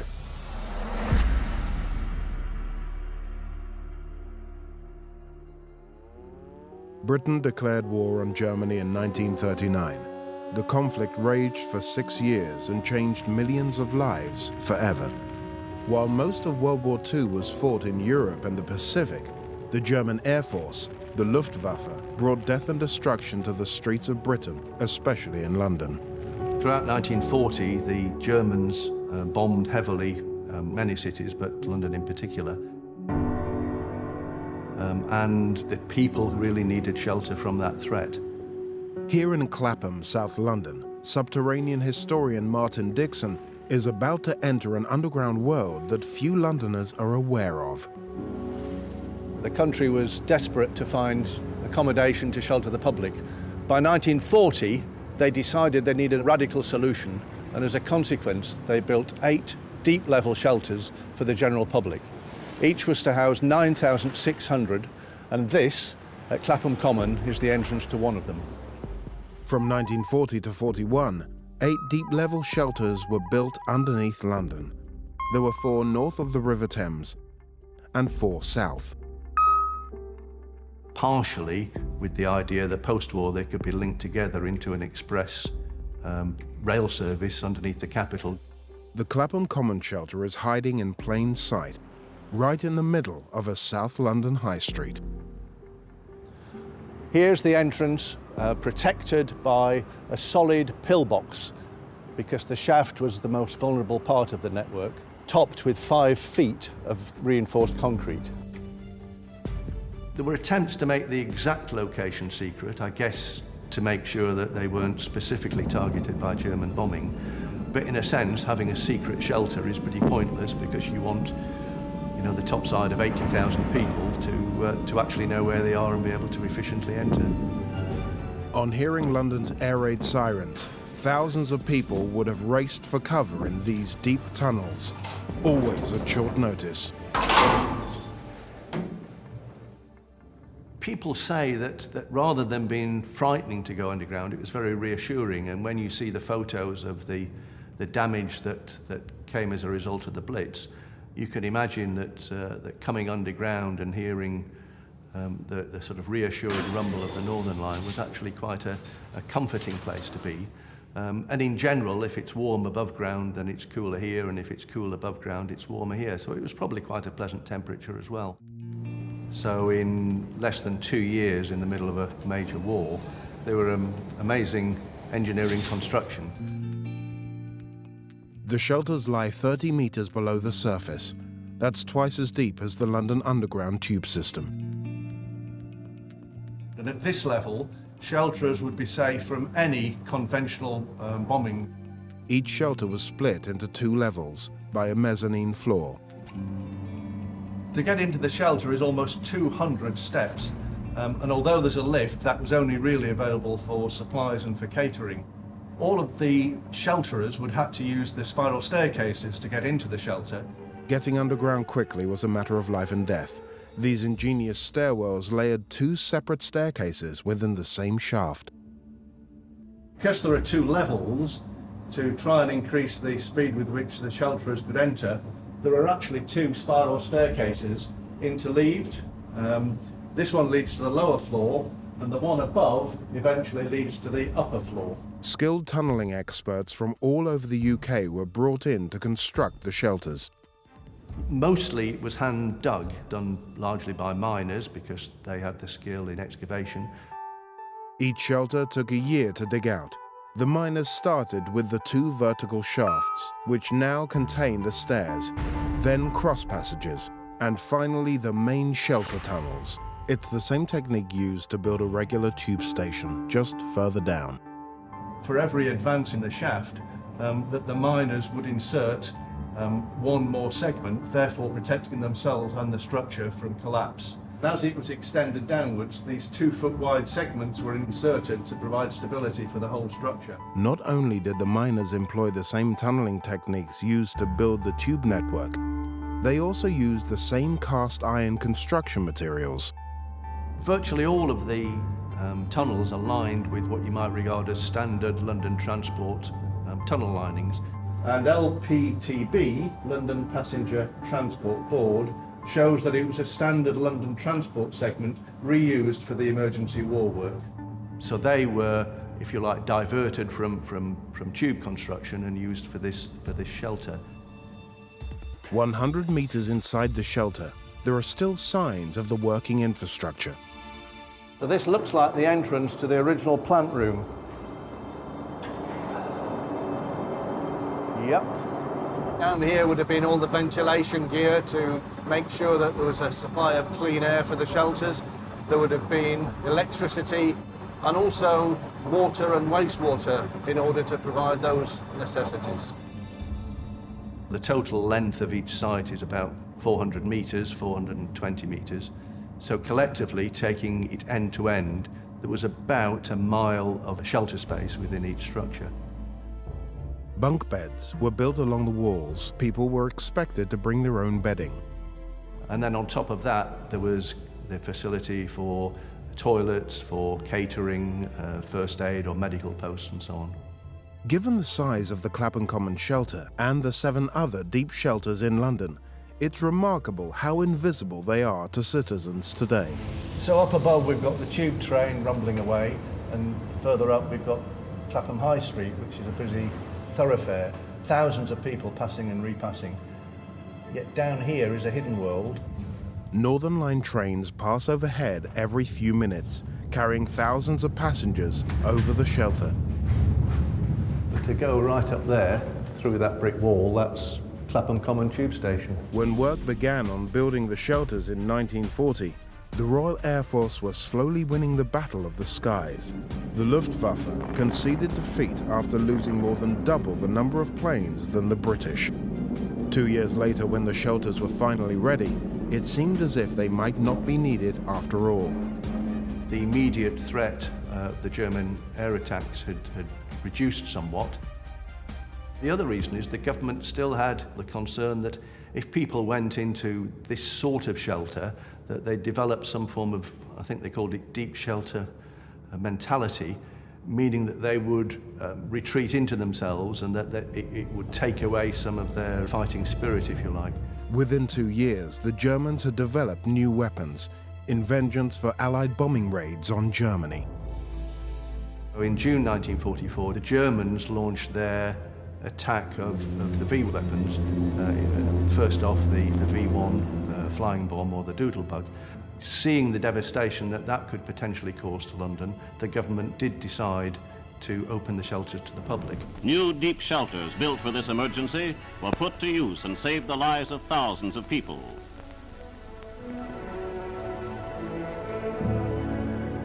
There are very few Londoners still around who remember the experience of racing down into the Clapham Common shelter. But 92-year-old Joyce will never forget these wartime experiences. I remember my father coming in and saying, "We're at war." Londoners grew to fear the V1 flying bombs. When they got those buzz bombs, you'd hear the noise of the engine, and then when it stopped, you knew it was coming down. Hundreds of homes, hospitals, and public buildings were hit. Joyce's family home was damaged when one of the V1 bombs exploded nearby. The front door was blown right down the passage. For the first time in 3/4 of a century, Joyce is making her way back to the Clapham Common shelter, where she once took refuge from the Nazi buzz bombs. And Martin's going to show her around. Joyce, it's lovely to meet you. Tell me what it was like living in London during the war. Well, it was very hectic. You never knew if you were going to be safe. When you stayed in the underground shelters, what was that like for the first time? Oh, well, it was quite good. You got a good night's sleep. Yes, yeah. Shall we go inside now? Yeah. Does this seem familiar, coming back after all these years? Yes, a bit. In those days, were you allowed to use the lift? No, I had to walk all down the stairs. Someone told me it's 180 stairs down. There we go. Right. Well, 74 years later, I think. So welcome back to the Clapham Deep Level Shelter. Oh, it's a relief to get away from the planes and the guns. When you were down here, how did it feel like going back to the surface in the morning? What were your feelings then? Was your home still there? I guess for some people, the homes would have gone. Yes. Since the war ended, few uses have been found for these old deep-level shelters. But now, part of the Clapham Common Refuge bears a passing resemblance to a sci-fi movie set. If the people who built this could see what it's being used for today, I don't think they'd believe it.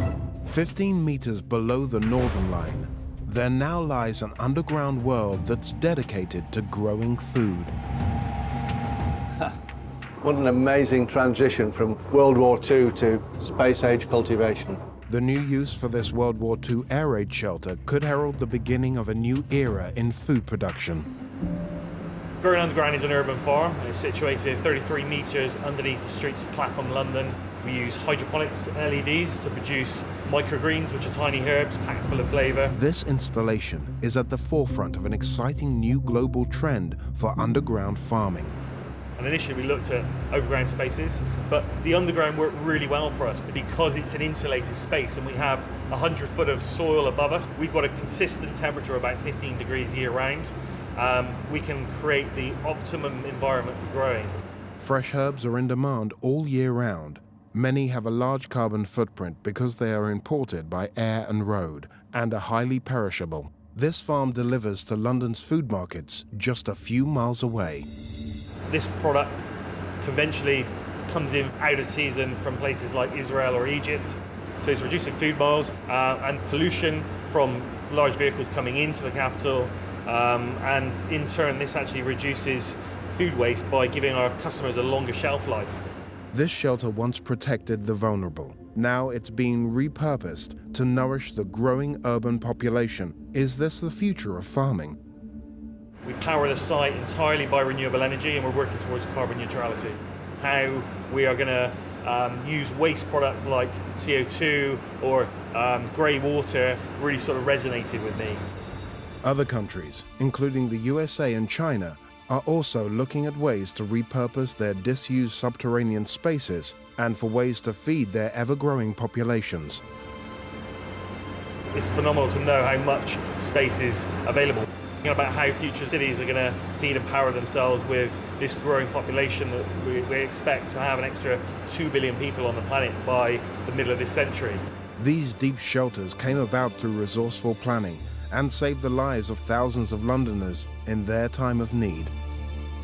I think it's somehow nice that what originally was beds for people has become beds for produce, so what goes around comes around.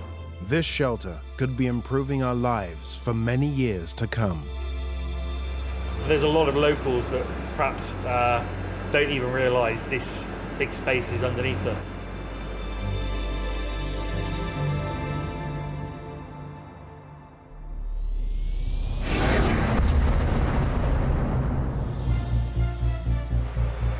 Slovenia, a mountainous country bordered by Austria, Croatia, and Italy.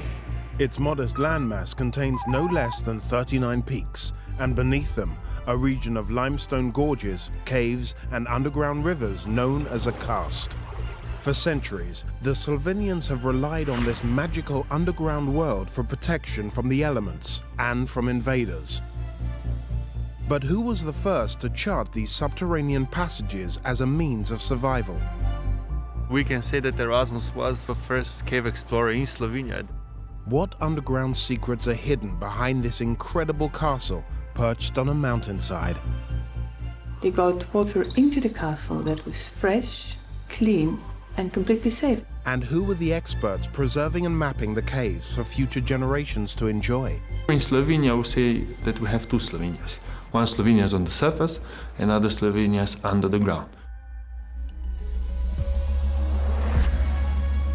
Projama Castle in southwest Slovenia is the starting point of a 14-kilometer subterranean system in an area which boasts 4 stunning caves eroded by underground rivers.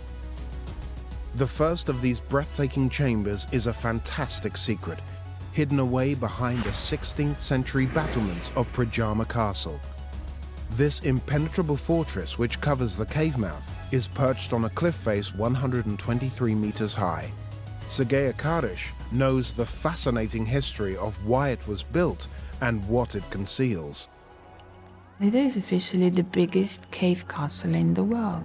The caves were first fortified by a medieval religious order before passing into the ownership of the House of Habsburg, one of the great royal dynasties of Europe. They built the castle here to make this road safer. The underground site was ideal because of its strategic position on an important trade route. linking the Central European heartlands with the Adriatic Sea. And one of the inner walls of the castle is a natural wall. It's much easier to defend the castle from just one side. It's also perched in the middle of this vertical wall. It was pretty much impossible to enter the castle from any other place but through the main door. If you go to the top of the cliff, it's completely hidden as a safe place. This was always a perfect choice. Starting from this crevice deep in the limestone cliff, new stages of fortification were added step by step over 3 centuries. Each improvement embellished the caves with layers of secrecy and security. The last part of the castle was added in 16th century, so every century added something new. The earliest castle was a confined and damp space, hardly the most comfortable place to live. When rebuilt in the 16th century, ingenious craftsmen came up with an early kind of cavity wall system, with voids of air between man-made and natural rock faces. The air pockets provided insulation, and the double walls effectively became a warren of hidden routes leading back into the caves. There was a theory here that people of this castle have a system of secret passages so that they could move from one part of the castle to the other without being seen from outside.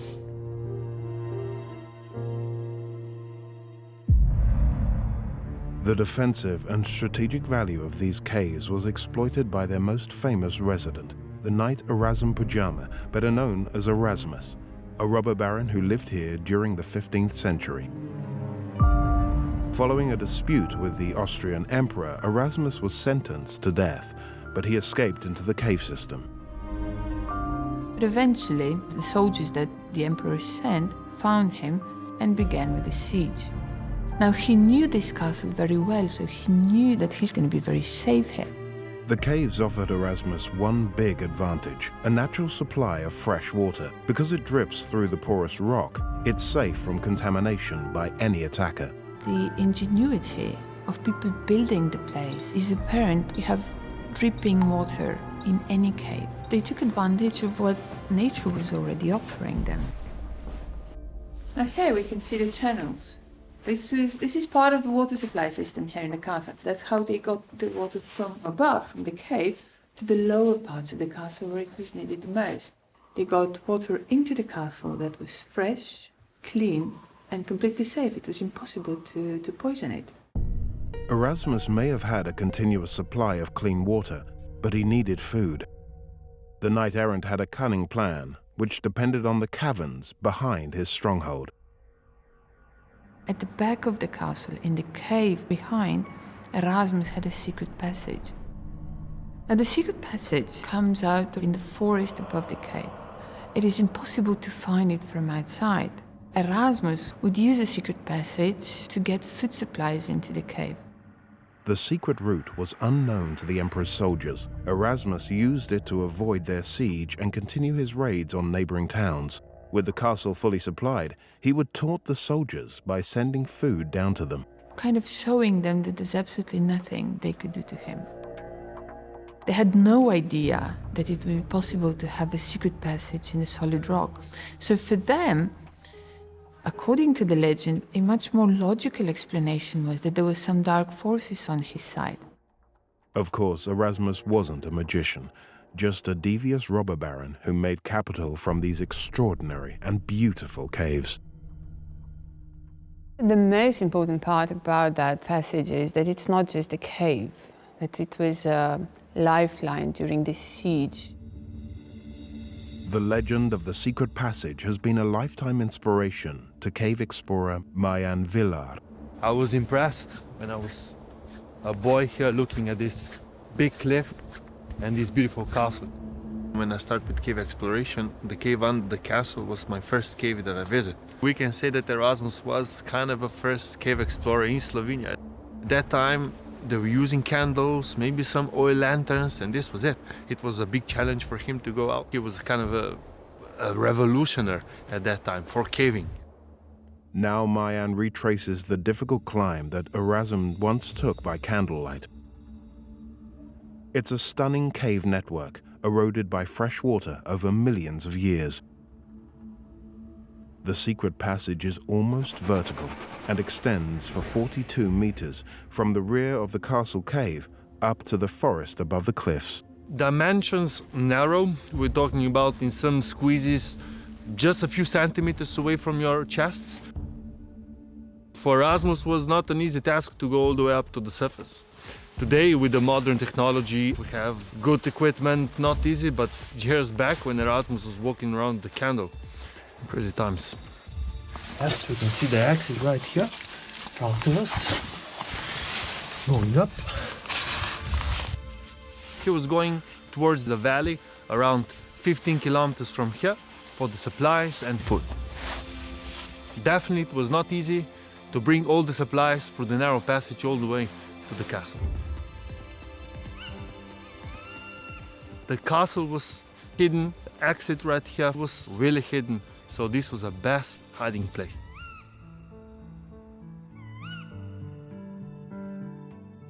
The caves of Pajama lie at the start of a major system. Mayan has great knowledge of two chambers that lie 9 kilometers further into the system, worn out over millennia by the river Puka. Here in Slovenia, we say that we have two Slovenias. One Slovenia is on the surface, and other Slovenia is under the ground. Never in my life I'll explore all the caves in Slovenia.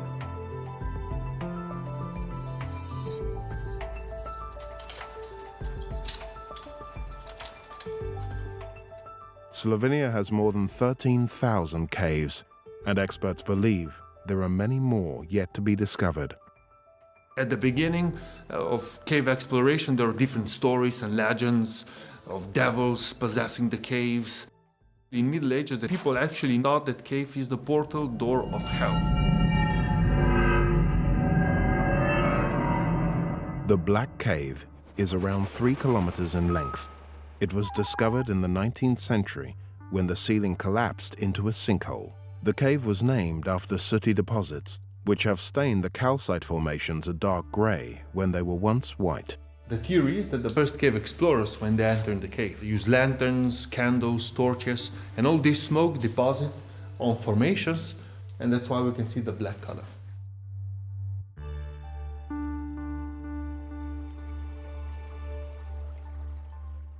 The neighboring cave, the Puka Cave, is 65 meters below the surface and takes its name from the river which created it.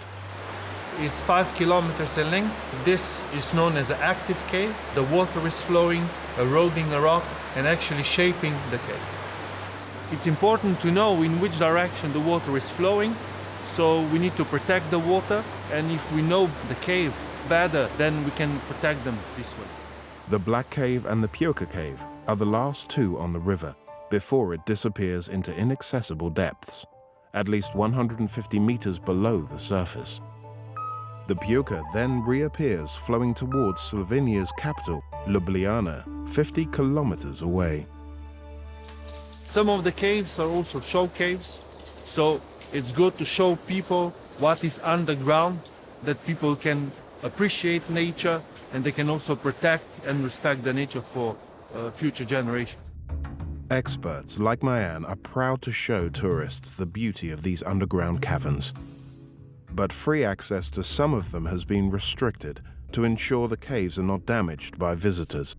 The Atoshka Cave is now only accessible with an official guide. The first visitors, when they enter in the cave, take some souvenirs out, some rocks and so on. There was some damage being done inside. When Atoshka was first discovered a century ago, it looked magnificent, packed with hundreds of stalactites just like these in the neighboring cave. But in the last 100 years, most of Atoshka's stalactites have been snapped off and stolen by souvenir hunters, while graffiti and paint was daubed on precious formations that had taken millennia to develop. Mayan is going to show Sergeja the damage. So here we can see some old signatures, and the dates, they go back 1923. So of course this means pollution to the underground, pollution to the cave. Some signatures can be inside caves for many hundreds, even thousands of years. A few names written on a wall may not seem that big a deal, but the beauty of this glittering surface has now been tarnished. It could take many decades for the delicate crystalline formation to grow back over it, and for new stalactites to form over these snapped-off stumps will take 100 years per centimeter. Takes time, 2,000–3,000 years, so it will heal up and become more beautiful cave. Slovenia's precious cave heritage is worth protecting. The most special thing for me about these caves are these crystals. Crystallization happens when calcite is left behind in the dry limestone. You point a light, and it's like it comes to life with that glittering, with that sparkling. And for me, that is always a very special feeling. It's almost like it's not real. It's so nice to see this cave healing. I think it's an important lesson that we can preserve cave for generations and generations to come. The Atoshka cave was formed by the Puka River thousands of years ago, but the fast-flowing water gradually wore out a new route underneath. To see this river below, one must trek far deeper into Atoshka. It's getting louder and louder. It's difficult look down, to you hear. can see the river flowing. Yeah, I'm closer here. Wow. So you can see the water level here on the line on the wall. So it really can be much higher than it is at the moment. No, it can be 8–9 meters higher than it is now.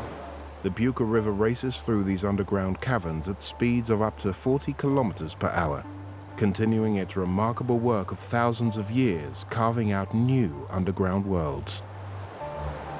It is kind of special to see the river in the cave and be so close to it. Here in Slovenia we have a long history of cave exploration, going all the way back of time of Erasm Predjamski, who was walking in the Predjama castle cave. So we need to understand Slovenian underground to simply preserve it. These underground worlds were here long before man ever walked this earth, and will still exist once we are gone. For years we have used them for shelter, protection, and survival. As we look into the next century, it is our turn to protect these precious subterranean spaces.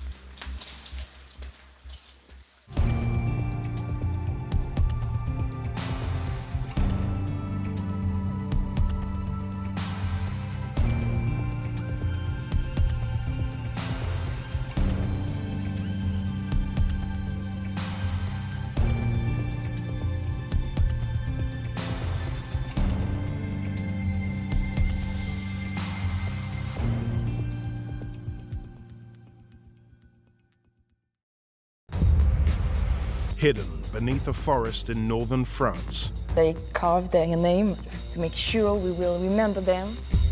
A beautiful underground city for 3,000 people. Each room had his family. In an ice cave beneath Europe's largest glacier. Heavenly blue color.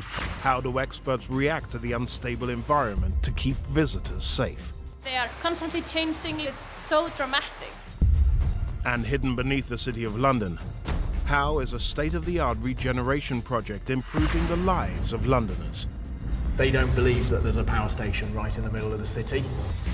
Beneath our feet lie extraordinary spaces, caves, and tunnels. The span and the size is just crazy. They've been designed and built by us. This is the only one with a castle. As well as formed by nature. But how were they created and adapted? By who? And why? You've got to face your fears. Throughout history, subterranean life has captured our imagination. I feel so privileged. We're going further and deeper to unearth the mysteries, the stories, and the secrets of underground worlds.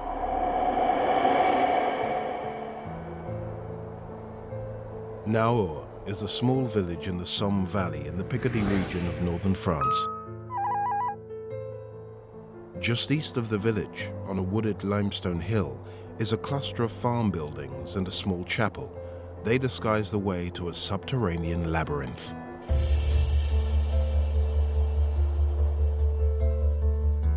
For nearly 2,000 years, this tunnel system has played a vital role in the lives of the people of Naur. There were a lot of invasions just to escape from the enemy. They were hiding here. It's a real treasure. To what extraordinary lengths did the locals go to create a fully functioning underground world?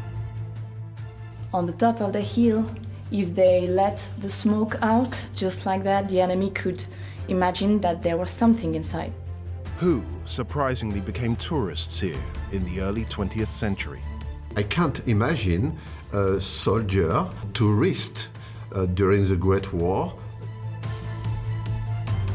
And what can state-of-the-art technology reveal about this precious historic time capsule?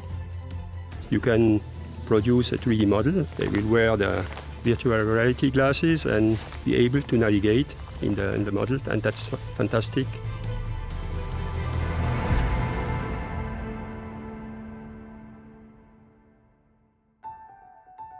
The underground city at Naur is one of the most captivating subterranean systems in Northern Europe.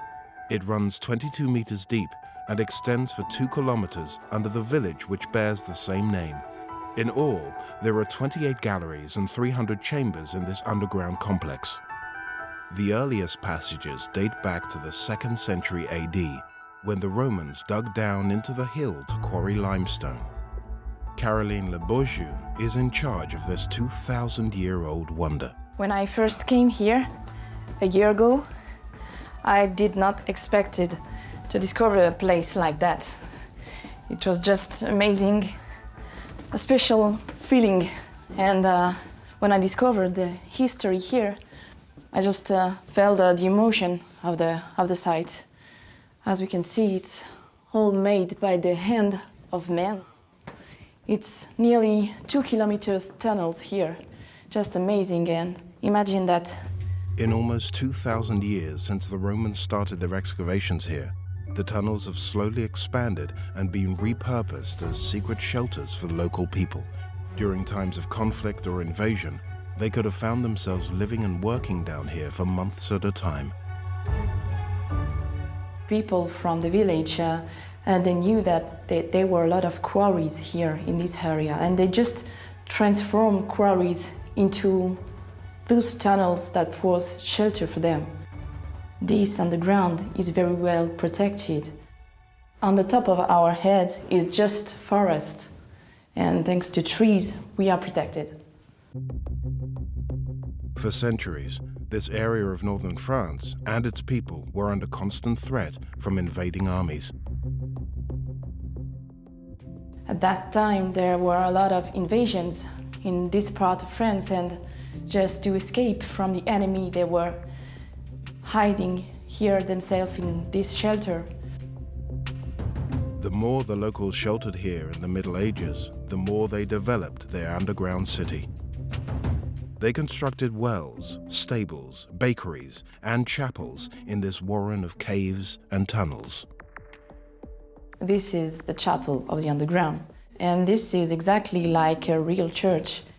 We know that they were here only to protect themselves, and just taking the time to build a chapel inside this shelter is just, for me, amazing and like crazy. Living underground means cooking food and keeping warm, which in turn means lighting fires. The people who built Naur found an ingenious solution to the problem of smoke escaping to the surface and giving away the location of their underground city to their enemies. It seems the smoke ducts were channeled through the chimneys of existing buildings, such as the windmill. That was very smart, because on the top of the hill, they let the smoke out. We can see here traces from smoke, because at that time they didn't have electricity. So we can see trace of the history here on the wall. At the height of their use in the Middle Ages, the system of 300 chambers could accommodate almost 3,000 inhabitants. In a room like this, just imagine that on the floor you have straw, only straw. 12 people could live here, a family. And all the rooms are different. Each room had his family. His family has a door, a key for his own room. In subsequent centuries, the tunnels continued to provide a boat hole for Naur. Evidence of their use continues to be discovered by researchers. Gilles Prilot, a historian and archaeologist, has uncovered hugely significant artifacts in these tunnels dating back to the 17th century. The first time I enter in this cave, it's for archaeological research. And during my research, I discover a piece of pottery, coins, musket bullets, and that prove men was here, occupied this site during the 30 Years' War. The 30 Years' War raged in Central Europe between 1618 and 1648. It was one of the most destructive conflicts in human history, resulting in 8 million fatalities. During this period, the French kingdom fight with a German kingdom and Spanish. Following the 30 Years' War, this part of Europe gradually became more peaceful and stable. For almost 100 years, these tunnels were forgotten. Then, in the late 19th century, they were rediscovered.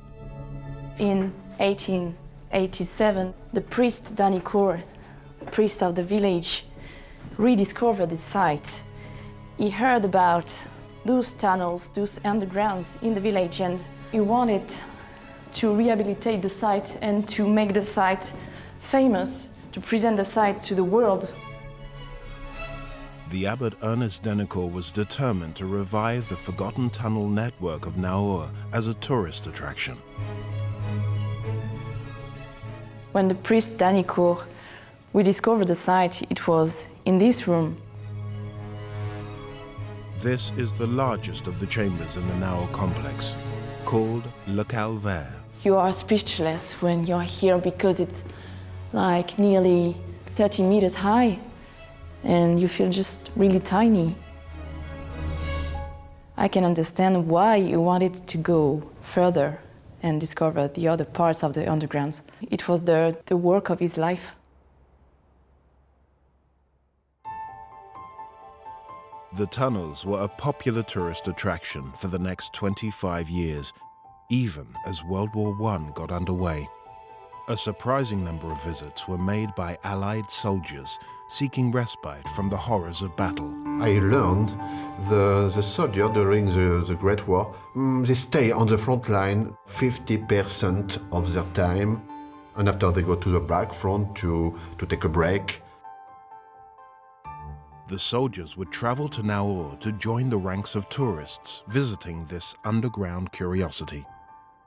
I can't imagine a soldier during the Great War do tourist. The farmer knows the caves and they can invite the soldier to discover the caves. Many of the soldiers who came to Naur recorded their names and personal details on the tunnel walls. The underground complex contains one of the highest concentrations of historical graffiti of any World War I site. Today we know there is 3,200 names about the Great War. English, Ireland, American, Australian, India, Canadian, French. It's a real treasure. Sometimes I carve their name to make sure we will remember them. It was just the proof that they were here to fight. The men wrote the name on the wall, put a piece of them on the wall. Today, perhaps it's my last day, because tomorrow I return on the front line. One of the names Gilles found and researched is that of British soldier Corporal Samuel Mikosha. He was on the trenches, and the German shells fall on the trenches. A lot of his comrades died, was wounded, and some of them was covered by the soil. With his commanding officers dead, Corporal Mikosza gathered his surviving comrades. He said, "Come with me." And with their hand, they dig out 4 soldiers, and he saved these 4 soldiers. Samuel Mikosza survived the First World War. He was honored for his bravery and awarded the Victoria Cross. It's very famous for me because it's a real hero, but a simple man.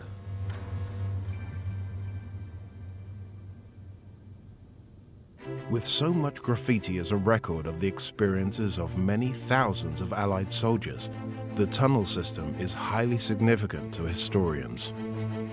Over the course of 2 years, a cultural heritage team of 4 spent 20 days scanning Naur and then building a walk-through 3D map of the labyrinth. Many of their projects involve the scanning of wartime mementos, and Pierre Grussemer is their team leader. We are recording this site in order to archive everything.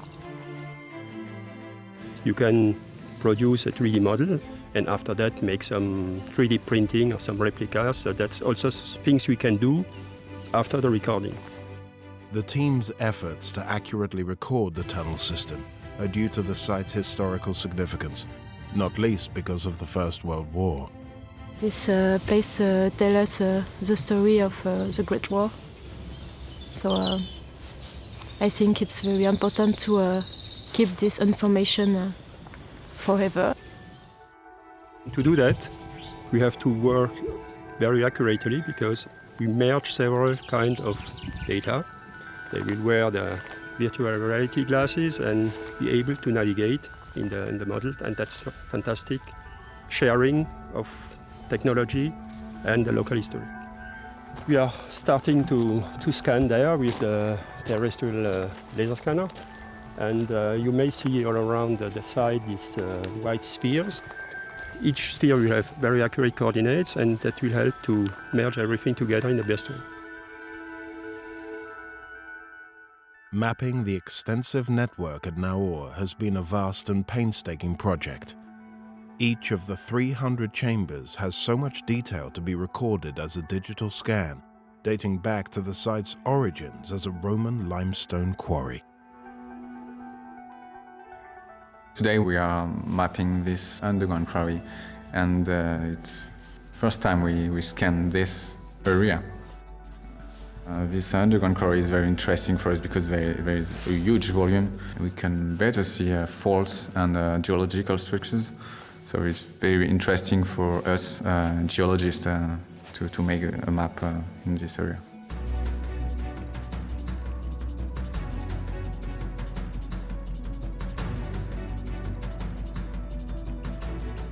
For more than 2,000 years, the underground city of Naur has been at the heart of this community. Those who look after it today are determined to make sure it continues to remain that way.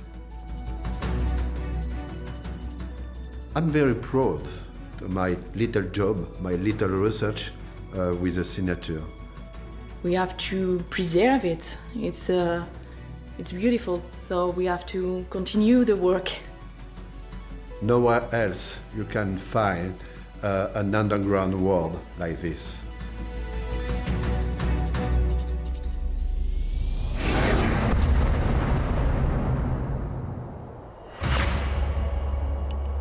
Iceland is an island country 40 kilometers south of the Arctic Circle, where the North Atlantic and Arctic Oceans meet.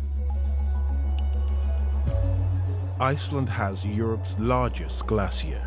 But how has this 8,000 square kilometer mass of ice created some of the most stunning subterranean realms on the planet? Ice caves are alive. They are constantly changing, evolving. It's so dramatic.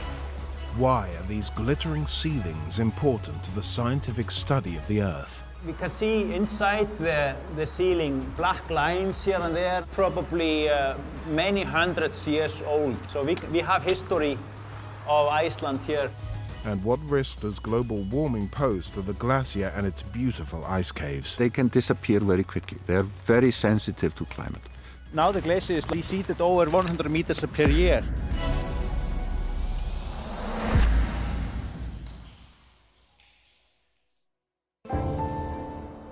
Iceland covers an area of 103,000 square kilometers. More than 3/4 of its terrain is uninhabited, and the island has a subarctic climate of long cold winters and short mild summers. These are the conditions in which glaciers form, and beneath them, carved out by streams of meltwater, are some of the most beautiful underground worlds of ice caves. Professor Magnus Gudmundsson is one of the country's leading experts in the field. Ice caves are formed in all glaciers with flowing water at the bottom. The ice tunnels are the pathways of the water that is melted on the surface. They are formed in summer by the flowing meltwater. The ice caves tend to be this sort of heavenly blue colors because it's light coming from the sky through the ice. With a whole mass of ice slowly moving above and meltwater flowing underneath, ice caves constantly shift position and change size. Some can develop to a length of 200 meters. Because they are always on the move, it is impossible for a visitor to step into the same cave twice. This is the Treasure Island Ice Cave, located 7 meters deep inside a glacier called Vatnajökull. The ice caves can become quite big in a short period of time. Ice cave that's maybe 2 meters high may well form in a few days. Iceland has around 269 named glaciers, and Vatnajökull is the most impressive, taking up 8% of the country's landmass. A glacier is a body of ice that is large enough and thick enough that it moves under its own weight. Glaciers are very active. They shape the Alps and they make the fjords in Norway. So glaciers are a very strong force for shaping the earth. Vatnajökull is about 8,000 square kilometers, by far the biggest glacier in Iceland. The oldest ice we see in Icelandic glaciers is something like 900 to 1,000 years old. We can see that because there are these really distinct dirt bands. They are ash layers from volcanic eruptions, and we have dated these eruptions, so we know how old the ice is. Each glacier can have as many as 30 ice caves beneath it, but around half of those will be too unstable for the public to visit. For centuries, these epic glaciers and the shifting ice caves beneath them have fascinated Icelandic explorers. Einar Sigurðarson and 5 generations of his family have become famous in their homeland, exploring their nation's geology and many ice formations. My great-grandfather was in fact the first person to climb the highest peak of Iceland. I guess it runs in my DNA, it's in my blood, you know. I've been in ice caves for over 25 years. Just like his ancestors, Einar knows the dangers of ice caves and glaciers. During the last 15 years, 3 people have died while visiting caves, and 2 of these were because of roof collapses. Tourists have also lost their lives trying to explore the unforgiving landscape without expert help. Risks include exposure, breathing difficulties from trapped volcanic gases, and falling into crevices hidden by the snow. On occasion, even expert guides have perished. Here, when I'm working across these kind of lowland glaciers, you have plenty of cracks and you see the dangers, so you can go around them. But when you are climbing the higher part of the glacier, above 1,000 meters, you have much more serious kind of crevasse risk. They get to be 30 meters deep, some of them. Maybe it's snowing up there, hiding open crevices, and you might be going up across soft snow across them, and you could fall through. For 14 years, Einar has been guiding people around this glacier, and in 2017, he discovered Treasure Island Ice Cave. First time I was in one of these ice caves was in my early 20s. And still remember how it was like coming into a new world I'd never seen before.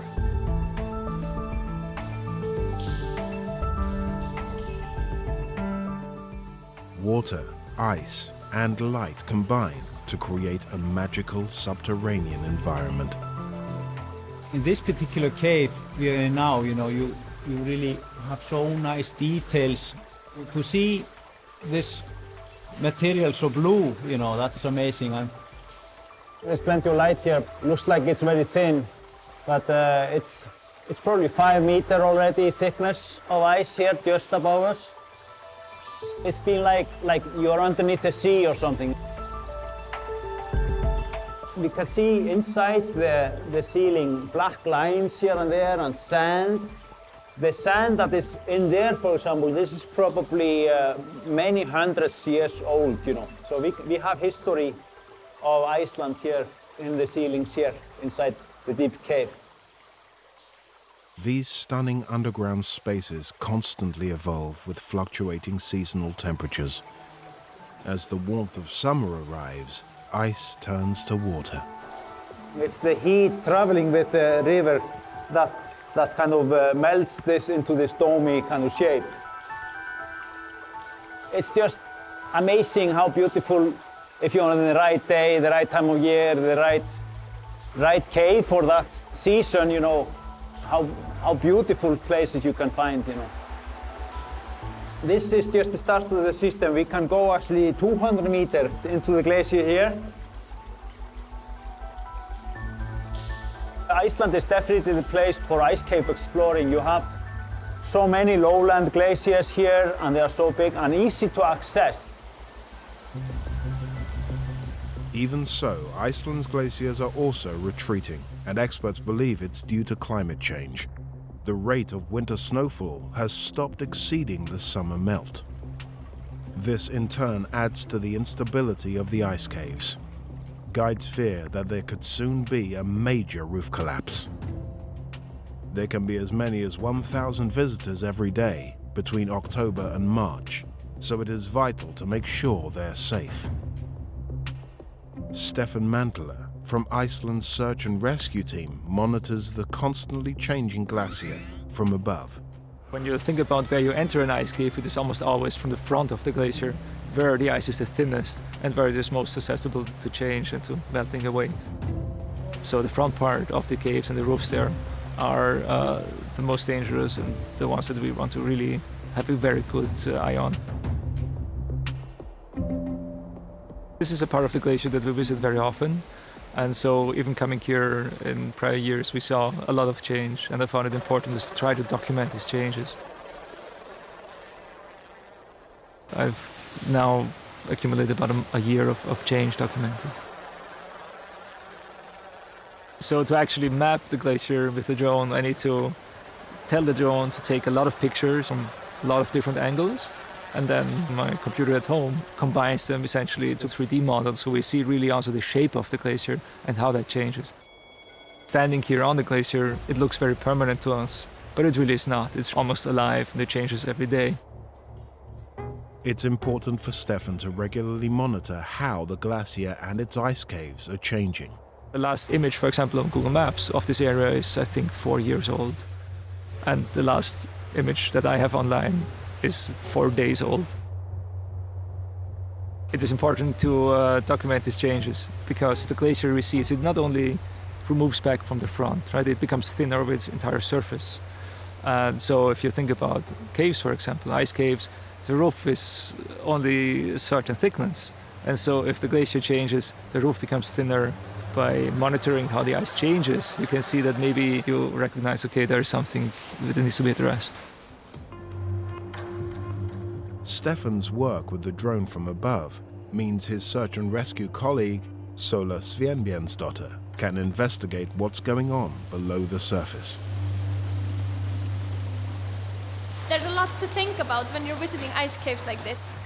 We try to look for things, and we have few red flags, if we can say so, that we're searching for. Like, do we have cracks in the ceiling? Is it not touching the ground? Is there a lot of water in it? Any weather change, often just from warm to cold, can also make some tension in the ice. So there are a lot of indicators that you're looking for, and it's not just one factor that we can just say it's, you know, it's going to collapse if it goes beyond 10 degrees. It's not that simple, you know. Ice caves are alive. You can say almost. The glacier is alive. They are constantly changing, evolving. It's hard to describe to people without seeing it, you know, because it's so dramatic. Imagine if you visit a place like this, it will never be the same. Like, even if you just visit it tomorrow, it will be a different place. And I think that's what makes it one of the most amazing places you can visit. The entrance to this giant ice cave is accessed via a 7-meter descent down the glacier.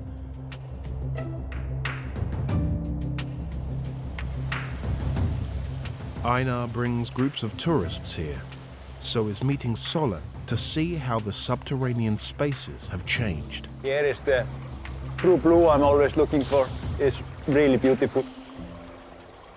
I always find, like, in the start of each season, like in September, October, it's like going treasure hunting. Yeah, exactly, you know, yeah. What like, will you find? Wow, yeah. We can understand why thousands of people want to come here and see all this. It's changing so fast and so much that you never know what to expect. You take a picture one time and then you come in a week and it's completely different. Exactly. That's the beauty of it, I would say. Yeah, it is. You know, you're always finding new things and always exploring. Yeah. The ice caves may not be here forever. Since 1995, Iceland's 3 biggest glaciers have shrunk by more than 250,000 cubic meters. Any acceleration in the glacial retreat could suggest dire consequences on a global level, such as increased extreme weather events and rising sea levels. One thing that we are seeing in Iceland, and that's a worldwide phenomenon, is very fast retreat of the glaciers. They can disappear very quickly. They are very sensitive to climate. If things continue as they have with climate change, in 100 years there will be no glaciers and no ice caves to visit. I can't really imagine my children or grandchildren not being able to experience this like I'm doing today. It's kind of frightening and sad. It was an ice cave I will go into in the year 2010. Also another ice cave where the red rocks are. And since then, now the glacier is like 12 or 1300 meters up there. It has receded over 100 meters per year. For 1,000 years, the Vatnajökull Glacier has been a significant part of Iceland's landscape. Its people hope they will be able to continue to enjoy and explore this ever-changing subterranean environment. Glaciers here in Iceland, they are like climate change barometer, and it's like changing so fast. You really have to go for the opportunities to enjoy the underground worlds of Iceland.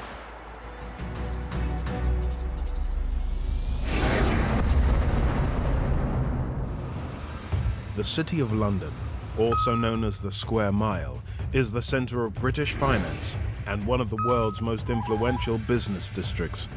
Almost 500,000 people commute into this compact area every working day. These people and their employers have huge demands for energy, heating, and air conditioning. Few realize that power comes from within a fascinating network of tunnels and chambers underneath the city. Some are centuries old. Others were created during World War II in London's darkest hour. This huge area was completely flattened, devastated by the Blitz. But what subterranean structures from our past are shaping our future? Welcome to the old engine room. Wow, this space is enormous. And how can 21st century power be distributed around a complex underground network in a city that never sleeps? People are totally oblivious to what's beneath their feet.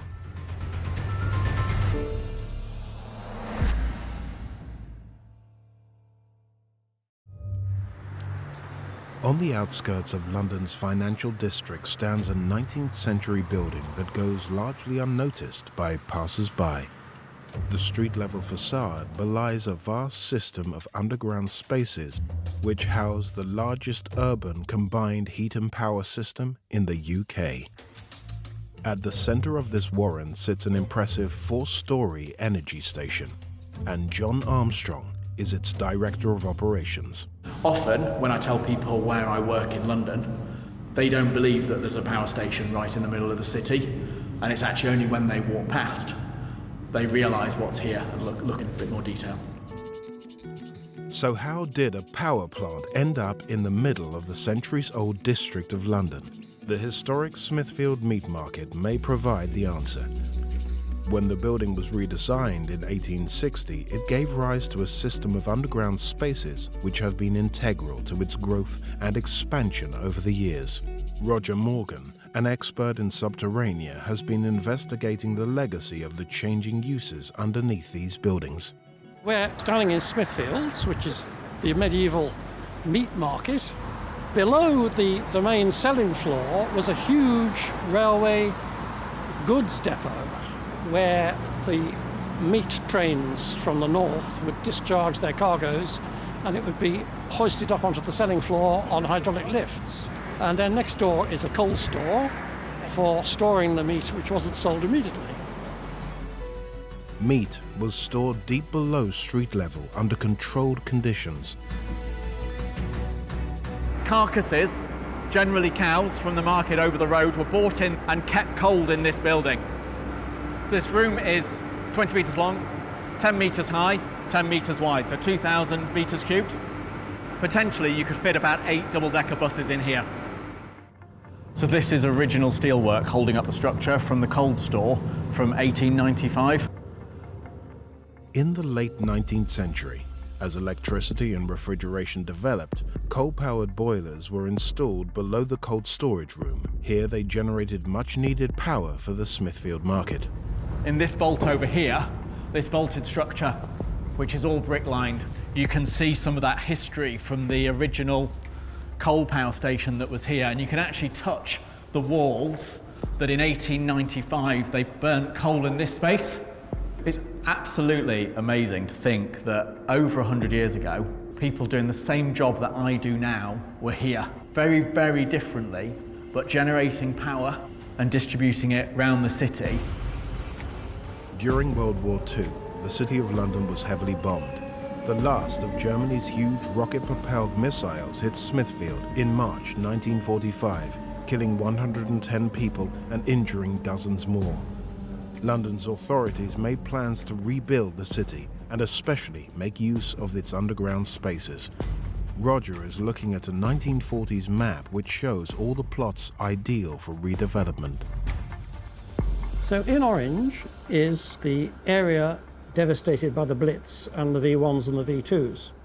The whole area was completely flattened, which gave the opportunity to the City of London to redevelop the area comprehensively and provide much more service subways to serve the Barbican estate and other buildings. So nearly every modern building since the 60s in the City of London will have a huge extensive basement. So the potential for development for the network in the future is obviously highly significant. The existence of these post-war spaces, some 3 stories deep, proved to be an asset. When the cold store closed its doors as a refrigeration plant in the 1970s, it was to be turned into a more advanced power station using 2 350-ton ship diesel engines. A system was built to supply power, heat, and cool water for air conditioning that weaves its way through the subterranean heart of London's financial district. The use of existing spaces saved on digging new tunnels. Kish Barrett manages this subterranean power network. You wouldn't dream of putting a power station in the middle of a city. However, the use of subways and underground locations where people are totally oblivious to what's beneath their feet is a clever way of delivering local energy. We could only really do this given the access to subways, tunnels and car park locations. Otherwise, we would have to be doing civil excavations in major roads. More than 6 kilometers of heating pipes and nearly 5 kilometers of cooling pipes deliver vital energy supplies to various residential, business and public buildings. It allows us to deliver the refrigeration at the Smithfield Meat Market and also for the daily operation of the Guildhall, which is the City of London's corporate centre. The CityGen underground complex is not open to the public, but Kish has offered Roger a special look behind the scenes. I'm quite interested in getting into the building, which apparently is extraordinary. This guided tour fulfills Roger's ambition to see how this historic old power station, So this is where we begin our descent.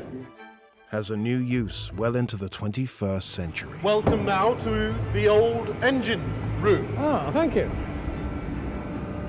Wow, this space is enormous. So this is where the old engines were sited, and you can see that the vastness of the room really gives you a feel of how big that equipment was. If you just look up, is that soot? It is. It's the exhaust from that engine process. Yeah. In 2016, the 2 diesel engines were removed to make way for 2 brand new, low-emission 4.3 megawatt gas-powered engines. The refit cost £26 million. These new efficient engines mean that the CityGen complex can now supply tens of thousands of megawatt hours of heat, electricity and cooled water to more than 11,000 homes and businesses in the City of London. It's all part of London's aspiration to be carbon neutral by 2030. When we look at the technology now, the higher levels of efficiency, how quiet they run, and also how we use technology and digitalization, things have come on a long, long way. This power station is known as a combined cooling, heat and power plant, or CHP. These new gas-powered engines are 80% more efficient than conventional power stations that burn fossil fuels and are lower in pollution emissions. The system has the ability to capture and reuse excess heat at every stage of the energy production process to keep down fuel use. It's all monitored from a central control room by Leke Oluwole. This is Central London's biggest tri-generation facility. Tri-generation is the ability to create heat, chill and electricity from the same source. Up here we optimize the production of heat and chill, which ensures that the CHP is more efficient than a normal gas engine. We store the excess heat in the thermal stores. The thermal store is like a giant central heating hot water tank. This is where we generally store our production of heat. It's full of hot water. First time I walked in here, looking up and seeing the sheer size, it hits you how big the energy center is. The volume of the thermal store is 320 meters cubed. It takes about 2.5 hours to fill it. This is the beginning of the thermal journey where the hot water from the thermal store goes into the pipe and then goes onto the network. Even as the hot water completes a circuit of the network, it remains at a high temperature. Much less energy is needed to bring it back to the boil than to heat it from cold. The whole tri-power system runs a total of 10 kilometers. Manager Kish is now showing subterranean expert Roger how it flows out through the existing subterranean spaces underneath the financial district. So Roger, now we're going down into the basement areas of the meat market. Okay. We're probably about 250 meters from the power plant. Okay. The pipes are running along the length of the underground car park. It's this sort of area or opportunity that we look for to get energy from point A to point B, such that we're not having to do excavations in the road. Yes, which is an interesting feature of the whole system. So what we've got here is 4 sets of pipes. 2 sets are the flow and the return of the heating system, and then there's the flow and the return of the chill system.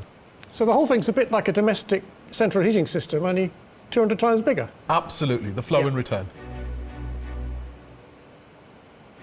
Exploring this space, I would never know what these pipes are, so it's fascinating to find out. One of the beneficiaries of the energy system is the Barbican Estate, built between the 1960s and the 1980s with its mixed use of private homes and a public arts complex. The CityGen pipe network runs right under it. Here's the run of the pipes coming through the building. And again, this is allowing us to use underground space, not only to serve the energy requirements for the Barbicanet Centre itself, but also take that energy beyond the Barbicanet Centre to other buildings along the network. The furthest destination on the energy chain is London's Guildhall. Dating back to the 15th century, it was badly bombed during World War II. Reconstruction allowed the addition of new basement levels. So I'm deep under the Guildhall. Roger has now reached the final stage of his underground tour. According to my research, we're 3 stories down, 10 meters, and it's the deepest part of the Guildhall. Where we were standing is the southern fringe of the Blitz bombing. So to the north of us, there was complete devastation. There was just rubble at the end of the war. So there was a huge potential for the whole area and incorporate service subways between all the buildings, which advantages CityGen now in that they can now lay their pipes through them. Even though the energy has flowed through a warren of tunnels, it's clear from the monitors how efficient the tri-energy system is, right up to the extremities. Oh yes, it's showing the temperatures of the water going in and out.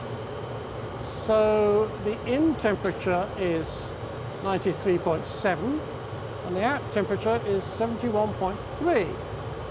So the water is coming from the hot water store at CityGen, is reduced by 20 degrees and is returned to CityGen, and then they only have to boost it by 20 degrees rather than reheating it from scratch.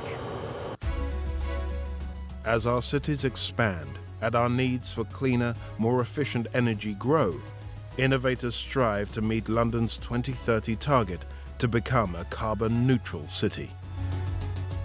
Isn't it fantastic that these underground worlds are supplying low-carbon power to the City of London's iconic buildings?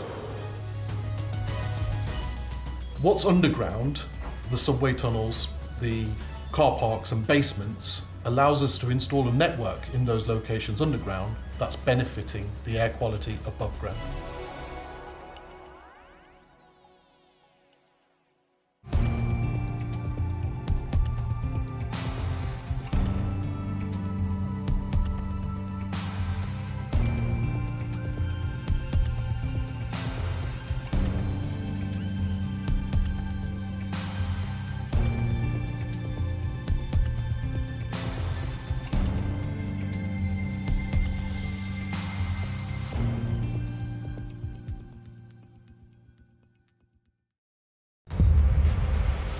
A vast nationwide network of subterranean fortresses. It's really huge, actually. You can get lost.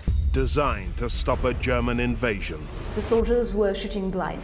I'm proud because they fight like lions. A 2,000-year-old city without water. Water is crucial for the lives of the people. What subterranean secrets are being revealed? It was totally crazy, finding something totally unexpected.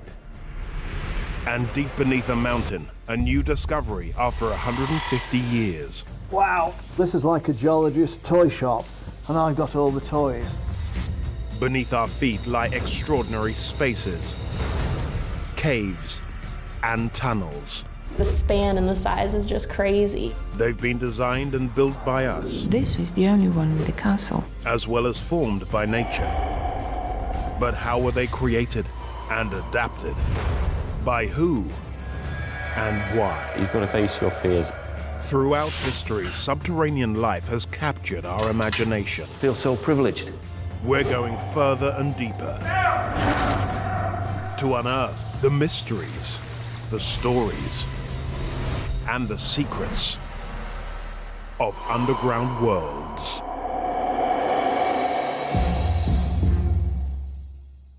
France, a country shattered by many of World War I's bloodiest battles. When the war ended, the French became obsessed with being prepared for future conflicts. During the 1920s and 30s, as Germany rearmed and World War II was looming, the French government decided to build the largest network of subterranean fortresses the world had ever seen. The Hackenberg is called the Monster. It's the biggest fort. It's huge. What 1930s cutting-edge military technology lay in wait for any potential enemy invaders? You could move the turret 360 degrees and stop it at the exact location they needed to. And what is still hidden from view to this day? This part is secret.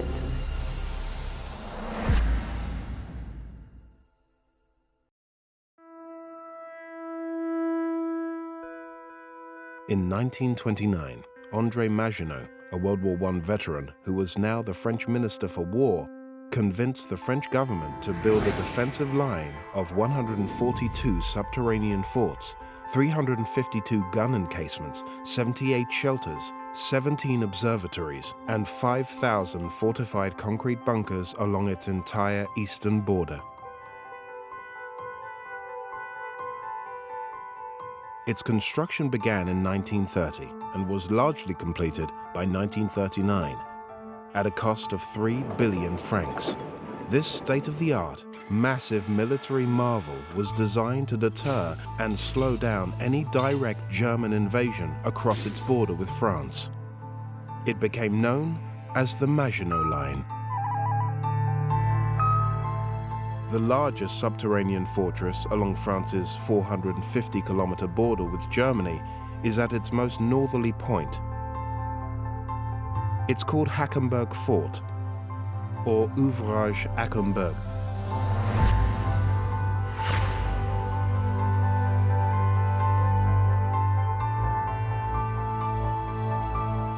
Hackenberg is 20 kilometers from the French-German border at the highest point in the region. Elise David is an expert on Hackenberg's history. The Hackenberg is called the Monster of the Maginot Line because it's the biggest fort of all the line. It was one of the first to be built, so they put a lot of effort and money into it. It's more than 80 years old and it's still here. It's huge. 1,800 people took 6 years to build the Hackenberg Fort between 1929 and 1935. This vast 10-kilometer complex of tunnels, up to 90 meters below ground, was built to house 42 officers and 1,040 soldiers. There are two main entrances, one for ammunition, the other for soldiers. It's so large that it has its own train network and stations. The trains were used to carry all the tools, the munitions, water, food, all the supplies for the soldiers, and they used these trains only inside. It works with electricity. You have the trolley here with the catenary on the roof. We still use it. Around 300 meters from the ammunition entrance to Hackenberg is the main ammunition store, known as M1. Around 400 tons of ammunition was kept here before being distributed to the 17 combat blocks further inside the underground fortress. So now you are inside the gallery of the ammunition store M1. It was used by the soldiers to stock all the munitions in the different cells. M1 was the biggest inside this fort and even inside the whole Maginot Line. It's really huge, actually. You can almost get lost. The M1 ammunition store was built in a U-shape. On one side, empty trains would wait to be loaded by soldiers, and on the other side, fully loaded trains with ammunition would be wheeled out of the exit. But moving ammunition inside M1 had to be done by hand. The train couldn't work with electricity inside. It was too dangerous in case of any spark. The soldiers had to push the wagons. They were helped by a winch. They unrolled the cables around here to pull the wagons inside, and after to unload the wagons inside all the cells in here. Once inside the store, soldiers used a specially designed ammunition transportation system. This is the monorail system. It's one of the rolling bridge, as we call it in French. Overhead monorail tracks would allow soldiers to lift heavy ammunition from the storage area onto the wagons. Still works. But yes, it works. These are the originals, the same change, the same monorail system. We haven't changed it at all, so yeah, the soldiers touched this and handled these chains 70 years ago and more. M1 was built with safety in mind. Here you have 3 cells only for the gunpowder. They had fire alarms inside here. They had big tanks filled with water. So when the alarm rang, the tanks that were used directly, it was an automatic system to shower all the cells, to flood this area in case of fire. The entrance and exit to M1 were also built with safety in mind. They're curved, so if anything exploded inside the ammunition store, the blast would be directed out of Hackenberg rather than in towards the rest of the complex. When the ammunition left the M1 store, it was destined for one of the 17 combat blocks deep inside the 10-kilometer fortress. Elise is on her way to Combat Block 9 in the western wing, 1 kilometer from the M1 store. We are still 30 meters underground at the bottom of the Block 9, and the firing rooms are just near the surface, so they needed to get everything up. The elevators were used only for the ammunition cages. That's why you have a part of the monorail system that goes directly inside. The soldiers were not allowed to take the elevator. They had to climb the stairs every time. Same for the officers. There are 143 steps to climb. At the top of the tower is one of Hackenberg's big surprises, which is an ingenious feat of engineering. A large counterweight system operates a 163-ton retractable artillery tower. It houses 2 135mm howitzer cannons. Should the Germans attack, 2 soldiers from below could fire 6 rounds each per minute at a range of 6 kilometers. The soldiers were shooting blind. They were waiting for the orders from the command post downstairs. And thanks to the 2 observatory blocks, they had all their coordinates. You could move the turret to 360 degrees and stop it at the exact location they needed to. They had to believe and trust the coordinates. They were here just to fire. The soldiers didn't have any protection for their ears. After a while, they used what they had: papers, tissues, anything. And even for the 2 soldiers that were inside the turret, it's like inside a bell. So they had the vibration, the sound, the smoke when they fired. So it would have been really difficult. Hackenberg was the first and the largest of France's subterranean fortifications. Its construction informed how many other underground forts were to be built and lived in. 95 kilometers to Hackenberg's east is France's second most powerful fort on the Maginot Line, Simserhof. Simserhof is located 4 kilometers west of Bische in the northeast of France, facing the German border. It's built 30 meters below the surface and, like Hackenberg, has separate ammunition and personnel entrances. It has its own power utility plant and main ammunition store, with a capacity of 33,600 artillery shells that served 8 combat blocks. Simserhof took 9 years to build, completed in 1939. On the 21st of August that year, the entire Maginot Line, including Simserhof Fort, was brought to a state of readiness for war. 876 soldiers were now hidden underground.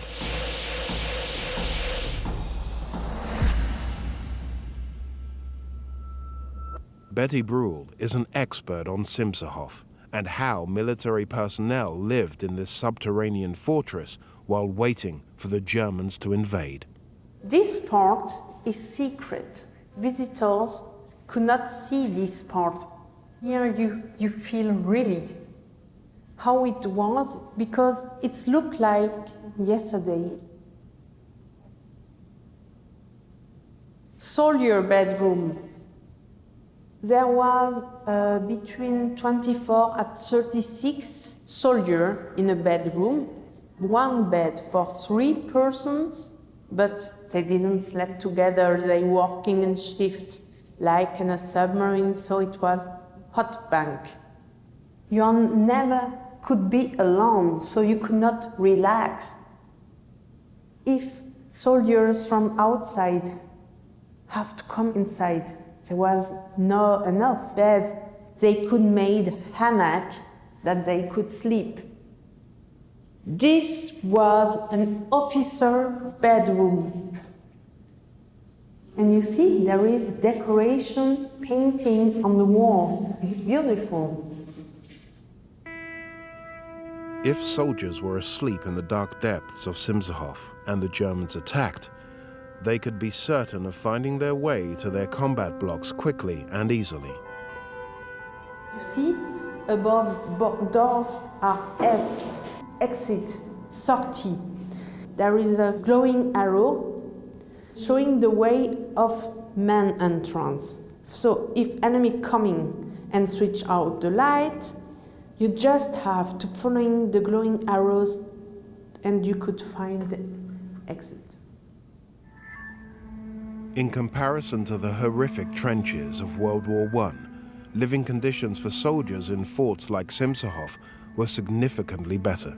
Here, they even had a lounge bar, which was designed to be a refuge for soldiers. They could pick up mail, they could listening music, play cards, drink something, smoke, and on the wall you have Snow White and the 7 Dwarfs.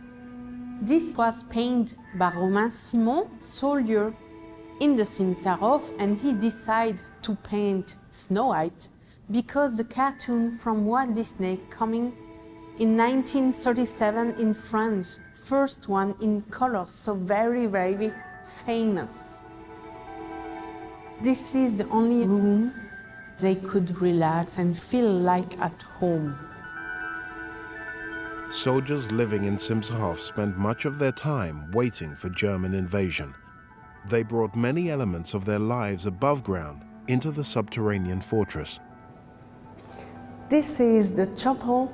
Each Sunday they had holy ceremony.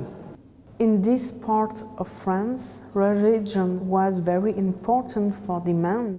On Christmas, the whole crew, 876 persons, coming here, they had a special lunch with foie gras, with champagne, with cigar, and they sing Stille Nacht, Heilige Nacht. You know, it was in German, because in this era we're speaking dialect. Finally, on the 10th of May 1940, the Germans launched their blitzkrieg against the West. Simshof and the Maginot Line initially remained calm, but deadly exchanges were inevitable. From the 21st of June 1940, Simshof fired 13,500 shells in just 4 days as it defended itself and surrounding fortifications. You could feel how hard the Simshof was fighting. Despite the strength and elaborate design of the Maginot Line fortifications, they weren't able to stop the German troops entering France, who invaded via Belgium in the north. However, the immense firepower and impenetrable design of these major subterranean fortresses meant the Germans didn't capture a single one of them. I'm proud because they fight like lions. It's our story, you feel something. Not hear and see, but feel. The French surrendered to Germany on June the 25th, 1940. It wasn't until the 30th of June, and only when directly ordered by Commander-in-Chief of the French forces, that Simshof finally relinquished control to the Germans. The underground fortresses that continue to line these borders are a constant reminder of the threat France faced during World War II.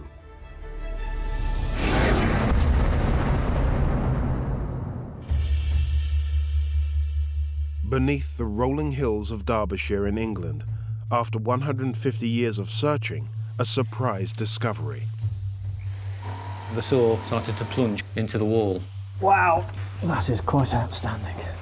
A wonderful piece of Blue John, quite exceptional. How has this subterranean space produced a precious mineral found nowhere else in the world? We believe that Treecliff Cavern is formed in a rather special way. So precious that it's owned and cherished by British royalty and American presidents.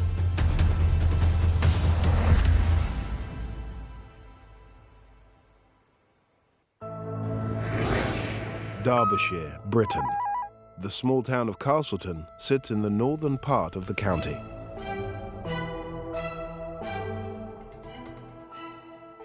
Vicky Turner's family have been at the heart of Blue John mining and production here since her father, Peter Harrison, took over Treecliff Cavern in 1945. Growing up as a little kid, well, I was brought up here. I used to come up on the winch as a baby in a carry cot, so I've grown up here all my life.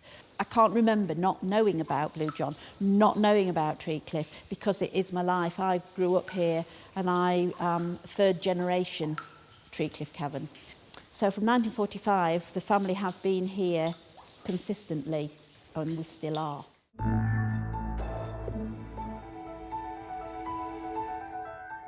Vicky's son John is also part of the family business. I've been working with Blue John professionally for about 6 years, but as a hobby, probably for the best part of 20 years. But it's amazing cutting the stone open, seeing it go from raw to the finished product as in jewellery or as an ornament. So what I'm looking for now is I'm looking to keep the stone right up against the silver, creating a nice dome. And that looks like we've got no flaws, we've got a flawless pattern stone. One of my favourite bits is cutting the stone open. Doesn't matter if there's clay covered on the outside, once you've cut the stone open, it's clean. You can see all the patterns, all the colours just revealed to you. It's amazing.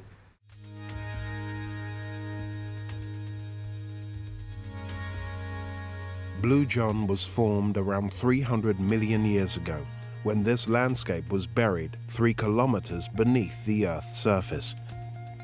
Liquid minerals, at a heat of about 120 degrees centigrade, were deposited and crystallized as veins in the cavities within Carboniferous limestone.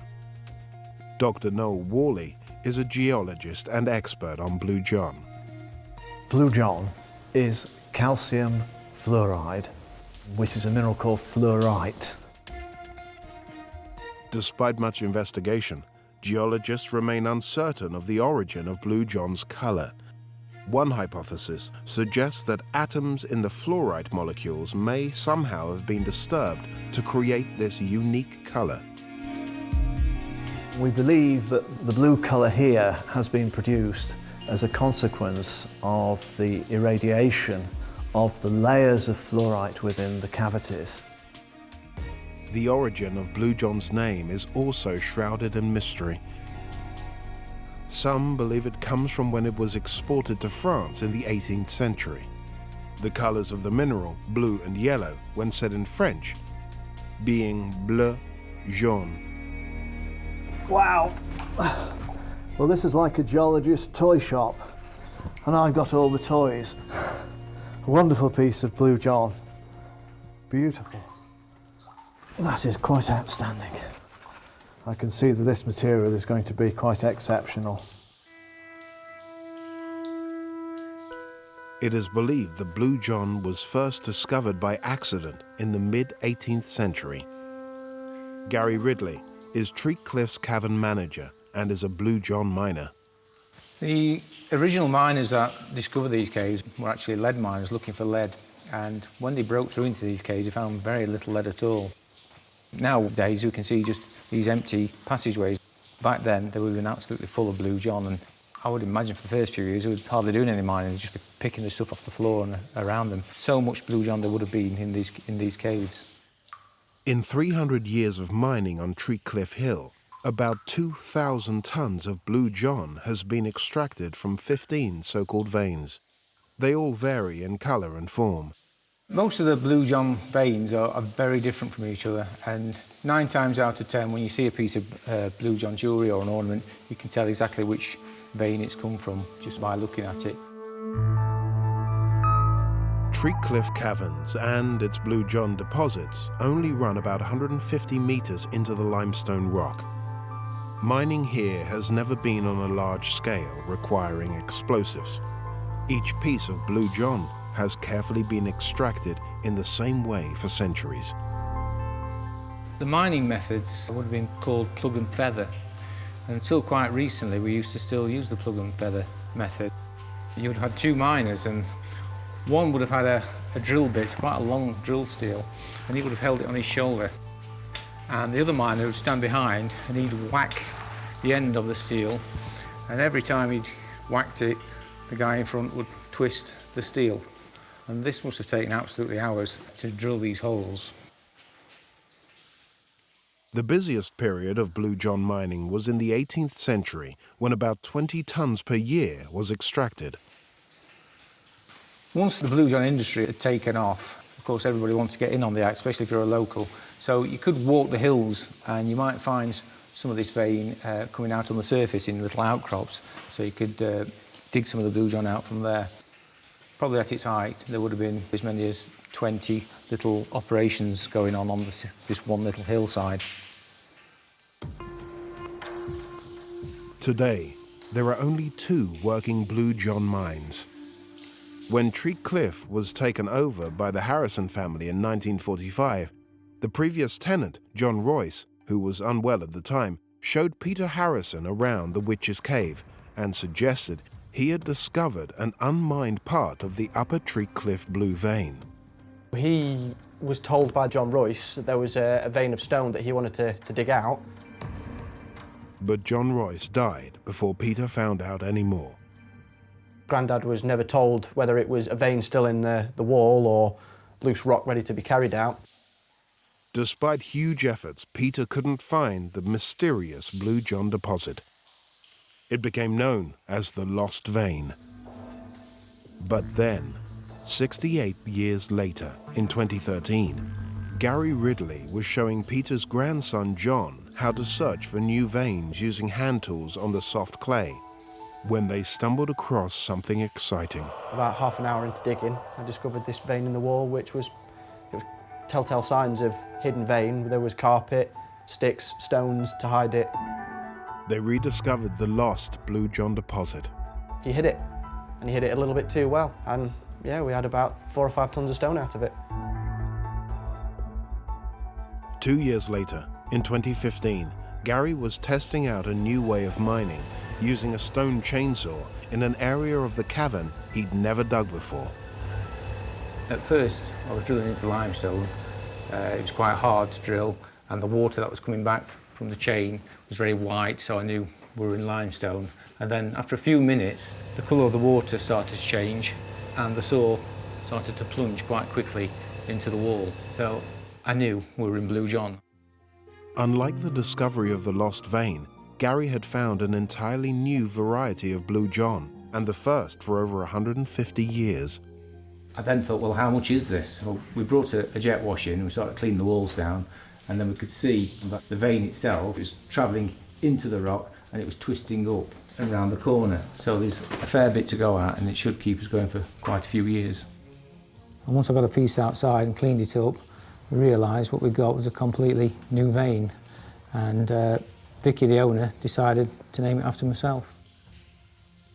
Having a vein named after myself, it feels a bit weird at times, but keeps your memory going long after you've gone, I suppose. So having that knowledge is quite satisfying. Gary's meeting geologist Noel Worley to show him an example of his Ridley vein. Beautiful piece of Ridley vein, with a particularly characteristic yellowy orange colour, alternating with the deep blue and purple. You can see there's a lot more yellow in this vein than the other veins as well. and we've got these two close bands about halfway down. The first time it's seen the light of day in probably 300 million years. The Ridley vein is the 15th to have been discovered, and only the second to have been named after a person.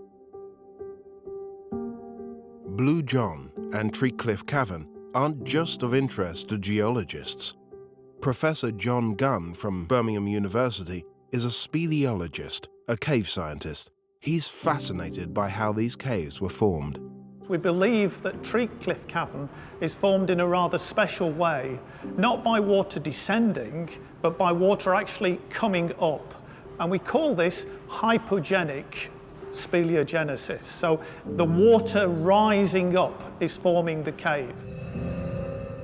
The very earliest phases of developing a cave in this area occurred over 300 million years ago.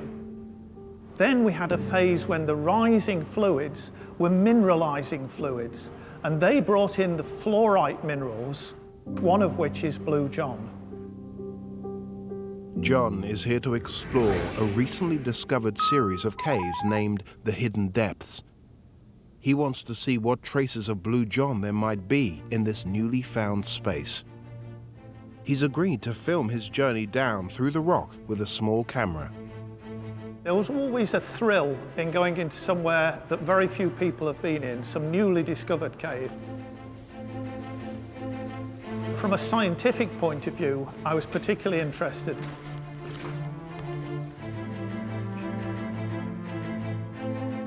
There is no question about it. Those chambers down there are hypogenic. You can see that there's been rising water in there.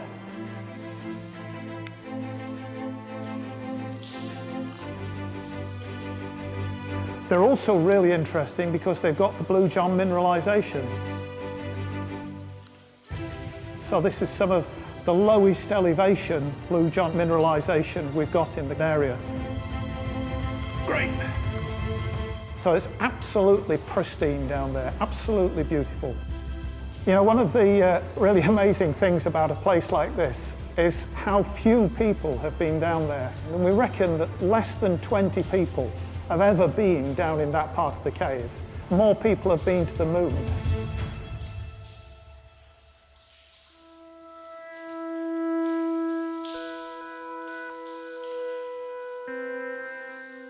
Less than 1 ton of Blue John is mined from Treecliffe Cavern every year, and there's no need or intention to prospect for Blue John within the Hidden Depths for the time being.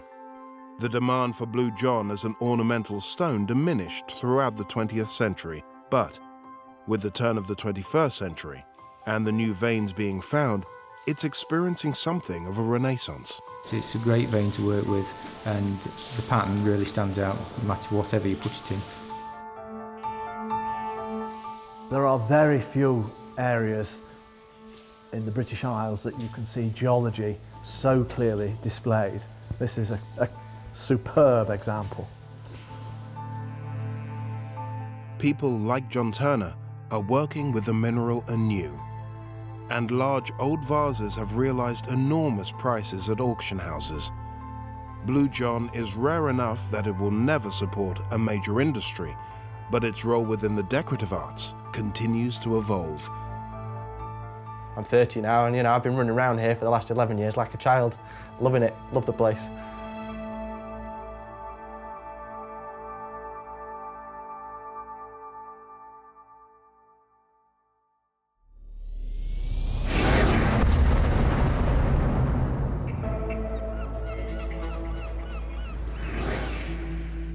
Istanbul, Turkey. A transcontinental city straddling the Bosporus Strait where Europe and Asia meet. For more than 2 millennia, its location has been strategically important. But without one thing, it couldn't survive. Water is the key strategic point in the surviving of the city and crucial for the lives of the people, and there is no freshwater sources. What extraordinary feats of underground engineering meant this city could thrive for nearly 2,000 years. I'm looking at it like, wow, how the hell did they think about this? We're sitting on top of history. and what subterranean secrets are still being uncovered today. It was totally crazy, finding something totally unexpected. In the year 395 AD, Istanbul, then known as Constantinople, was the capital of the Byzantine Empire. But this was a city with no fresh water source. With people flocking here from all over Europe and Asia, an ingenious solution was needed. In the 6th century AD, during the reign of Emperor Justinian, water was transported 19 kilometers by a series of aqueducts from the Belgrade forest and stored in underground cisterns in the city center. Over the centuries, as the city is being redeveloped, Istanbul's hidden past is being revealed one cistern at a time. When redeveloping an old site for his latest shop in 2004, Cenk Tutan of a local carpet store got more than he bargained for. There were 3 houses, double floors, above. The excavator hit, and that was one of the doors that led us under those houses. Thanks to the excavator, that's how the whole thing started. Cenk's builders had uncovered a subterranean secret. This whole place was covered up with dirt and water and a bit of everything. It was totally crazy, finding something totally unexpected. What they'd found was a cistern about 1,700 years old.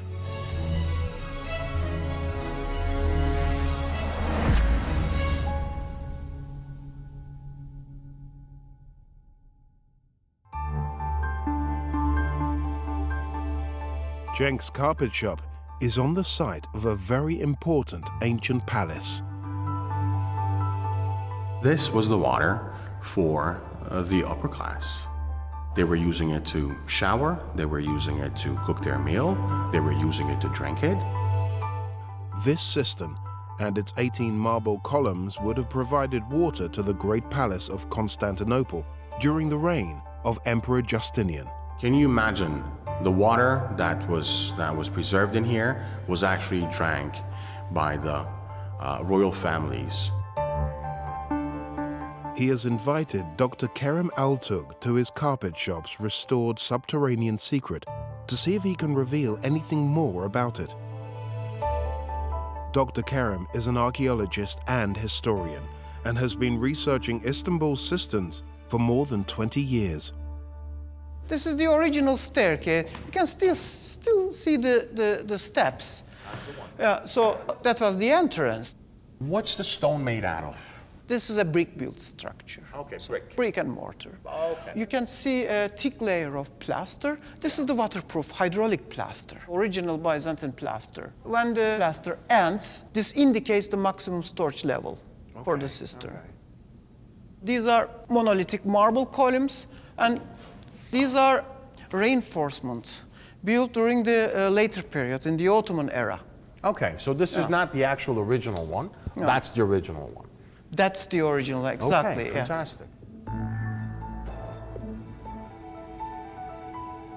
I find this cistern beautiful. To me, it's an art. To me, it's history. I'm looking at it like, wow, how the hell did they think about this? And what made them do this? But whoever did it, I'm happy, because this is history. Beneath the city of Istanbul, there are reportedly a staggering 200 ancient subterranean cisterns. Professor Feridun Özgürmez is an archaeologist and Byzantine expert. He was charged with restoring the oldest cistern ever discovered. It's called Theodosius cistern.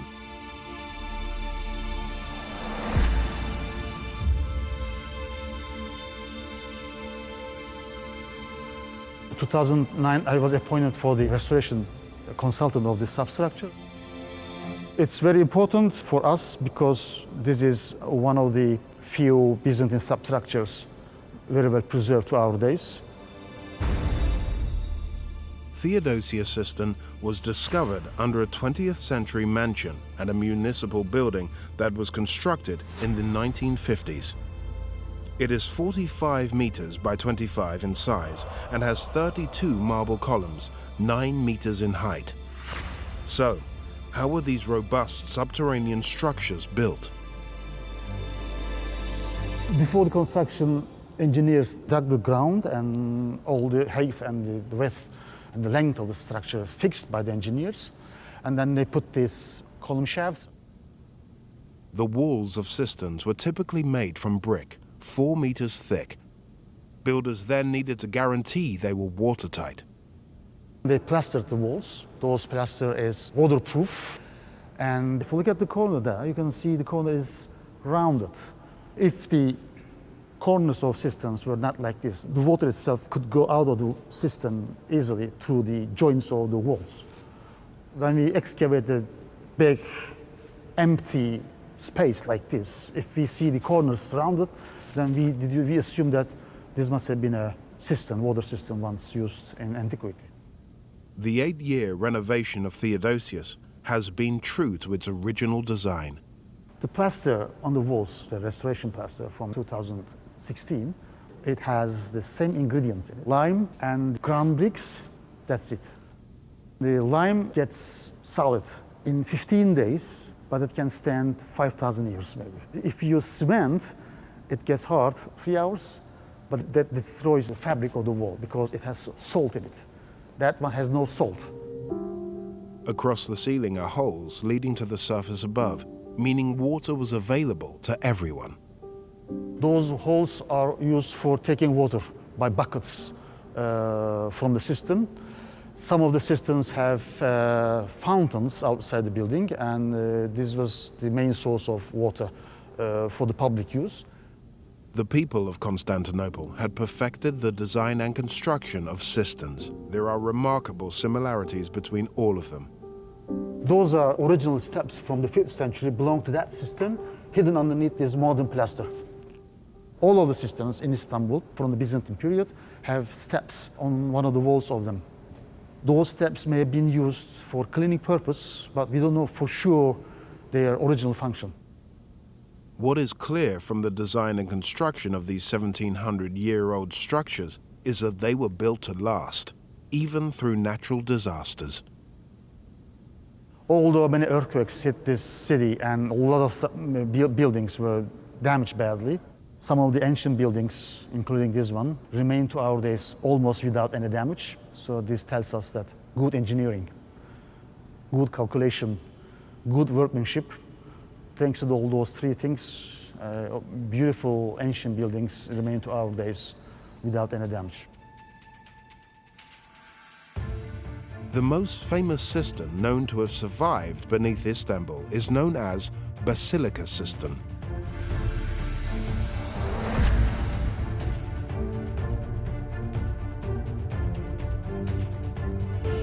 The Basilica cistern is the biggest of the cisterns in the city, and it's an enormous engineering achievement.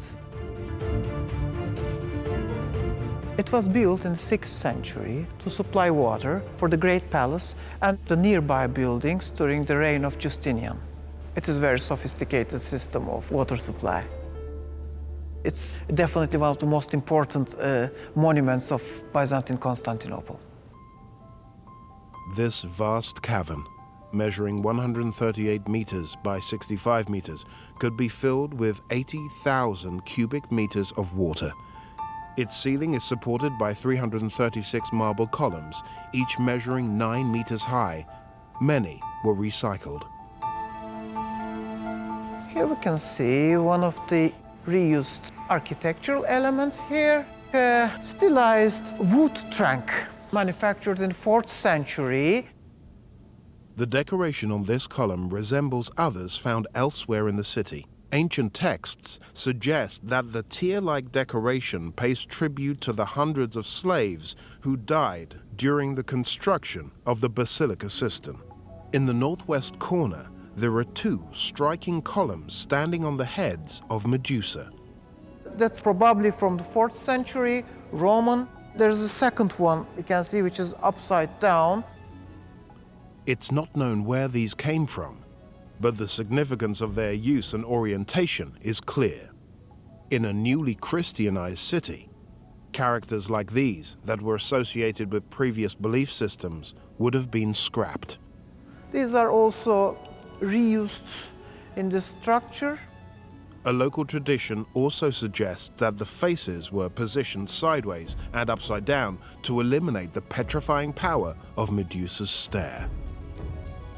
Basilica cistern is one of a kind and biggest here in this land.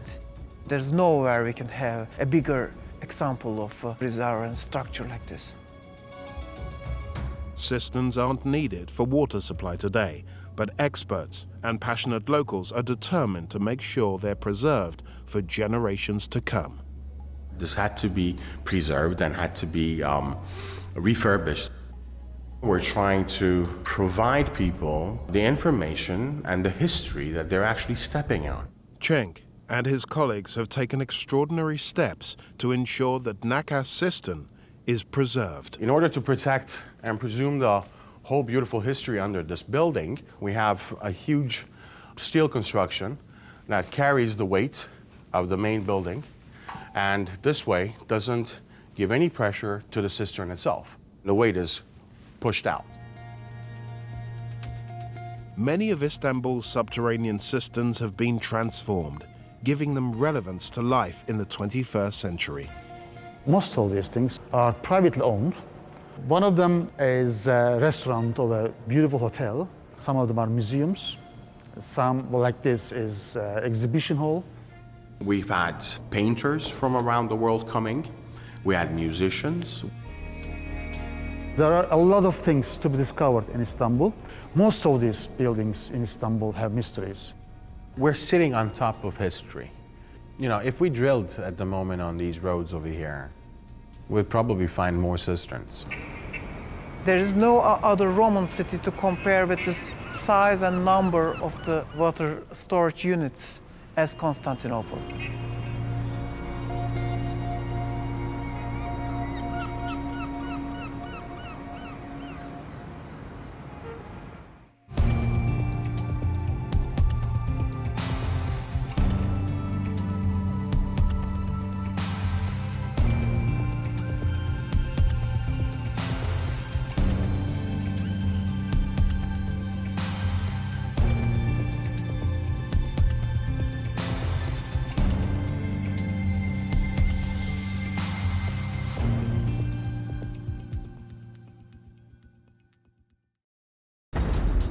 Under Scotland's capital.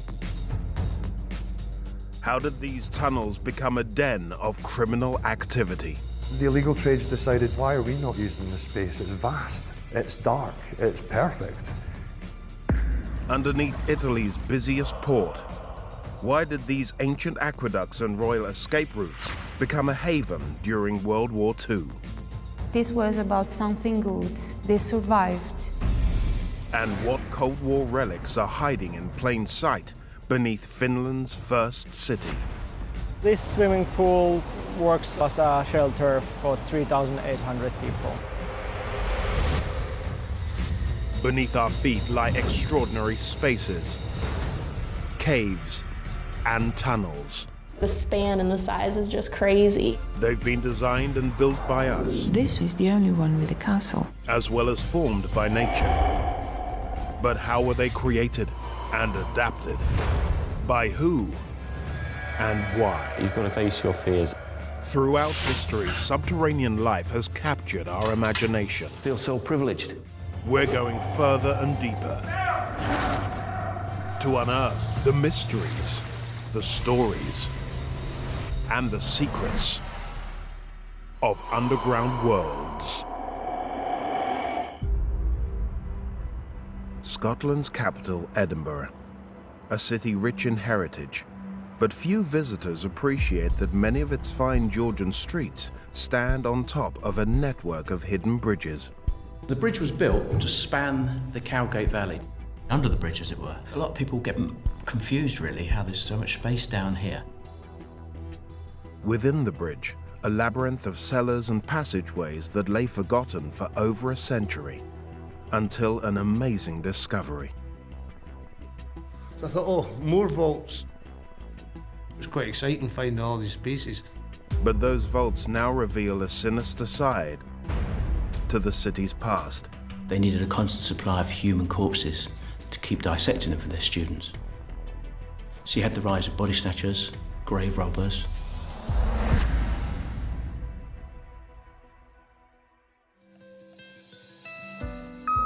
Scotland is the UK's northernmost country, and its capital, Edinburgh, is home to nearly 500,000 citizens.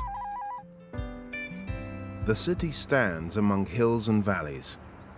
When it was growing in the 18th century, the citizens refused to be limited by the geography.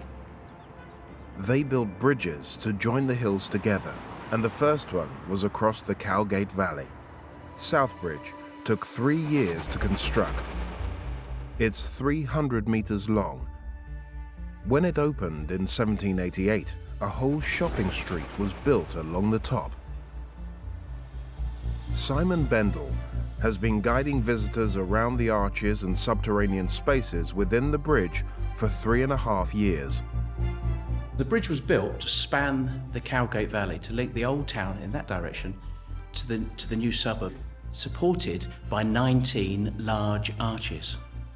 Originally those arches were open, so people could pass freely back and forth underneath the bridge. But quite quickly tenement buildings were built either side of the bridge, sandwiching the bridge, and then closing the arches. These were homes for the growing population, and some were built to nearly the same height as the shops on the bridge. So on the South Bridge shopping street, you would have no idea that you were actually standing on a bridge. In the 18th century, the now hidden arches were subdivided into vaults of various sizes. The plan was to rent out the vaults and use the money to pay for the upkeep of the bridge. These chambers were originally used as storage areas for businesses on the bridge above, shops on the bridge above, and also as workshops, so people like jewellers and bookbinders and leatherworkers. There are at least 120 of these vaults. Jamie Korstefin, a Southbridge expert, has spent 9 years learning about their history. They would make them workshops. They'd floor the big arches up to 3 times and then split them in half again. They ran corridors to connect them all. It would keep a source of income. They would keep that money to help for repairs and maintain the bridge. It was a great idea. It really was. For 30 years, the vaults worked well, but Southbridge was built on the cheap. What was once a bustling network of studios and warehouses quickly descended into a living hell. The bridge leaks from day one. The water sits on the top and it sits on the surface and it seeps through. As you can see up here, we have the stalactites. This is caused by the water dripping through from above. And this wouldn't have been fresh rainwater we're talking about. This would have been water infused with horse droppings from the bridge above, and the contents of those nasty buckets, as they called them, the slops buckets that the people used to throw out the window at night into the street. This raw sewage gradually seeped and dripped through the bridge, creating stalactites of effluent. The all-pervading damp turned the vaults into a rat-infested, disease-ridden slum. Because of this damp, disgusting conditions, really, businesses quickly abandoned these vaults. 160 years later, the former Scotland rugby star, Norrie Rowan, accidentally became an expert on this underground world when he bought one of the old tenement buildings that backs onto the South Bridge. I mean, Edinburgh's known as the City of Seven Hills. Because it's a city of 7 hills, it's a city with lots of bridges connecting all these hills. In the 1980s, while Norrie was converting his tenement into luxury flats, he discovered a blocked doorway which led into the vaults. Started renovating the sub-basement, started digging everything out. So then I found a tunnel which led into the first of the vaults, which made me realise there was more and more vaults. And here you see some stalactites. When I first broke into some of the chambers, the stalactites were that big, they reached from the ceiling to the floor. Norrie didn't stop with this first discovery. He continued to delve deeper into the system, where he found rooms mostly filled with rubble. He dug them out, one bucket at a time, not knowing why the rubble was there or what rooms lay beyond. I found all this area in here. You all these little bays here were full of straw. Yeah, and this was virtually untouched from, I don't know, the 18th century, early 19th century. I used to come every morning and just dig for 2-3 hours. It was quite therapeutic. Shavers Weekly, which was the students' magazine at the time, they nicknamed me Mole Man. Norrie now runs an entertainment venue and bar in the spaces he's cleaned out. But why were the vaults filled in with rubble in the first place? The answer lies in the early 19th century. When the shopkeepers and artisans moved out of the damp vaults, Scotland's criminal underbelly saw an opportunity that was too good to miss, to ply their illegal trade away from the prying eyes of the law. The illegal trades decided, you know, why are we not using this space? It's vast, it's dark, it's perfect. And when the good guys moved out, that's when the bad guys moved in. And then the vaults were used by gangs of thieves, people running illegal whiskey stills, women pursuing the oldest profession. Anything that was illegal above ground was perfectly legal within the confines of the structure of the bridge. There was no police here. Because of their cheapness, the vaults also became a living space for citizens who had fallen on hard times. Desperately poor people would have taken shelter down here.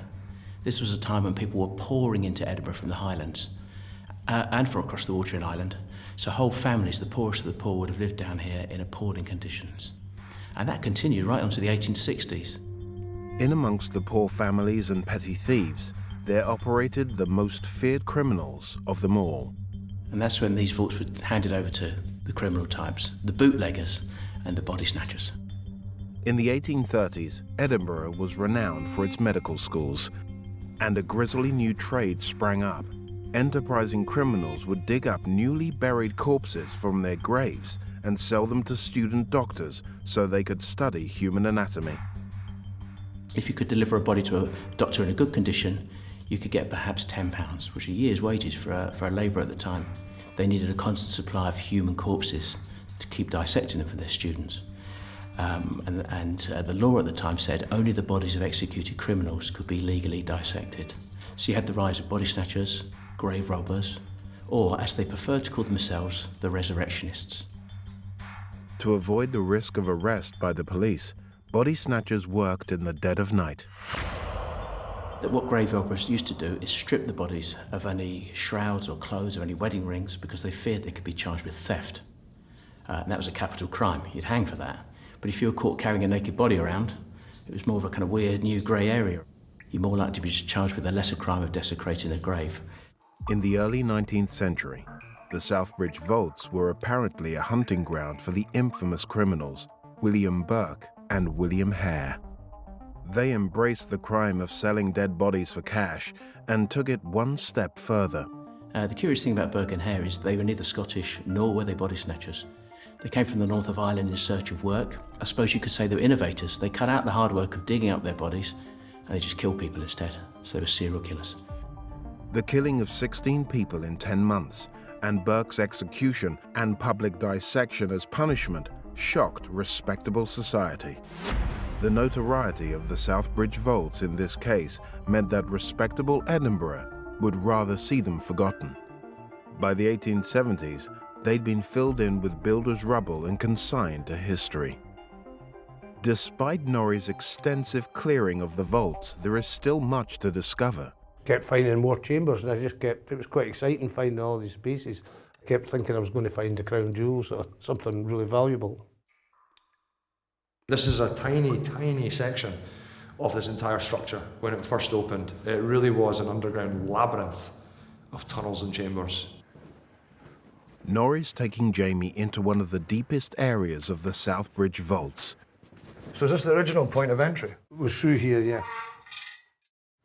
It's an area which Norrie has dubbed the Well. When I dropped the floor level here, lifted a slab here, as you can see I found this big hole. And there's a couple of tunnels going off to the left there and the right. This shaft drops for at least 10 meters and suggests a lower level that yearns to be explored. I've never been along there, so I just uncovered this big hole, but I had enough work on my plate at the time and I never did anything about it, so I just covered it up. I built this wee wall around it, stop anybody going down it. So I suppose the next thing is to start having a wee look and see what's actually down there. Because these ledges, have you any idea what these could have been from? Because they're different. No, I think that's just lintels spanning over Just the tunnel. spanning. As you see, there's a tunnel goes off to the left there. Yep. No, it doesn't seem to be a well with all It's these not tunnels well. off it. Eh? Well, exactly, because wells don't have archways in the walls, and wells are not paved at the bottom, that is clearly paved. While there are still areas of the labyrinth waiting to be explored, most of the vaults have been given exciting new uses since Norrie rediscovered them 30 years ago. Music venues, comedy clubs, and even wine bars paying homage to one of the original uses of the vaults. It got a nickname of Whiskey Row. In 1815, one of the illicit distilleries was busted in here, this basement here. Despite the troubles along the way, Edinburgh's South Bridge is one of many great structures that have transformed the city. It is a brilliant piece of engineering. In its full extent, I don't think we'll ever find out or comprehend just how massive this place really was. The underground spaces here gave the city's inhabitants both shelter and suffering.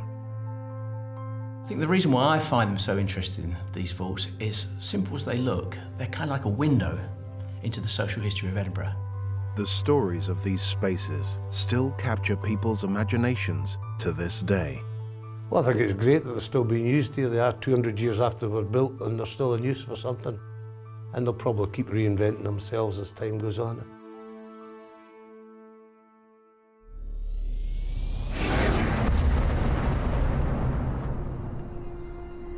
Italy in southern Europe, a land of illustrious history, reaching back to the Roman era. The south of the country was also inhabited by ancient Greeks, whose influence can still be seen to this day. One of the country's largest ports is Naples, 230 kilometers south of the capital, Rome, and close by the ancient but still active volcano, Mount Vesuvius. The old city was built from volcanic sandstone named tuff, or tufo, as the locals call it. They mined it from the geothermal bedrock, leaving behind these incredible underground spaces.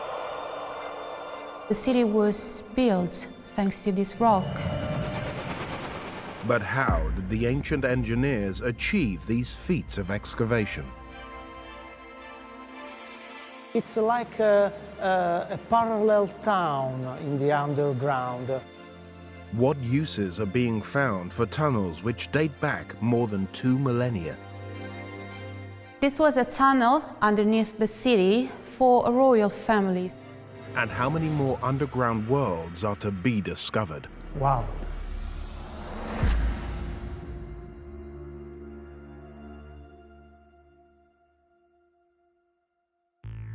Naples is a thriving Italian metropolis, but it was founded by Greeks in around the 8th century BC. They colonized the southern coastal areas, and their lands were known as Magna Graecia, or Great Greece. Naples was one of their foremost cities. Having dug out the volcanic tuff to build above ground, the Greeks were left with a 450-kilometer network of tunnels, running 40 meters beneath the city. The Greek labyrinth is known as the Napoli Sotterranea. Enzo Tassini, who has a PhD in architecture, has been studying this underground world. The first time I came here, it was really extraordinary because here you can see exactly what the Greeks were doing when they were excavating. The Greeks were finding some cracks into the tufa stone and putting a piece of wood in the middle and creating the void around it and taking the material for the building upstairs. The Greek excavations in the 8th century BC were the beginning of subterranean life beneath Naples. It may seem risky to build an underground system so close to a volcano, but the Greeks did all this around 800 years before the famous eruption of Mount Vesuvius in 79 AD, and nearly 2 millennia before the geological risks were understood. The Greek underground system was developed further by their successors, the Romans. You find traces of Romans that with the engineering system were creating a city. So I really think it's a magic place. After a series of battles, the local Roman tribes reclaimed the territory from the Greek colonists in around the 4th century BC. Among their many engineering achievements, they converted the Greek tuff mine into a bespoke underground freshwater system of channels and wells, some of which are now mapped and accessible to visitors. This water system was supplied by an even bigger one, a massive underground aqueduct, which brought in water from a mountain spring 70 kilometers away. It was known as the Aqua Augusta. The Romans used it to supply 9 major towns, including Pompeii. The aqueduct was named in honor of their emperor, Augustus, and the entire system was nearly 150 kilometers long. Local journalist Marco Porillo is meeting Enza to learn some more about the historic water system. The aqueduct we are in is very, very ancient. I think it's about 5th century before Christ. And all the ancient aqueducts were connected together. You don't imagine that you can go down and find this quiet, mysterious place. They started excavating and found this great, stone that could be excavated easily and in a safe way, creating these voids. The Roman engineers lined the aqueduct with plaster to seal it, to stop water leaking through the porous tuff. Or Romans discovered that, just putting some plaster on the tufa stone could be a collection tank for the rainwater collection. And they start to connect everything, all those voids, to the ancient aqueduct. This great underground project beneath Naples holds a unique place in the hearts of its citizens. The underground, for Neapolitans, we love this place because here we can find the full history of the town, from Greeks, the Romans, by the aqueducts. I think here the time is frozen. It's like a parallel town in the underground. The vast infrastructure is still intact. This network continued to supply Naples with water until the 17th century, when it was eventually replaced and slowly became disused. But not all the subterranean spaces are unused. Marco has come to see an experimental project researching spaces formerly used for water supply to farm without any water. Wow, that's a wonderful place. That's incredible. This is a place full of humidity. That's why the life is possible underground. We have an experiment made by the local university in which we can see plants growing up without water, only by humidity and electric light. We don't need sun to have life underground. We don't need water. You can see these plants growing beautifully. Thanks to projects like this, Italy is now among the group of countries like the UK, the USA, and China using subterranean spaces to feed their ever-growing populations. Basil is very, very important for Neapolitans. We use basil in the pizza, for example, or in the pasta. That's very, very particular. And it has a good taste. We can try it. Pretty good.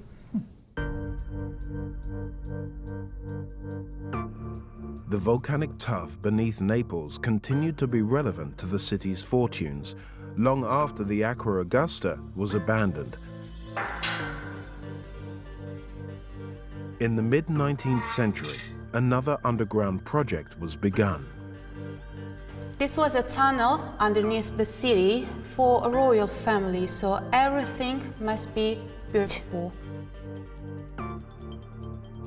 This tunnel was originally intended for the exclusive use of Naples' ruling family, the Bourbon dynasty. Taking their name, it's now called the Galleria Borbonica. But it was to play a far greater role in the lives of everyday Neapolitans almost 100 years later during the Second World War. Elena Corvino is one of the expert guides. The Bourbon Tunnel is 430 meters long. 5 years to build this place, which was completely handmade. But why was the tunnel created? Italy in the 19th century was a mass of rival states. But there was a popular movement towards a unified country. Riots in Naples caused the Emperor Ferdinand II to fear for his survival. So in 1853, he ordered a tunnel to be dug from the royal palace to the Piazza Vittoria near the sea as an escape route and to deliver a defense force if necessary. Like the ancient water system, the Galleria is 40 meters beneath the surface of the city, but most Neapolitans have little idea of what lies beneath their feet. I discovered that this place is amazing, it's full of history. As you can tell, it's so quiet. This is thanks to the rock, the tuffo. It's a soundproof rock, so basically you can hear the city, all the noises. From 1853, workmen digging by candlelight spent around 3 years on the tunnel. But it was abandoned once Ferdinand's dynasty was overthrown. His territories were eventually unified into the new Kingdom of Italy in the 1860s. The tunnel lay disused for 80 years, but found a new use during World War II as a bomb shelter, and the Italian army improved the access for civilians. As part of World War II bomb shelter plan, the soldiers provided different entrances, and this was one of the 5 with 100 steps. It was really narrow, but Italian soldiers enlarged all the tunnels so people could just run and reach a safe place. Naples was the most bombed Italian city during World War II, suffering 200 air raids in 4 years. Allied forces were desperate to disrupt German supply lines to North Africa, and whole areas of the city were reduced to rubble. With almost 10,000 homes destroyed in the city above, the Galleria now provided life-saving shelter to stricken civilians. We know that there used to be a medical aid zone, as people could get injured. There were areas for pregnant women, because we know that some children have born in here. There were areas with beds, because people could sleep in here during the night. Historians have made fascinating discoveries about the living arrangements in the Galleria during World War II. When we found this place, we just thought how people could be in here. I mean, during the bombings, but also living in here if the house was destroyed. We found many double beds, but each one was not used by a couple like nowadays. 4 or 5 people, maybe 6, one family with one bed.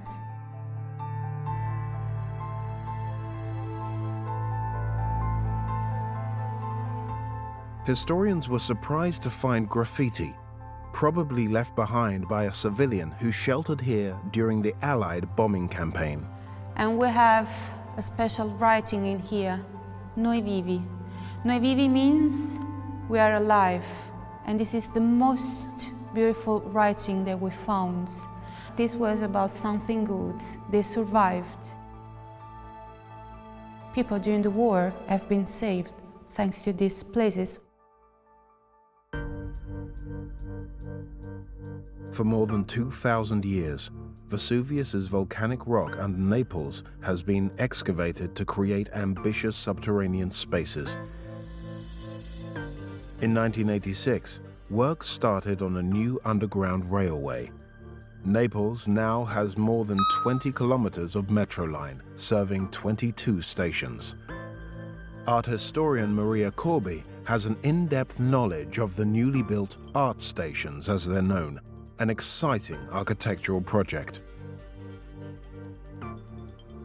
The underground in Naples was very important to transport people from one place to another, and today it's still important because underground we have the metro trains.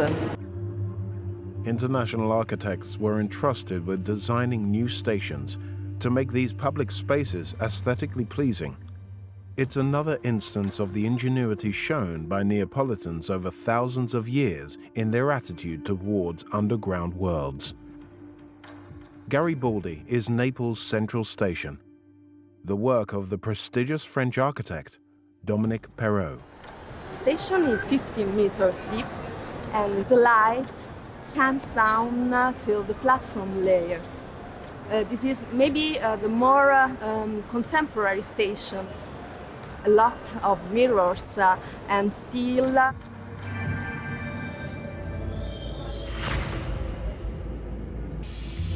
2 stops away is Universitas Station, created by Anglo-Egyptian architect Karim Rashid in 2011.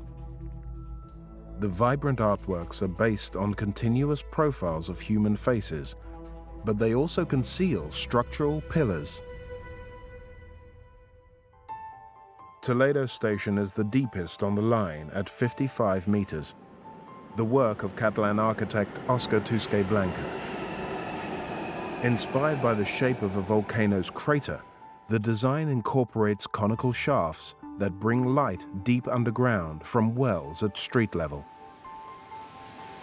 It was inspired by Vesuvius, the symbol of Naples, and this is the crater of light. Color is used throughout the station to suggest the layers of the city. As the passenger travels down, it changes to signify descent from ground level down to below sea level. So from the warm colors of the top, we are going in blue mosaics of the sea. The confidence expressed through these innovations is only the latest chapter in the city's story of underground worlds. Around 1 million square meters of space beneath the city has been mapped, but it is thought that there may be a further 2 million yet to be discovered. Surely the city should think about how to map all these voids. I think this place is very special for us. You know, a heritage that we have to keep safe for the future.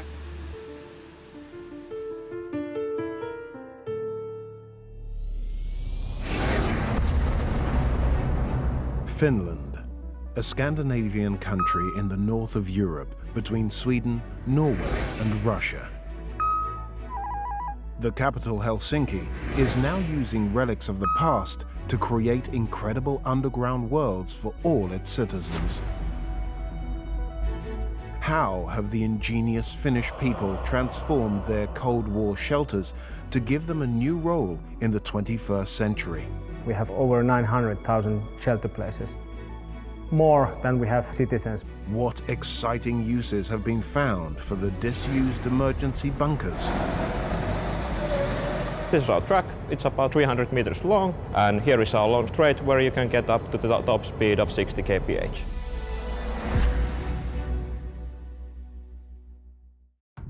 Finland's capital, Helsinki, has been developing an underground master plan for the entire city, reusing older subterranean spaces and creating new facilities for the population.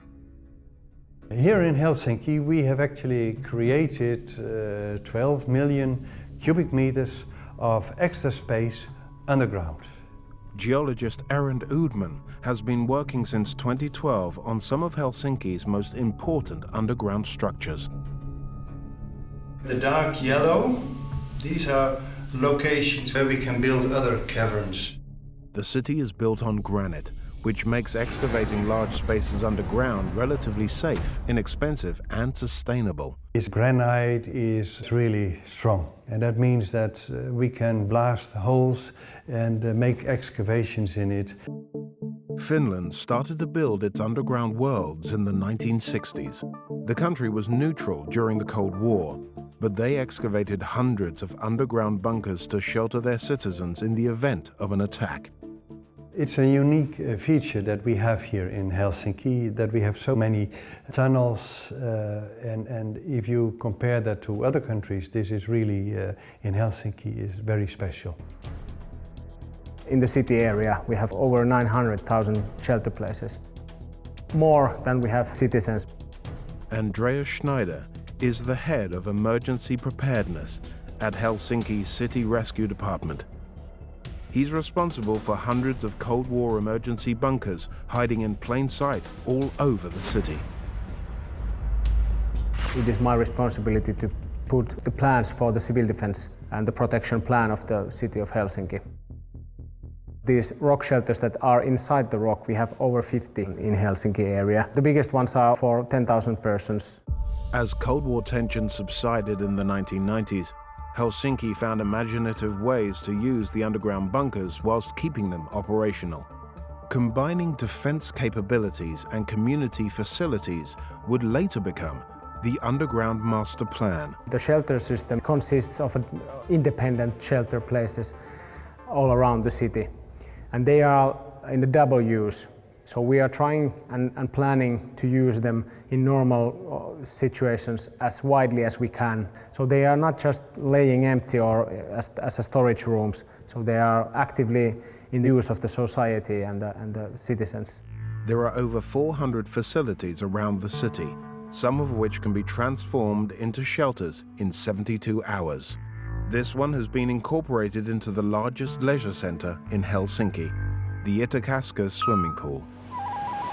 This is absolutely the biggest one in Finland. About 1,000 people visit this place every day. Oleg Jauhonen began working here when he was a lifeguard and is now in charge of daily operations. A swimming pool underground has obvious benefits in a country with cold winters. Now we are inside the rocks, so the heat are staying inside, so we don't need to heat this place much. So we are saving energy because we are underground. This swimming pool works also as a civil shelter for 3,800 people. This rock is really solid here. So in Helsinki, this was one of the best places to build the shelter and the pool. Divided into 2 levels, it can provide safety, food and water for up to 14 days. The shelter's capabilities have been incorporated into the design, including the maintenance floor below pool level. Constructed so that we have at least 50 meters of the bedrock on top of us. So then the doors will take all the pressure. In the event of a nuclear attack, there are 2 doors operated by hand. The first takes the initial impact from the air pressure, protecting the people inside the shelter. The second is a 5-centimeter thick steel door to prevent any radiation and contaminated air from entering. We have the doctrine of defending the whole country and defending all the civilians and not to evacuate them. And in Helsinki, when we are not planning to evacuate the people, we have to protect them where they are. So we're trying to keep the city functioning at all situations. Reusing existing Cold War shelters throughout Helsinki is a major part of the Underground Master Plan. Around 3 kilometers away from the swimming pool is the Formula Center. It's another bunker that's been given a new purpose, this time as a go-karting rink. And Jukka Maanpää is the manager. We are actually a bomb shelter, but we are renting this place from the city of Helsinki. We are about 20 meters underground, and we run a go-karting place here since 1995. We get about 10 to 20,000 customers per year. You don't have to worry about the weather here, and well, since we are using wasted space, our rent is pretty cheap. This is our track. It's about 300 meters long, and here is our long straight where you can get up to the top speed of 60 kph. Our cars run on petrol. We have pretty strong air conditioning here. You can imagine the fumes. We get rid of them pretty quickly. Like all Helsinki's dual-purpose facilities, the Formula Center can be rapidly switched into shelter mode in the event of an emergency. If we received an emergency call, we would have 24 hours to get rid of all of our stuff. All the locals, about 5,000 people, would come here and be safe from whatever emergency up there is. Each of these spaces was built to meet civil defense needs, yet they have fantastic dual uses. Even so, they are not the only Cold War surprises to be found in Helsinki. One of the city's architectural masterpieces is the Templiokio Church, also known as the Rock Church. It was designed in the 1960s by architects who were infused with civil defense concerns of the Cold War era and the need to shelter Helsinki's citizens. This is a church that dates back to 1969 when it was built. Heli Suhala-Uvelic is an expert on the design of this Lutheran church, which burrows 13 meters down into the granite bedrock. The architects, these two brothers, Timo and Tuomo Suomalainen, have been working for the army earlier, so probably that's where they got the idea from to build into solid rock. They blasted really their way into the bedrock, which is millions of years old. And you can still see the marks on the walls where they have been drilling and blasting. And they wanted to keep it that way because they wanted people to see that this is part of nature. Beneath the copper dome, the rough-hewn rock walls were left bare on the advice of a leading acoustic engineer to enhance the space for musical performance as well as worship. Apart from being a church, we also have around 400 concerts per year. The acoustics here are fantastic because the surfaces aren't smooth at all. Given that this beautiful church was designed at the height of the Cold War era, it should come as no surprise that beneath it lies yet another nuclear blast shelter. It was, of course, highly important in those days, and even today, actually, in a time of war, the bomb shelter downstairs would be used. So in a time of crisis, people could live down here, at least for a period of time. Nowadays, we use this as a backstage area for our orchestras and choirs performing here. The Helsinki Master Plan encompasses underground worlds from more recent decades. The Wieliczka wastewater plant operates 20 meters beneath the bustling city streets and opened its sluice gates in 1994. Paula Lindell is one of the managers. This is the longest corridor in the treatment plant. We use bicycles and electric cars to go around, as it's quite a long distances for the workers. It's the largest sewage facility in Northern Europe and processes around 270,000 cubic meters of wastewater each day. It's 14 hectares underground space. It's around 20 times of the football field, so it's quite a good use of space also. The design allows for more than double the regular capacity, up to 700,000 cubic meters of wastewater. The need for this could occur during severe winters, with sudden thaws of ice and snow. So here you can see the layout, the water process part. The blue part is underground. It's underground because in Finland we have quite a cold winter and also we have really hard rock, so it's easier in Finland to go underground than in some other places. And the temperature is constant when you have underground plant, so it's easier to maintain all of the equipment. The plant is designed to retrieve and recycle energy and organic matter for conversion into power and fertilizer. The first stage involves screening out large non-organic objects which cannot be processed. All of the stuff have come with the wastewater, and in the screening part we have taken it out of the wastewater, so a lot of stuff that should not ever enter the sewage network. Dentures, spectacles, cell phones. How they entered the sewers is open to speculation. Of course toys, so perhaps children may have put it into the toilet. I can only guess where it came from. Once these large non-biodegradable items are filtered out, the water flows through 2 stages of treatment. The first involves separating materials that can be turned into compost and biogas. So we are more or less 25 meters underground, and for this process there is 7 similar sized lines, so it's 1/7 of the wastewater going through this process tank. The wastewater left over is sent for final chemical treatment before it is fit to be released back to Mother Nature. This is where the magic more or less happens. Here we have the biological process where we have bacteria working and cleaning the water. They get nitrogen out of the wastewater and also organic material, and we have 9 different lines for this part of the process. The Viikamäki plant handles vast quantities of sewage. It replaced 12 other treatment works around Helsinki. When the wastewater is cleaned here at the treatment plant, after that it goes to one big tunnel, and it goes 8 kilometers below the Helsinki city center, and after that also 8 kilometers to the open sea, and it's mixed to a lot of volume of the seawater. The treatment results are world class here, and when the treated wastewater goes to the sea, it does not have an effect on the environment. The architects and planners of Helsinki have designed their subterranean spaces initially to protect the population, and in more recent years, to wow them with high-concept experiences. It is almost an underground city if you think about that. We are looking where are possible locations where we can build more underground space for all kind of activity. And with many shelters now fulfilling dual roles, the Finns have the best of both worlds. We are looking into the future.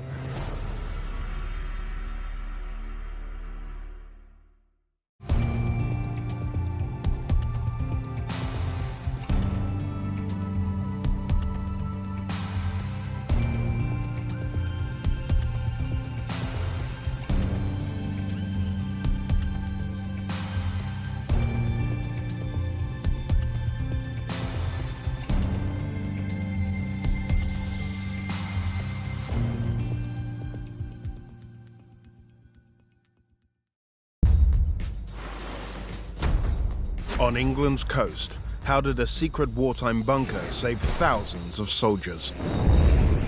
And it was only in the 1980s that we realized what an extraordinary history they have. In these Dutch tunnels, what spine-chilling discovery shocked the miners?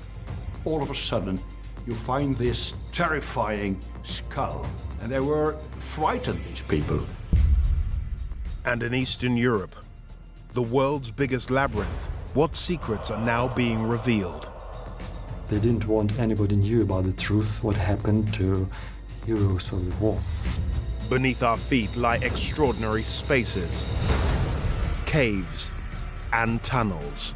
The span and the size is just crazy. They've been designed and built by us. This is the only one with a castle. As well as formed by nature. But how were they created and adapted? By who? And why? You've got to face your fears. Throughout history, subterranean life has captured our imagination. I feel so privileged. We're going further and deeper to unearth the mysteries, the stories, and the secrets of underground worlds. The United Kingdom, an island nation that's always kept a tight grip on its borders. During World War II, the White Cliffs of Dover on England's south coast were on the front line in the face of a likely Nazi invasion. Underneath Dover Castle and behind the cliffs, an extraordinary underground world was created to protect the UK from the Nazis, with this bunker becoming the control center for the Allied evacuation from Dunkirk. This is as good as it got for a bomb-proof headquarters. What made the Prime Minister Winston Churchill order the construction of these secret underground coastal defenses? And why did Adolf Hitler order his bombers to spare Dover Castle even as they rained destruction on the town?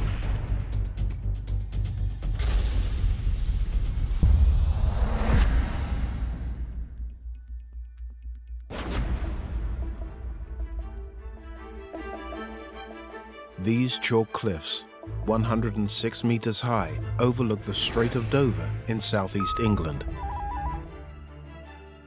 They form arguably the most famous stretch of British coastline facing out towards northern France, which is just 35 kilometers across the English Channel.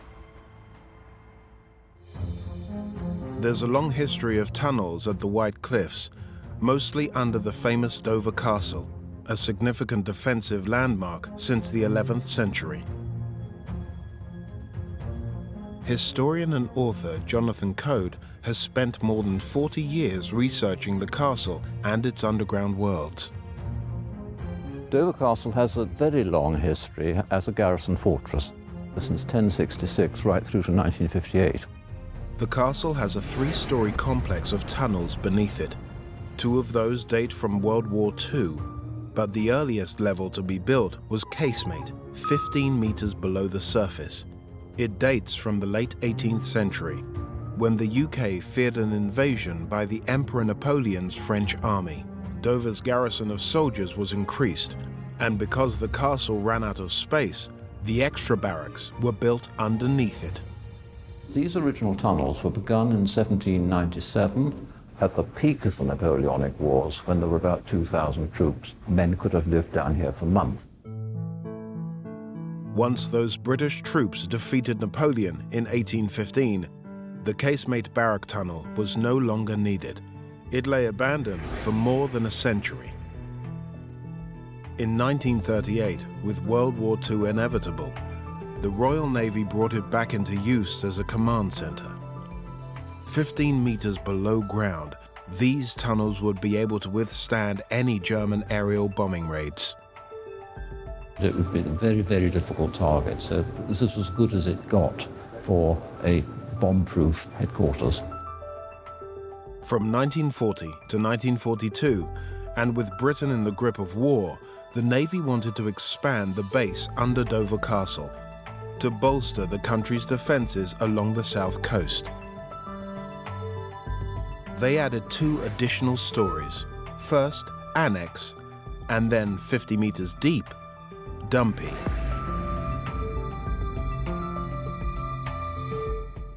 The Prime Minister Winston Churchill wanted the best man possible to run the whole operation.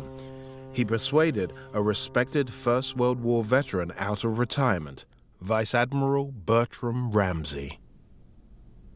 Admiral Ramsay was an extremely good organizer and the ideal person for getting this naval headquarters running again. During May and June 1940, Ramsay's staff often found themselves working 36-hour shifts as they tried to organize and direct one of the most daring rescues in history, Operation Dynamo, better known as the Allied retreat from Dunkirk. This is a very important part of Britain's 20th century history. The evacuation from Dunkirk was planned and operated from here. The work here was absolutely vital. Operation Dynamo witnessed the emergency evacuation of 338,000 British and Allied troops from the French coastal town of Dunkirk after they were surrounded by the advancing German army. 933 ships were involved. The Dover control room was vital, with hundreds of staff involved in directing the evacuation fleet. In adjoining rooms, extra staff were tasked with telephoning defense instructions to soldiers along an 80-kilometer stretch of British coastline, with their orders for our artillery defenses. We're now standing in the Coastal Artillery Operations Room here, which controlled gun batteries from as far west as Hastings right round to the South Foreland. But with the advent of radar, with good radio and telephone communications, you get, for the first time, you can get a whole sequence of coastal defences taking their orders from one central point. Early in the war, Adolf Hitler let it be known that he wanted Dover Castle to be his headquarters when he conquered Britain. He instructed his army to avoid bombing the castle, but the town below was not so lucky. But following Dunkirk, from July 1940 onwards, German gun batteries in France started shelling the English coast. At the same time, the German Air Force, the Luftwaffe, began its fight with the RAF for control of Britain's skies. This 5-month bombing campaign became known as the Battle of Britain. Dozens of British towns and cities were bombed during these German raids. More than 200 civilians were killed in Dover and 10,000 buildings damaged. The additional annex and dumpy levels at Dover were built because of these new hostilities. The annex was meant to provide emergency services to the townsfolk. This annex was constructed in 1941 to provide an underground hospital, and there was a very real fear that saturation bombing and possibly cross-channel shelling would have led to very high casualties in the area. The annex is just 10 meters below the surface. The hospital contained an operating theatre, and there were also mess facilities and a kitchen. We are actually standing in the reception area here, where you would have had ambulances able to bring the injured people here. You can see it's very much more utilitarian than the casemate level below, but they were built for reasons of economy and speed. The lowest level of the Dover complex is called Dumpy, supposedly an acronym for Deep Underground Military Position Yellow, and any significance in the color yellow is now unknown. Jonathan has been granted privileged access to Dumpy, which is currently off limits to the public. We're now down in the deepest of the 3 sets of tunnels here. This is Dumpy level and approximately halfway down the cliffs in terms of depth. The intention of these combined operations headquarters was to have a forward command post from where the invasion of Europe would be controlled. In the event, Dumpy was hardly used during World War II because the D-Day Allied invasion of Europe in 1944 was directed from Portsmouth instead. I don't think these steps would meet any safety levels now in terms of landing stages to stop you tumbling too far.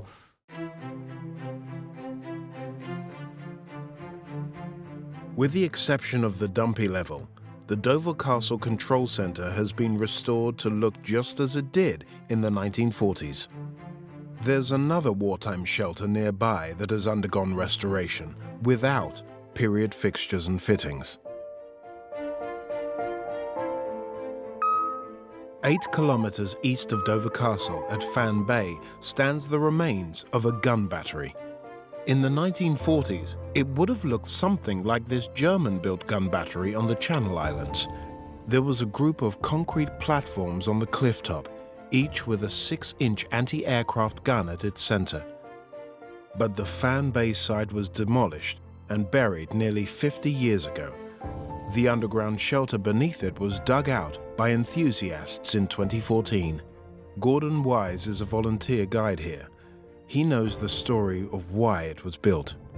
Churchill, on a visit here in July 1940, sees a small convoy of ships going through the Dover Strait, and he asked Admiral Ramsay if it was a British convoy, and the embarrassed answer is no, it's a German one. Churchill got very, very angry with that response. Up until 1940, German boats could sail close to the British coast, knowing that there were insufficient defences to attack them. Faced with such a major hole in the country's coastline defences, Churchill ordered the immediate construction of garrisons along the length of the south coast. The Fan Bay gun battery and shelter were built in just 100 days.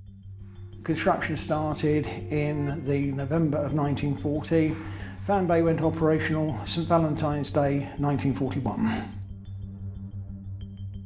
The Clifftop Battery would have been manned by a garrison of 185 men and 4 officers. They were billeted in the deep shelter 23 meters below. From gun batteries and pillboxes like these all along the south coast, soldiers scanned the horizon and targeted enemy planes and boats. This ended the practice of German shipping coming right up to the British coastline. The gun battery itself, 3 6-inch guns, range about 14 miles. There were just 5 tunnels in the underground shelter. The main one was 50 meters long and packed solid with double bunk beds on either side. The hard-working soldiers would have had just a narrow space to walk along the center. This must have been the absolute smelliest tunnel going. The fan bay site was chosen because there was already a tunnel here. It dated from the First World War, around 1916, going 20 meters into the cliff. It was quicker for the Army's tunneling squad from the Royal Engineers to extend the original passage than dig a new one. If you have a tunnel that's already started, that's where you start. And that's exactly what the 172nd Tunnelling Company did. They dug their way into these and then they widened them out to become living chambers. So this World War II base was built quickly thanks to the pre-existence of a World War I tunnel.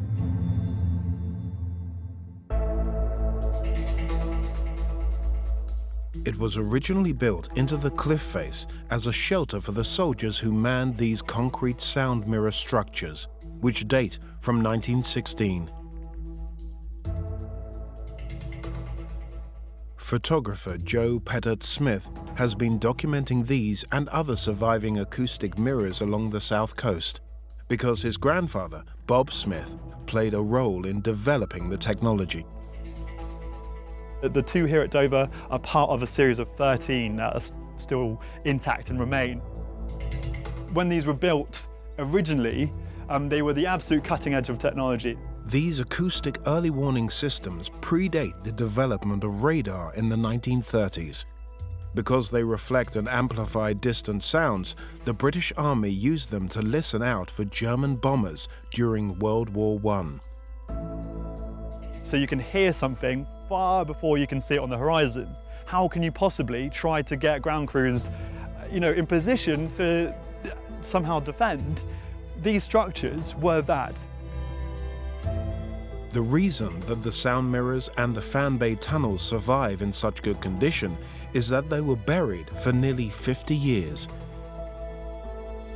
In the 1970s, the British government scheme Operation Eyesore cleared away unwanted wartime buildings. Underground structures had to be sealed up so that nobody can get access into them, and overground structures had to be knocked flat and removed. And a lot of the spoil from the overground structures was actually pushed into the underground structures to try and seal them up. But Fan Bay actually remained one of the best preserved of all of the deep shelters. Each of these underground worlds in Dover is a testament to man's ingenuity, reviving the disused tunnels of past eras and giving them new purposes in times of great national need. It gives Dover a wholly unique feature which you cannot parallel in any other British military fortification.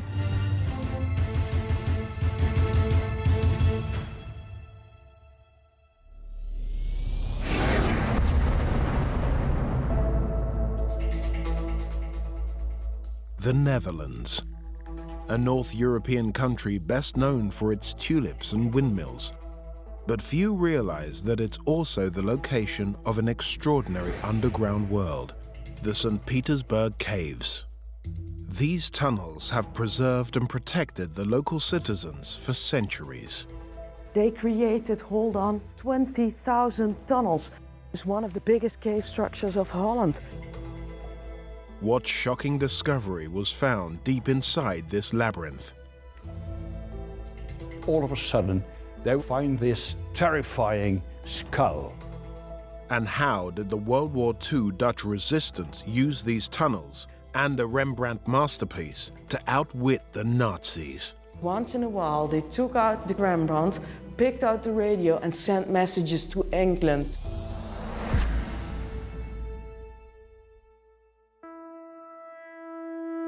Around a third of the Netherlands sits below sea level. In a landscape this flat, there's one landmark that stands out above them all, Mount St. Peter on the outskirts of Maastricht. It lies 200 kilometers south of the capital Amsterdam on the border with Belgium. There's an 18th century fort on top of the mount, and beneath it lies an underground world that spans 2 countries. Chantal Berger has been guiding visitors around it for 2 years. There's something hidden underground. Under our feet, on 30 meters deep actually, hidden is one of the most biggest cave structures of Holland. The St. Petersburg cave system runs to a length of 250 kilometers. It's made up of 2 smaller networks which sit either side of the national border. The South or Sonnenberg caves are in Belgium, while the Noord or North system is in the Netherlands under Maastricht and the fort. Chantal leads the way into the northern system. This tunnel is used by everyone. It's the only entrance and exit that's still available. The local bedrock is limestone, 2 million years old. These tunnels were first dug in the 13th century to mine it. The smart local citizens had realized there was money to be made by selling the ground beneath their feet. And they needed building materials to build all those houses. The law was like if you owned soil on top of the mountain, you also owned everything underneath the mountain. So those farmers were as clever and came down under here and started using chisels and saw to take out blocks out of all these limestone walls. And doing so, they created, hold on, 20,000 tunnels by taking out 1 block each a day. By the 1700s, the French wanted to invade the Netherlands and exploit the local wealth. By building their tunnels, the Dutch had actually created an ideal hiding place. They built a fort on top of the cave system for added protection. But in 1794, the French managed to make their way into the caves. They wanted to blow up the fort. If you want to see where it collapsed, have a look. This is what explosions from the French have been created in tremendous areas. Look, it's massive, massive, impressive actually. The French army had mistakenly detonated their charges around 150 meters off target, and the fort was undamaged. But they quickly learned that underground explosions can have deadly consequences. If you create a big explosion in a tunnel system like this, the power of the explosion divides in all the separate tunnels. So the power going up is not enough to blow away 30 meters of limestone. The French soldiers were killed by the blast that funneled back at them along these passages. Can you imagine an explosion like this creating a tremendous power of air? So surely the soldiers in here must have felt the explosion back in the caves there, so must have been a tremendous, powerful explosion. With the French discouraged, the limestone mining continued as usual. But in the 18th century, there was another seismic event in the Noord caves. Engineer and scientist Wieliczka has studied the mining history here for more than 2 decades. The working conditions were very, very bad. It was dark. People had only little light. It was cold, it was humid. It was very dangerous to work here. So just fancy, you are here cutting blocks, sawing blocks, and all of a sudden you find this terrifying skull. The miners had dug up a monster skull, nearly 2 meters long and 1 meter wide. It was the skull of a Mosasaurus, a long-extinct giant sea lizard nearly 15 meters long. The skull was more than 66 million years old. They had the bite of a T-Rex. They were able to swallow a turtle or a shark in one go. The skull was found in 1766. It must have dropped to the seabed millions of years ago, and then sediment would have buried it, creating the limestone bedrock which runs under the countryside, and which the Dutch miners were slowly digging up. And they were frightened, these people. And as they were superstitious, they didn't know how to handle. It was in the early 18th century. Nobody was occupied with fossils or geology or paleontology. The skull was a challenge to centuries of religious teaching. After all, the Bible makes no mention of giant creatures like this. Scientists in France demanded that the Maastricht skull should be confiscated for them to use, as evidence of a new evolutionary story to challenge the religious order. The church was very powerful as a political power, and these French people wanted a scientific way. They wanted to bring it to France in order to improve their science activities. And for that reason, they brutally confiscated it here from the owner and brought it to Paris. A piece of cultural heritage of La République Française. The skull is still in Paris, on display in the Museum of Natural History. The citizens of Maastricht have campaigned for the return of their mosasaur skull, but the French are in no hurry to comply. This mosasaur became the very symbol of evolution throughout the world. The very fossil of an animal that proved evolution right. And it was amazing that it was found here, while people were working underground just to collect blocks. In the folklore of the St. Petersburg caves, the prehistoric mosasaur lives on. Local artist Jules Sondijker was so gripped by the cave space that, in 1900, he turned the monster into a tourist attraction.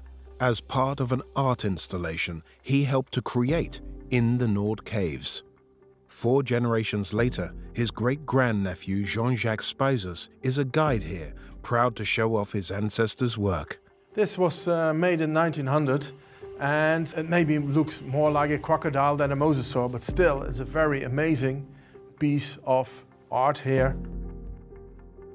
No one had discovered a complete mosasaur skeleton by 1900. So to tantalize the tourist, Sondijker imagined what the body might have looked like. He added feet and legs, not realizing that mosasaurs didn't have them, but swam with fins instead. Sondijker wasn't only a sculptor. These chambers are full of charcoal drawings that he helped to create on areas of rock wall that were specially cut and smoothed for the purpose. He made drawings with charcoal for attracting tourists. They were mostly wealthy people. They could afford to travel in that time. And one of the main paintings was a reproduction of the famous Night Watch by Rembrandt. Rembrandt van Rijn is a renowned Dutch artist, and his 1642 painting, The Night Watch, was carefully reproduced in charcoal by Sondijker on these tunnel walls. Though sadly, his work has been damaged by vandals over the last 50 years. Jean-Jacques' family still has the original copy marked up with grid lines that Sondijker used to scale up his own charcoal version onto the tunnel wall. He had a replica of the Night Watch, and he made some squares on that. And these squares he put on the wall, and then he filled them. The original Rembrandt's Night Watch was oil paint, and this is black and white. Imagine that's done with very poor lighting. It's really amazing. It's such a big painting, and it's very accurate done. Despite the damage caused by vandals, Sondijker's work will soon be restored. There is another fascinating link between these tunnels and Rembrandt. During the 1940s, the original Night Watch painting was among several hundred Dutch masterpieces that were hidden in the tunnels to keep them safe from the invading Nazis. It was simply hang on those iron things, simply hang without any system. They would layer as many as possible.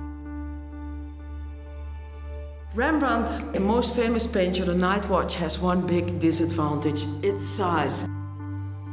Nearly 4 meters tall and 5 meters wide, the framed Night Watch masterpiece would not fit through the doors of the vault, so a radical solution was needed. They took it out of its frame. They rolled it like a simple old carpet, and they used this niche to hide the most precious painting in the world, with an assurance worth at those days from 1 million guildens. And that's the way how they rescued our precious Rembrandt. Hitler's army invaded and occupied most of Europe during 1940, and Maastricht was the first Dutch city to be captured in May that year. The Germans were aware of the art treasure trove, but the story goes that they were content to leave the paintings in storage. They would be safe from any Allied bombardment, and the Germans could always move the pictures to Berlin at a later date. The Dutch took advantage of the Germans' complacency by hiding other items in the vault that were vital in the war effort against the Nazis. So can you imagine that behind the carpet Rembrandt, something else was hidden, a radio transmitter. So once in a while they took out the carpet Rembrandt, picked out the radio and plugged it into the electricity that was installed here. And so they were able to send messages to England, to the Allied forces, whether it was good weather enough to fly, to be able to fly. Having been the first Dutch city to be captured in World War II, Maastricht went on to be the first to be liberated. The US Army arrived in September 1944. The St. Petersburg caves have gone on to be a leading attraction, drawing thousands of tourists every year. It's like diving into a total different world. From the days of protecting limestone miners from invading armies to preserving masterpieces of art, this remarkable underground world has played a vital role in the Netherlands for centuries. So it's one massive block of history, actually. That's adorable. It's always a mystery to walk in here.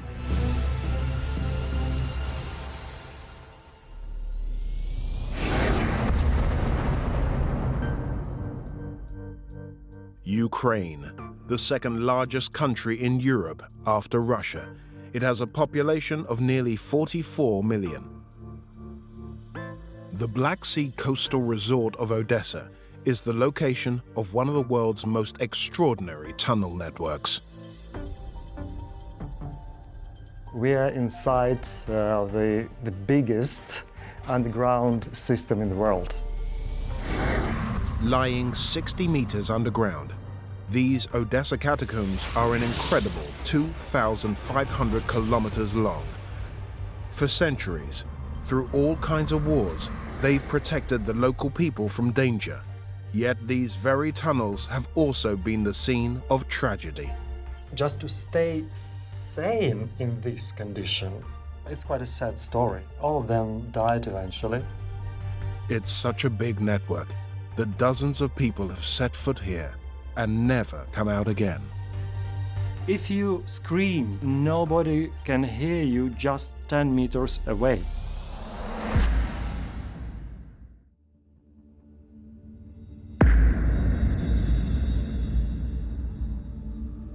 On the Ukraine's south coast, as it reaches the Black Sea, the port and coastal resort of Odessa is famous for two architectural wonders: the Potemkin Steps, a flight of stairs that leads visitors from the Black Sea up to the city, and the mighty catacombs. Locals say it's the largest tunnel network in the world. Dr. Pavel Zagnaboroda, an army combat doctor, has been studying the catacombs for 10 years. He knows of more than 1,000 entrances all over the city, but only one is open to the public. Catacombs in Rome is approximately 150 kilometers long. In Paris, like 400 or 500 kilometers long, and here is 2,500 kilometers long. So there is nothing else anywhere in the world like Odessa catacombs. The Odessa catacombs started life in the late 18th century as a limestone quarry. The bedrock here is 5 million years old. This limestone, it has proper name. It's called coquina. Coquina is a strong building material, and when Odessa was founded in 1794, the citizens started mining it to build their homes. Little did they realize that they would end up creating a vast network that would play a major role in the future of their city. So we even have a kind of saying that Odessa was built from underground. Historic mining equipment has been placed on display in the center of the labyrinth.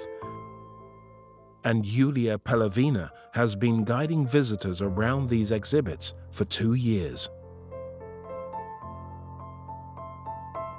These are the tools which were found in the mines and which were used by miners in order to cut all these tunnels and to get construction material for building Odessa. The set of saws was ordered from Great Britain because mining there was much more advanced. In back-breaking conditions, the miners would chisel along the limestone seams to force out large blocks or monoliths of rock, which would then be sawn up. The process was very, very hard and very time-consuming.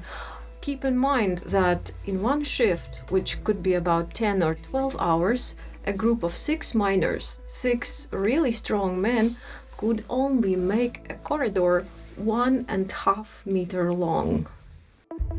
By the 1870s, Odessa had grown to a population of nearly 165,000 people. Demand was high for the limestone as the city kept growing. But after the Russian Revolution in 1917, mining was stopped.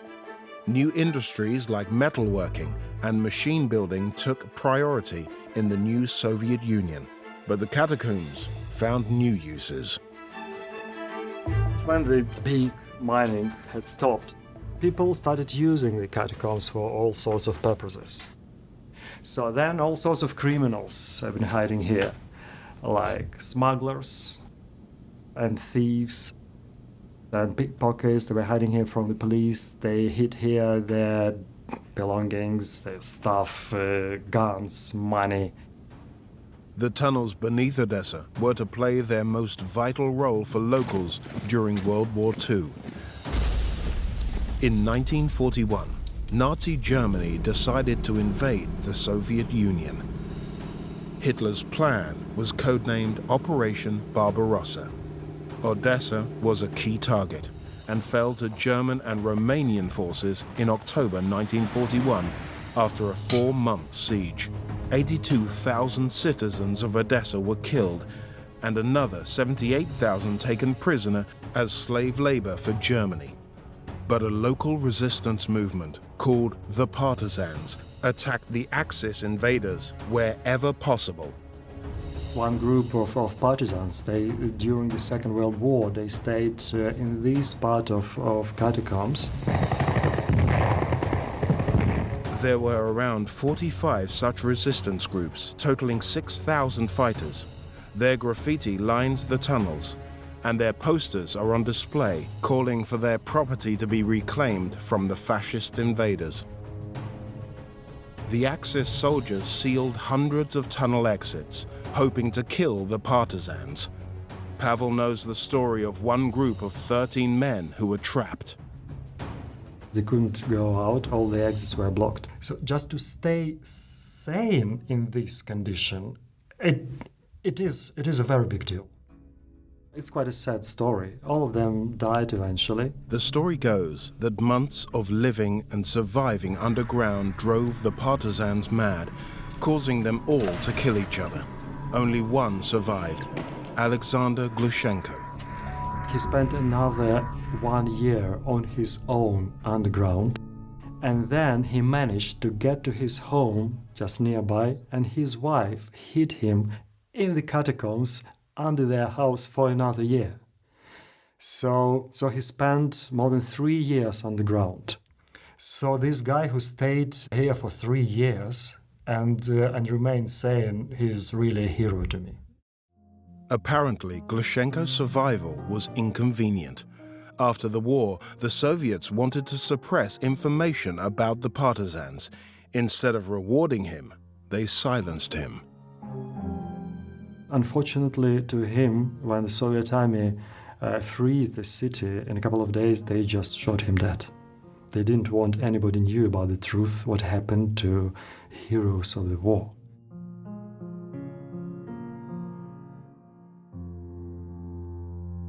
Some partisan groups had set booby traps to kill any Axis soldiers who came looking for them. These bomb traps needed removing after the war to make the catacombs safe. This was a time of the liberation of our city from the occupational Romanian and German forces during the Second World War. And military engineers, they had to kind of clear up the place. And when they finished checking, they had to leave these sort of messages for the rest of the people that this place is safe. So it says, checked, no mines. So it's a safe place now. You can see here the date. Since the 14th of April of 1944. After World War II, the Cold War era lasted from the 1950s to the late 1980s. The Soviets converted large areas of the catacombs into atomic bunkers, each of which could house several thousand people in the event of a nuclear attack. It was a constant fear of possible nuclear war, which could start at any time. They built around 80 anti-nuclear bomb shelters in Odessa. You can see how builders changed the catacombs for their purposes. They didn't have to dig anything, they already had a big space underground. But they needed to fortify here some walls and ceilings. As part of the natural geology, these rock layers are riddled with cracks. It would have been impossible for engineers to seal them up against the shockwave of a nuclear blast. So they came up with an ingenious solution to keep the shelters pressurized. It was supposed to withstand very big pressure from outside. So what they did, they used their air pump system and they created positive overpressure inside of the shelter. This pipe, the big pipe for air, it's the same system works in submarines, in planes. So this way you create kind of air tightness, so nothing can get through from outside. So that is why air filtration and air ventilation system was so essential. Power for high air pressure and other life support systems came from vast engines. They were lowered down vertical shafts, which were then sealed. This place is really big, and it was designed for more than 5,000 people. So they needed a lot of electricity, a lot of power to keep this place in proper condition. When the Cold War ended in the late 1980s and the military powers withdrew, the bunkers were abandoned and their contents looted for scrap. Only 1/3 of the catacombs has been mapped. 2,500 kilometers of tunnels are impossible to monitor. A handful of urban explorers ventures down into these catacombs without realizing the dangers. People just come down here, they just get lost. It's really easy to get lost here. At least one person goes missing in the catacombs each year. Fortunately, the city has dozens of amateur explorers who team up to find them. It's very difficult for rescue teams to find those lost ones because this rock has a very interesting quality. It can absorb all the noises. So if you scream, if you shout, whatever you can do here, nobody can hear you just 10 meters away. Despite the dangers, the local people think these tunnels have special qualities. For instance, at the Shustov cognac factory, which sits above ground, they opened a museum in the catacombs in 2013 to commemorate 150 years of maturing their prize cognac down there. There is no other place in Odessa like this, because they use the underground spaces to store their cognacs. The Shustov cognac was always placed in the catacombs because the people believed the Kokina limestone imbued it with a mystical quality. The process of maturation takes place underground. The cognac itself, it acquires the energy of our Odessa limestone. Bottle is, this cognac is 128 years old. It's the oldest cognac in the territory of Ukraine. One of the cognacs is named after the catacombs, and museum visitors drink in the ambience at this popular underground venue. They organize parties here, they have concerts, they have an art gallery, they have underground cinema, so unique place.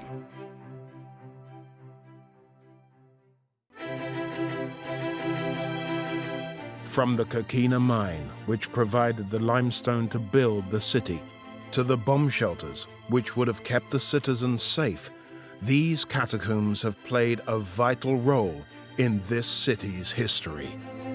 Catacombs is a big thing for Odessa and for our people. So we have buildings, safe houses above, and we have safe places underneath. We are happy to share this experience with all those who come to our city, who visit our catacombs.